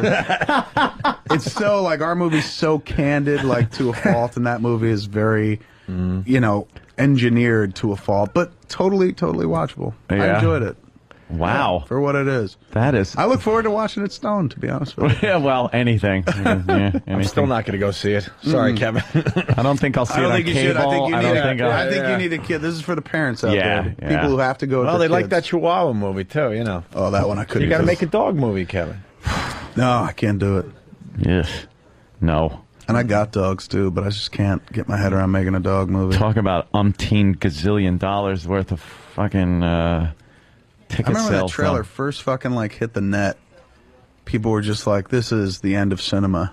This is abhorrent. This is terrible." Yeah. But it didn't matter. That wasn't the audience. When they were I going saw after. when I first saw the trailer, I was like, "This is going to make a fortune." Yeah. You just know that every kid is going to be dragged to this Perfect thing. formula, right? Yeah. Especially for. I mean, I don't know how it works on little boys, but little girls, dogs, and then the dogs can Peanut talk, butter. and it's a cute little dog. Oven mitts. Yeah. Oh, Uncle Paul. Uncle Paul. Why do we always have to boy. get despicable?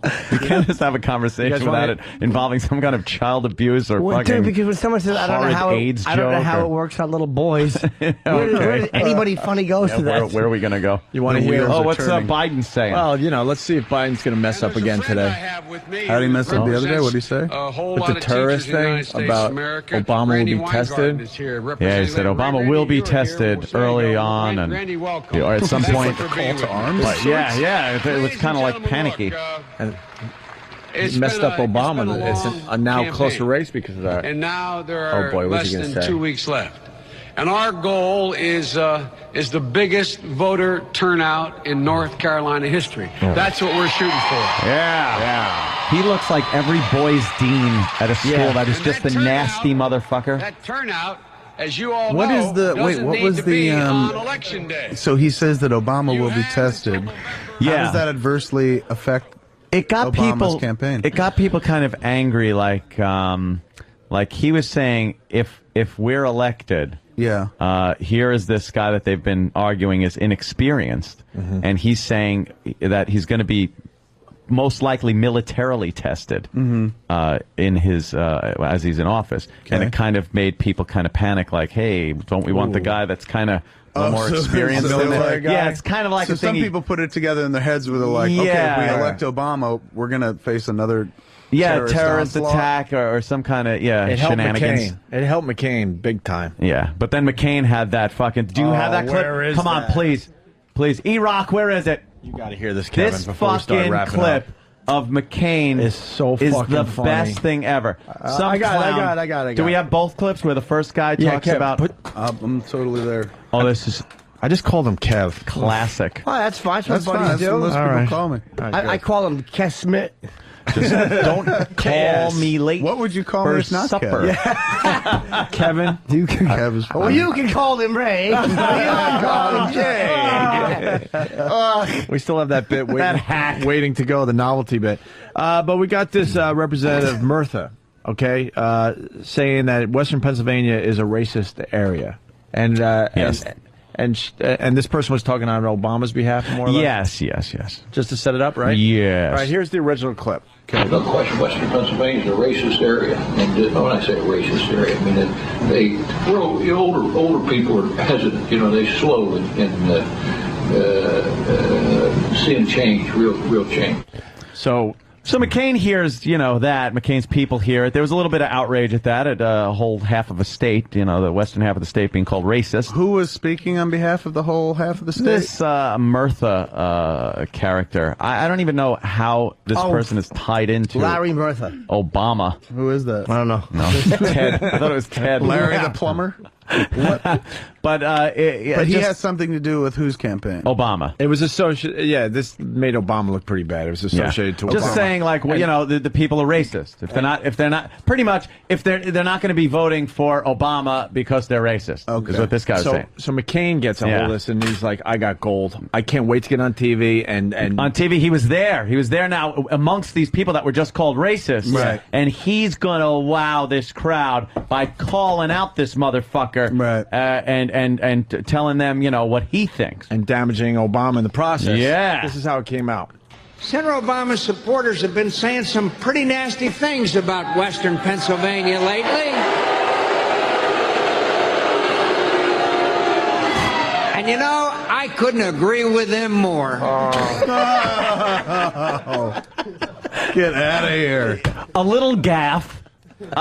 But perhaps he can recover from that. Yeah, there's more? Oh, strap in. It ain't over yet. But oh, Christ. Kevin, we dissected this clip because you love it. You see them all like happy, like here I go. The way he says it, he's like, well, you know, some people have said he's raring to go on this one. I'll handle this. He's winking to Step people. aside. I got it. It was a very like those fat cats in Washington. Yeah. He's winking at his people like, watch what I do with this. Clear the field. Right. Some men are going to make a speech. I went all the way back, but we'll let please it, go back 1,000 times. We'll let it play through. He pointed at the fence like Babe Ruth. Yeah. Oh, yeah, here it goes. And then fouled the ball off his prostate.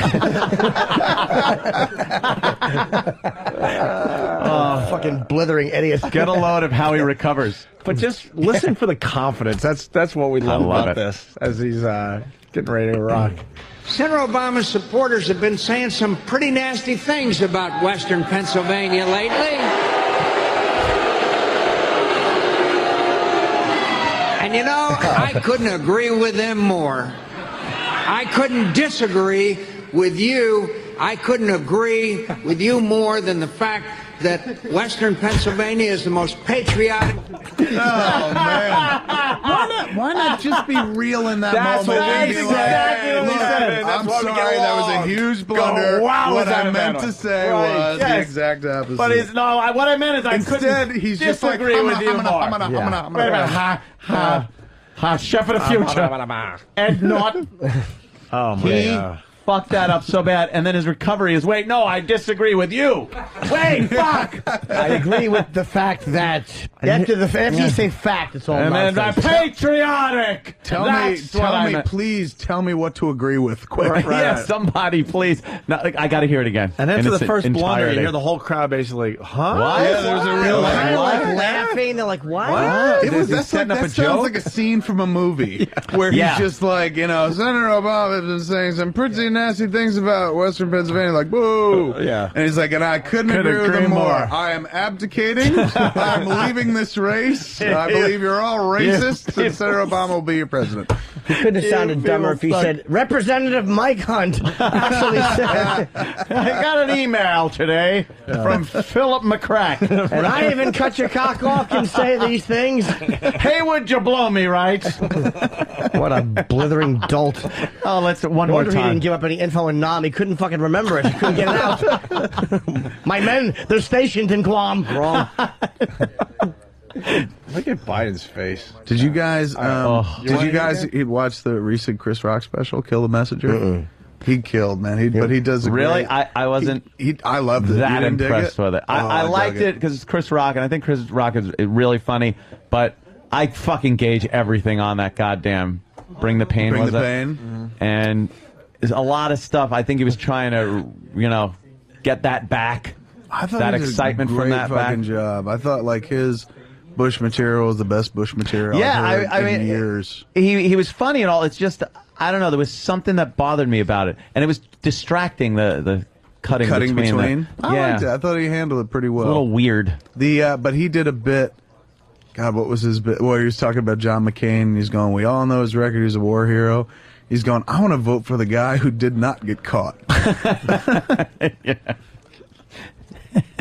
Poor McCain laying there in that bed, smiling in that interview. Oh.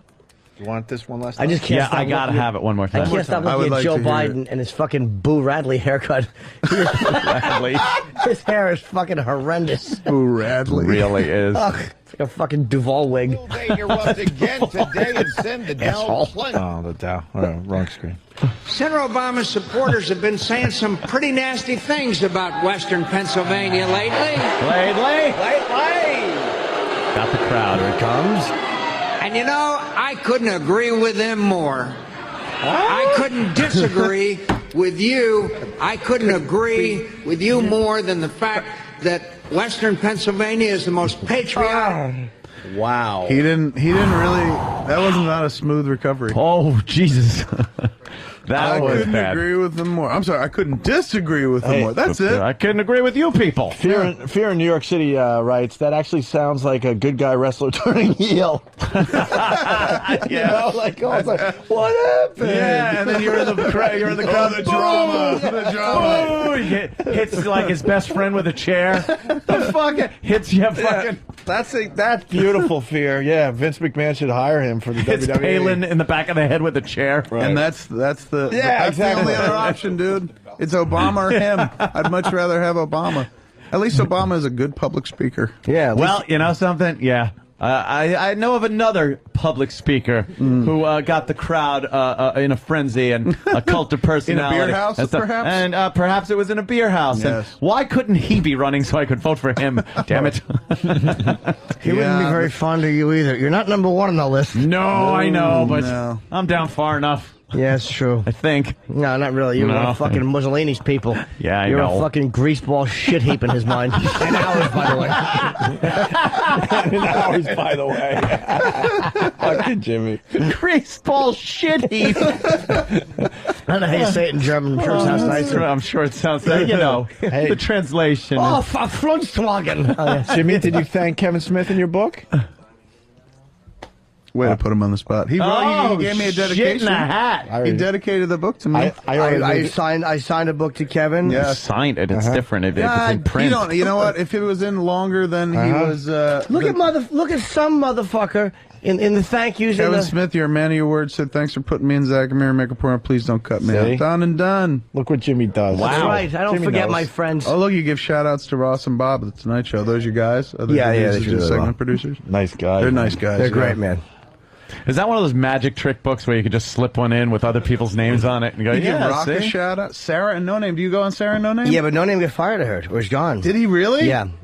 I sat in for like he was going to have a baby, and like I'd been on that show once before, and then I was calling in to promote something, and they were like, "No Name's even leaving next week. You should come in." Ha ha ha! And I literally went up to San Francisco and sat in for like 4 days on. How that was it? It was show. fun, right? Yeah, it's a good show. You know, I love her. for being it's terrestrial radio, and she's fun to play with Yeah. because like you get her talking about like the Eddie Van Halen story, how she fooled around with Eddie Van Halen in a limo and shit like that. Oh, I didn't know that. Yeah. She used to be like a little singer. Oh, all right. So she's got some no kidding. Really? some rock stories. I like that show though. It's so weird to see them reference. Yeah. Why did he get fired? You hear? I don't know. Or he might have left voluntarily. I don't know. I mean, I heard he was gone. It's a shame too. He was a She really had good me dude. believing at one point that he was what was his name? Lead singer, Merciful Fate. Oh, King Diamond. Yes.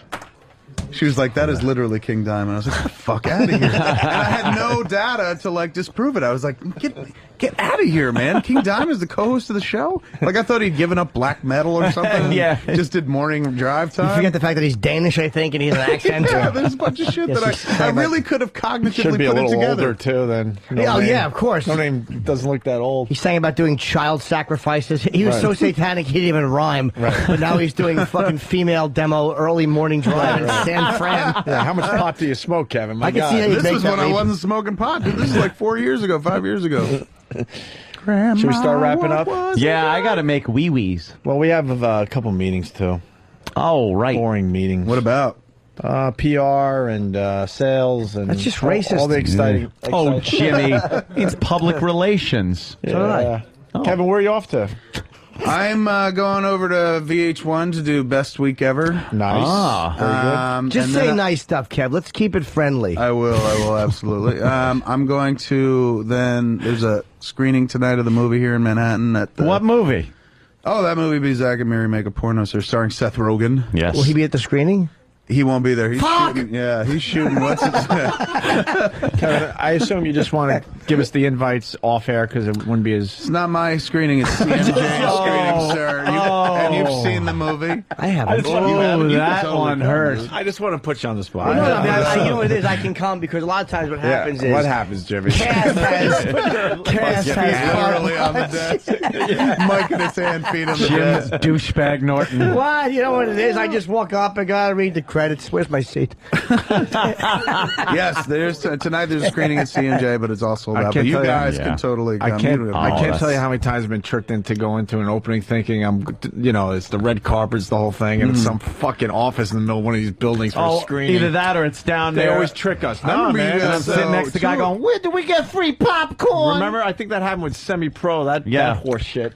I remember you guys at Live Free or Die Hard premiere, though. Yep. Yes. You were the only one who was nice to us, by the way. Really? Nobody treated us well. And No I one else see knew Bruce who we around were. a lot of times. We happen to live Oh, do 10 ya? floors away from each other. Bruce Where? who? In my building. Same building. Does he yeah. live out here? Well, I think he has One of his places? a crib, as I like to say. pad. The Isn't pride it- of Penns doesn't it Grove, suck New that, Jersey. like, Is that where he's from? Penns Grove. Well, he was born must in love Germany. peep shows. He was an army brat, but he lived in Penns Grove for a long, long time. I heard he has a huge cock.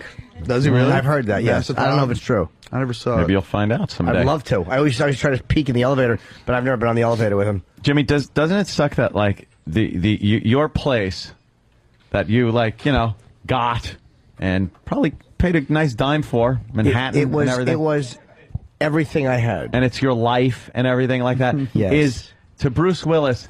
It's a place for him to crash when When he's he's in New York. occasionally here in New York. No, my place that I spent everything I had, and then some. Yes, and then some. Panic every day about paying more.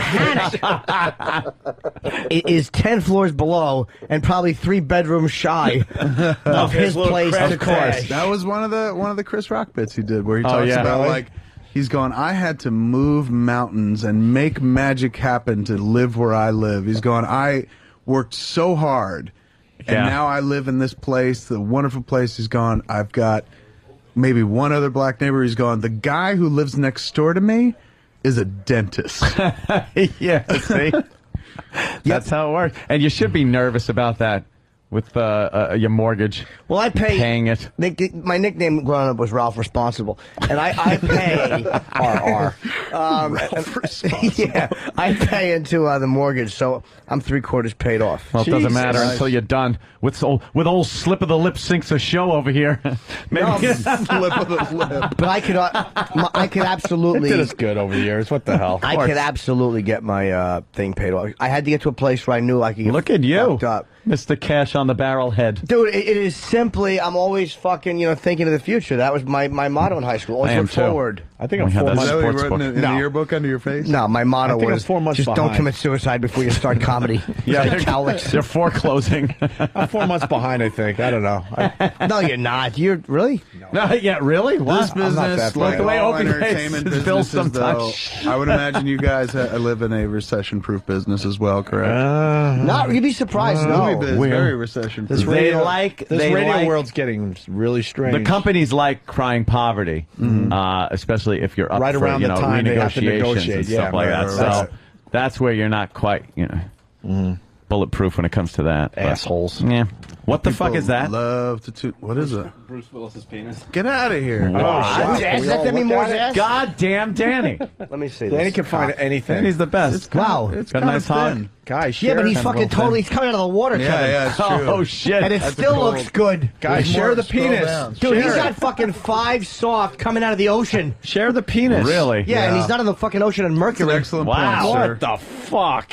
Dude, that's a fucking probably. That's coming out of the ocean. That's What a- the fuck? And that was on an Alaskan cruise. He looks like powder in that throat. His bald head. Powder. Is that Demi Moore or no? You actually catch I don't know. I a think small it's a glimpse recent of his photo. cock in That's Pulp that model Fiction. girlfriend. No, that's not. Yeah, Demi you can, Moore. and also in When the he's in the color shower. of, right? In the color of night, Yeah. he does like this weird nude scene in a pool, It and says you can it's in- see a Ah. little Says piece. it's in nice. what? Costa Rica? He has a big mushroom cap head. Maybe the water in Costa Rica is much warmer. For Yeah, women. it could be. Couldn't be that much warmer. That's a fucking. Where in Costa Rica? He's Maybe probably he was got- fucking her in the water, and he just came or something. He's got 5 That's soft. him on the way down. Yeah, He's a fucking animal. could happen. He's an animal. Yeah. Could you imagine you're fucking Bruce Willis and you're Yes, I've thought of it many nights.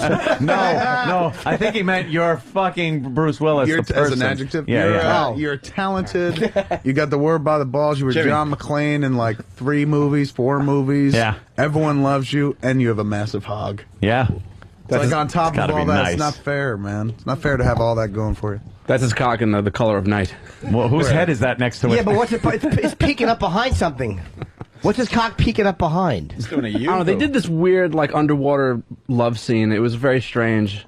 Yeah. Yeah, it's just dangling. It looks like her and the cock are doing like a fucking like a Nat King Cole and Natalie Cole duet. It's like the way they're looking at each other. No, it looks like a scene from Mac and Me. Things look like the E.T. knockoff, where she's trying to communicate with the little alien underwater. Things look bigger underwater. It looks like the You gotta film it poster that way. for a movie about a girl and an alien. Because she's just looking at it and it's looking back at her. Definitely. That should have been the poster for Contact. Absolutely. She said, "Should I take you to my leader?" And he shot her in the eye.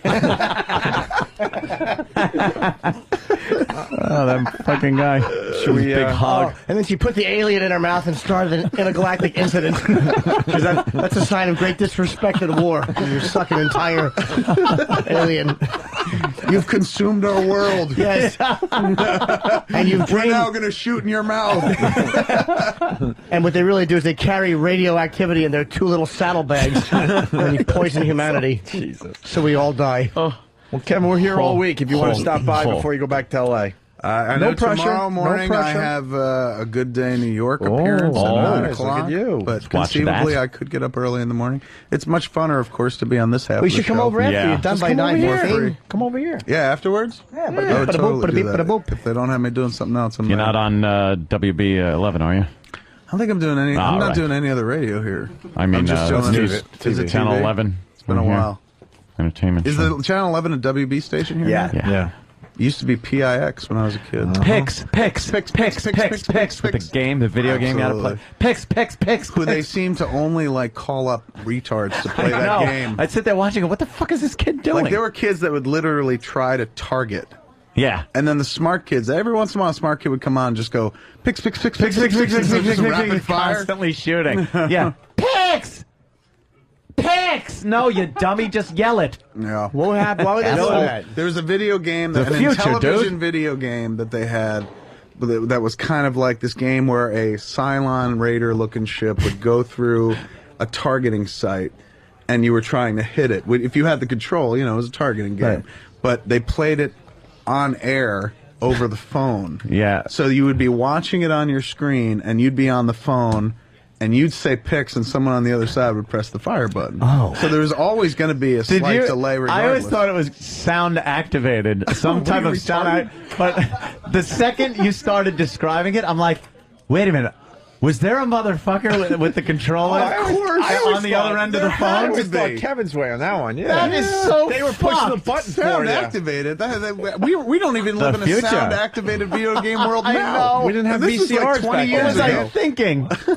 You weren't even But in that the was the VCR game. world. so much So basically, confidence you'd in be sitting there picks. on the phone, and let's say you're in the studio here in New York, and I'm in like Saddlebrook, New Jersey, and I'm watching on TV, and I say picks, then you immediately fire. So there's going to be A delay. a quarter-second delay. So these guys, they were kids, guys and girls, would try to figure out how to say it a little earlier so they would target correctly. But then the really smart kids would just go, picks, because you only had 30 seconds to do it. So the dude would just be sitting there. Motherfucker was rapid sat there firing. going, oh, fuck. Yeah. We got another one of these picks, rapid fire kids. He's like, shit, they figured it out. And that's when the whole thing went down the toilet. Yeah. Once everyone was like, picks. They started giving away lots of Intellivisions. They were like, we're fucked. We're going broke here.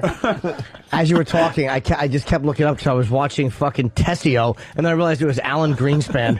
He was a Tessio-looking motherfucker. I wish he was still on. He looks like Bruce Willis's penis. Yeah, it really does. Big fucking hog. hungover head. What uncomfortable fucking fish lips. Macking me. All right, we should do we have to do line of the day? WebEx.com, hold meetings, that thing? Make gotta- presentations, do it from the comfort Meeting. of your own home or office. Remember the line of the day last time I was on? With the Winnie the Pooh line? What was the line? Shit. Oh my God, it was so funny, but I heard it recently on a rerun of something. I'd have heard it on my iPod. I might have that show on my iPod.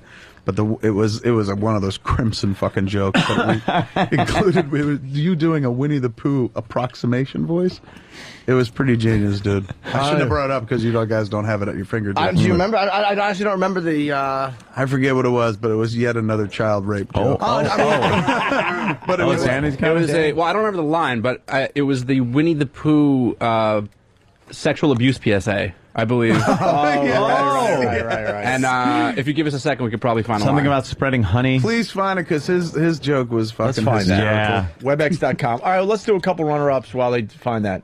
Here's a runner-up line of the day. and like bam in half and swiped it into his bag and like walked away. Like And he's I at a was- jewelry store. That's how they do it. Yeah.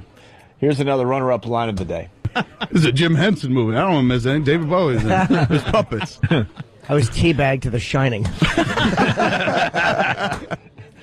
A million of those came in that we couldn't read on the other side, unfortunately. I was finger banged to the blah, blah. I was this to that movie. Yes. I was mouth fucked to My Bodyguard. Yeah, there you go. Every time Ruth Gordon came on screen, my dad would just make me suck it.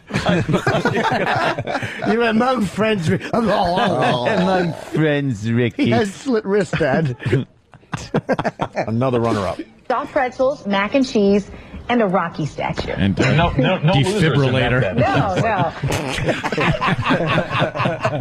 No. They're awful food. It's a mask joke, of course. Rocky.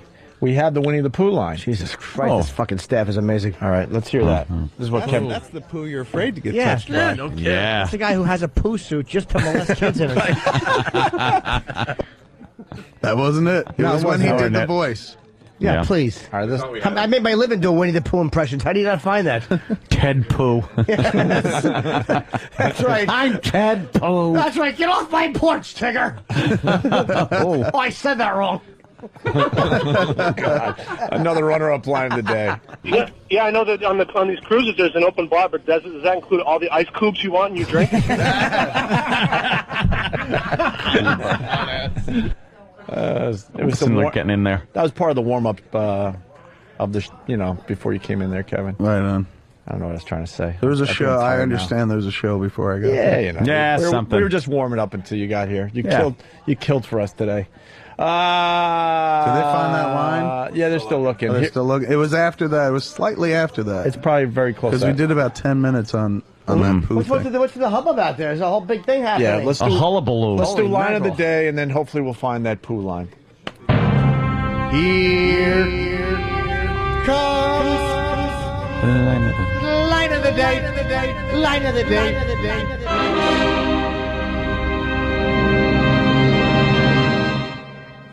So I'm like, half a joint will get me nice and fucked up. A full joint, I cannot be counted on to, not urinate myself. Cuba Gooding Jr.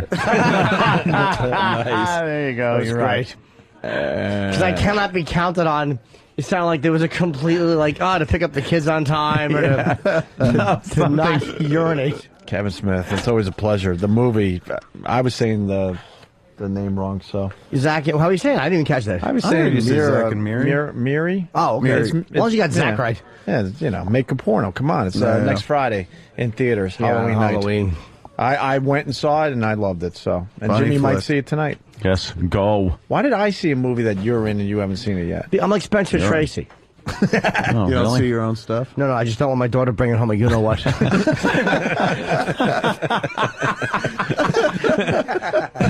With that, let's thank Kevin Smith. Kevin, what could I say? Thank you for having me. Always a pleasure. Jimmy. We'll see you soon. All right, guys. All right, man. Take We're it easy.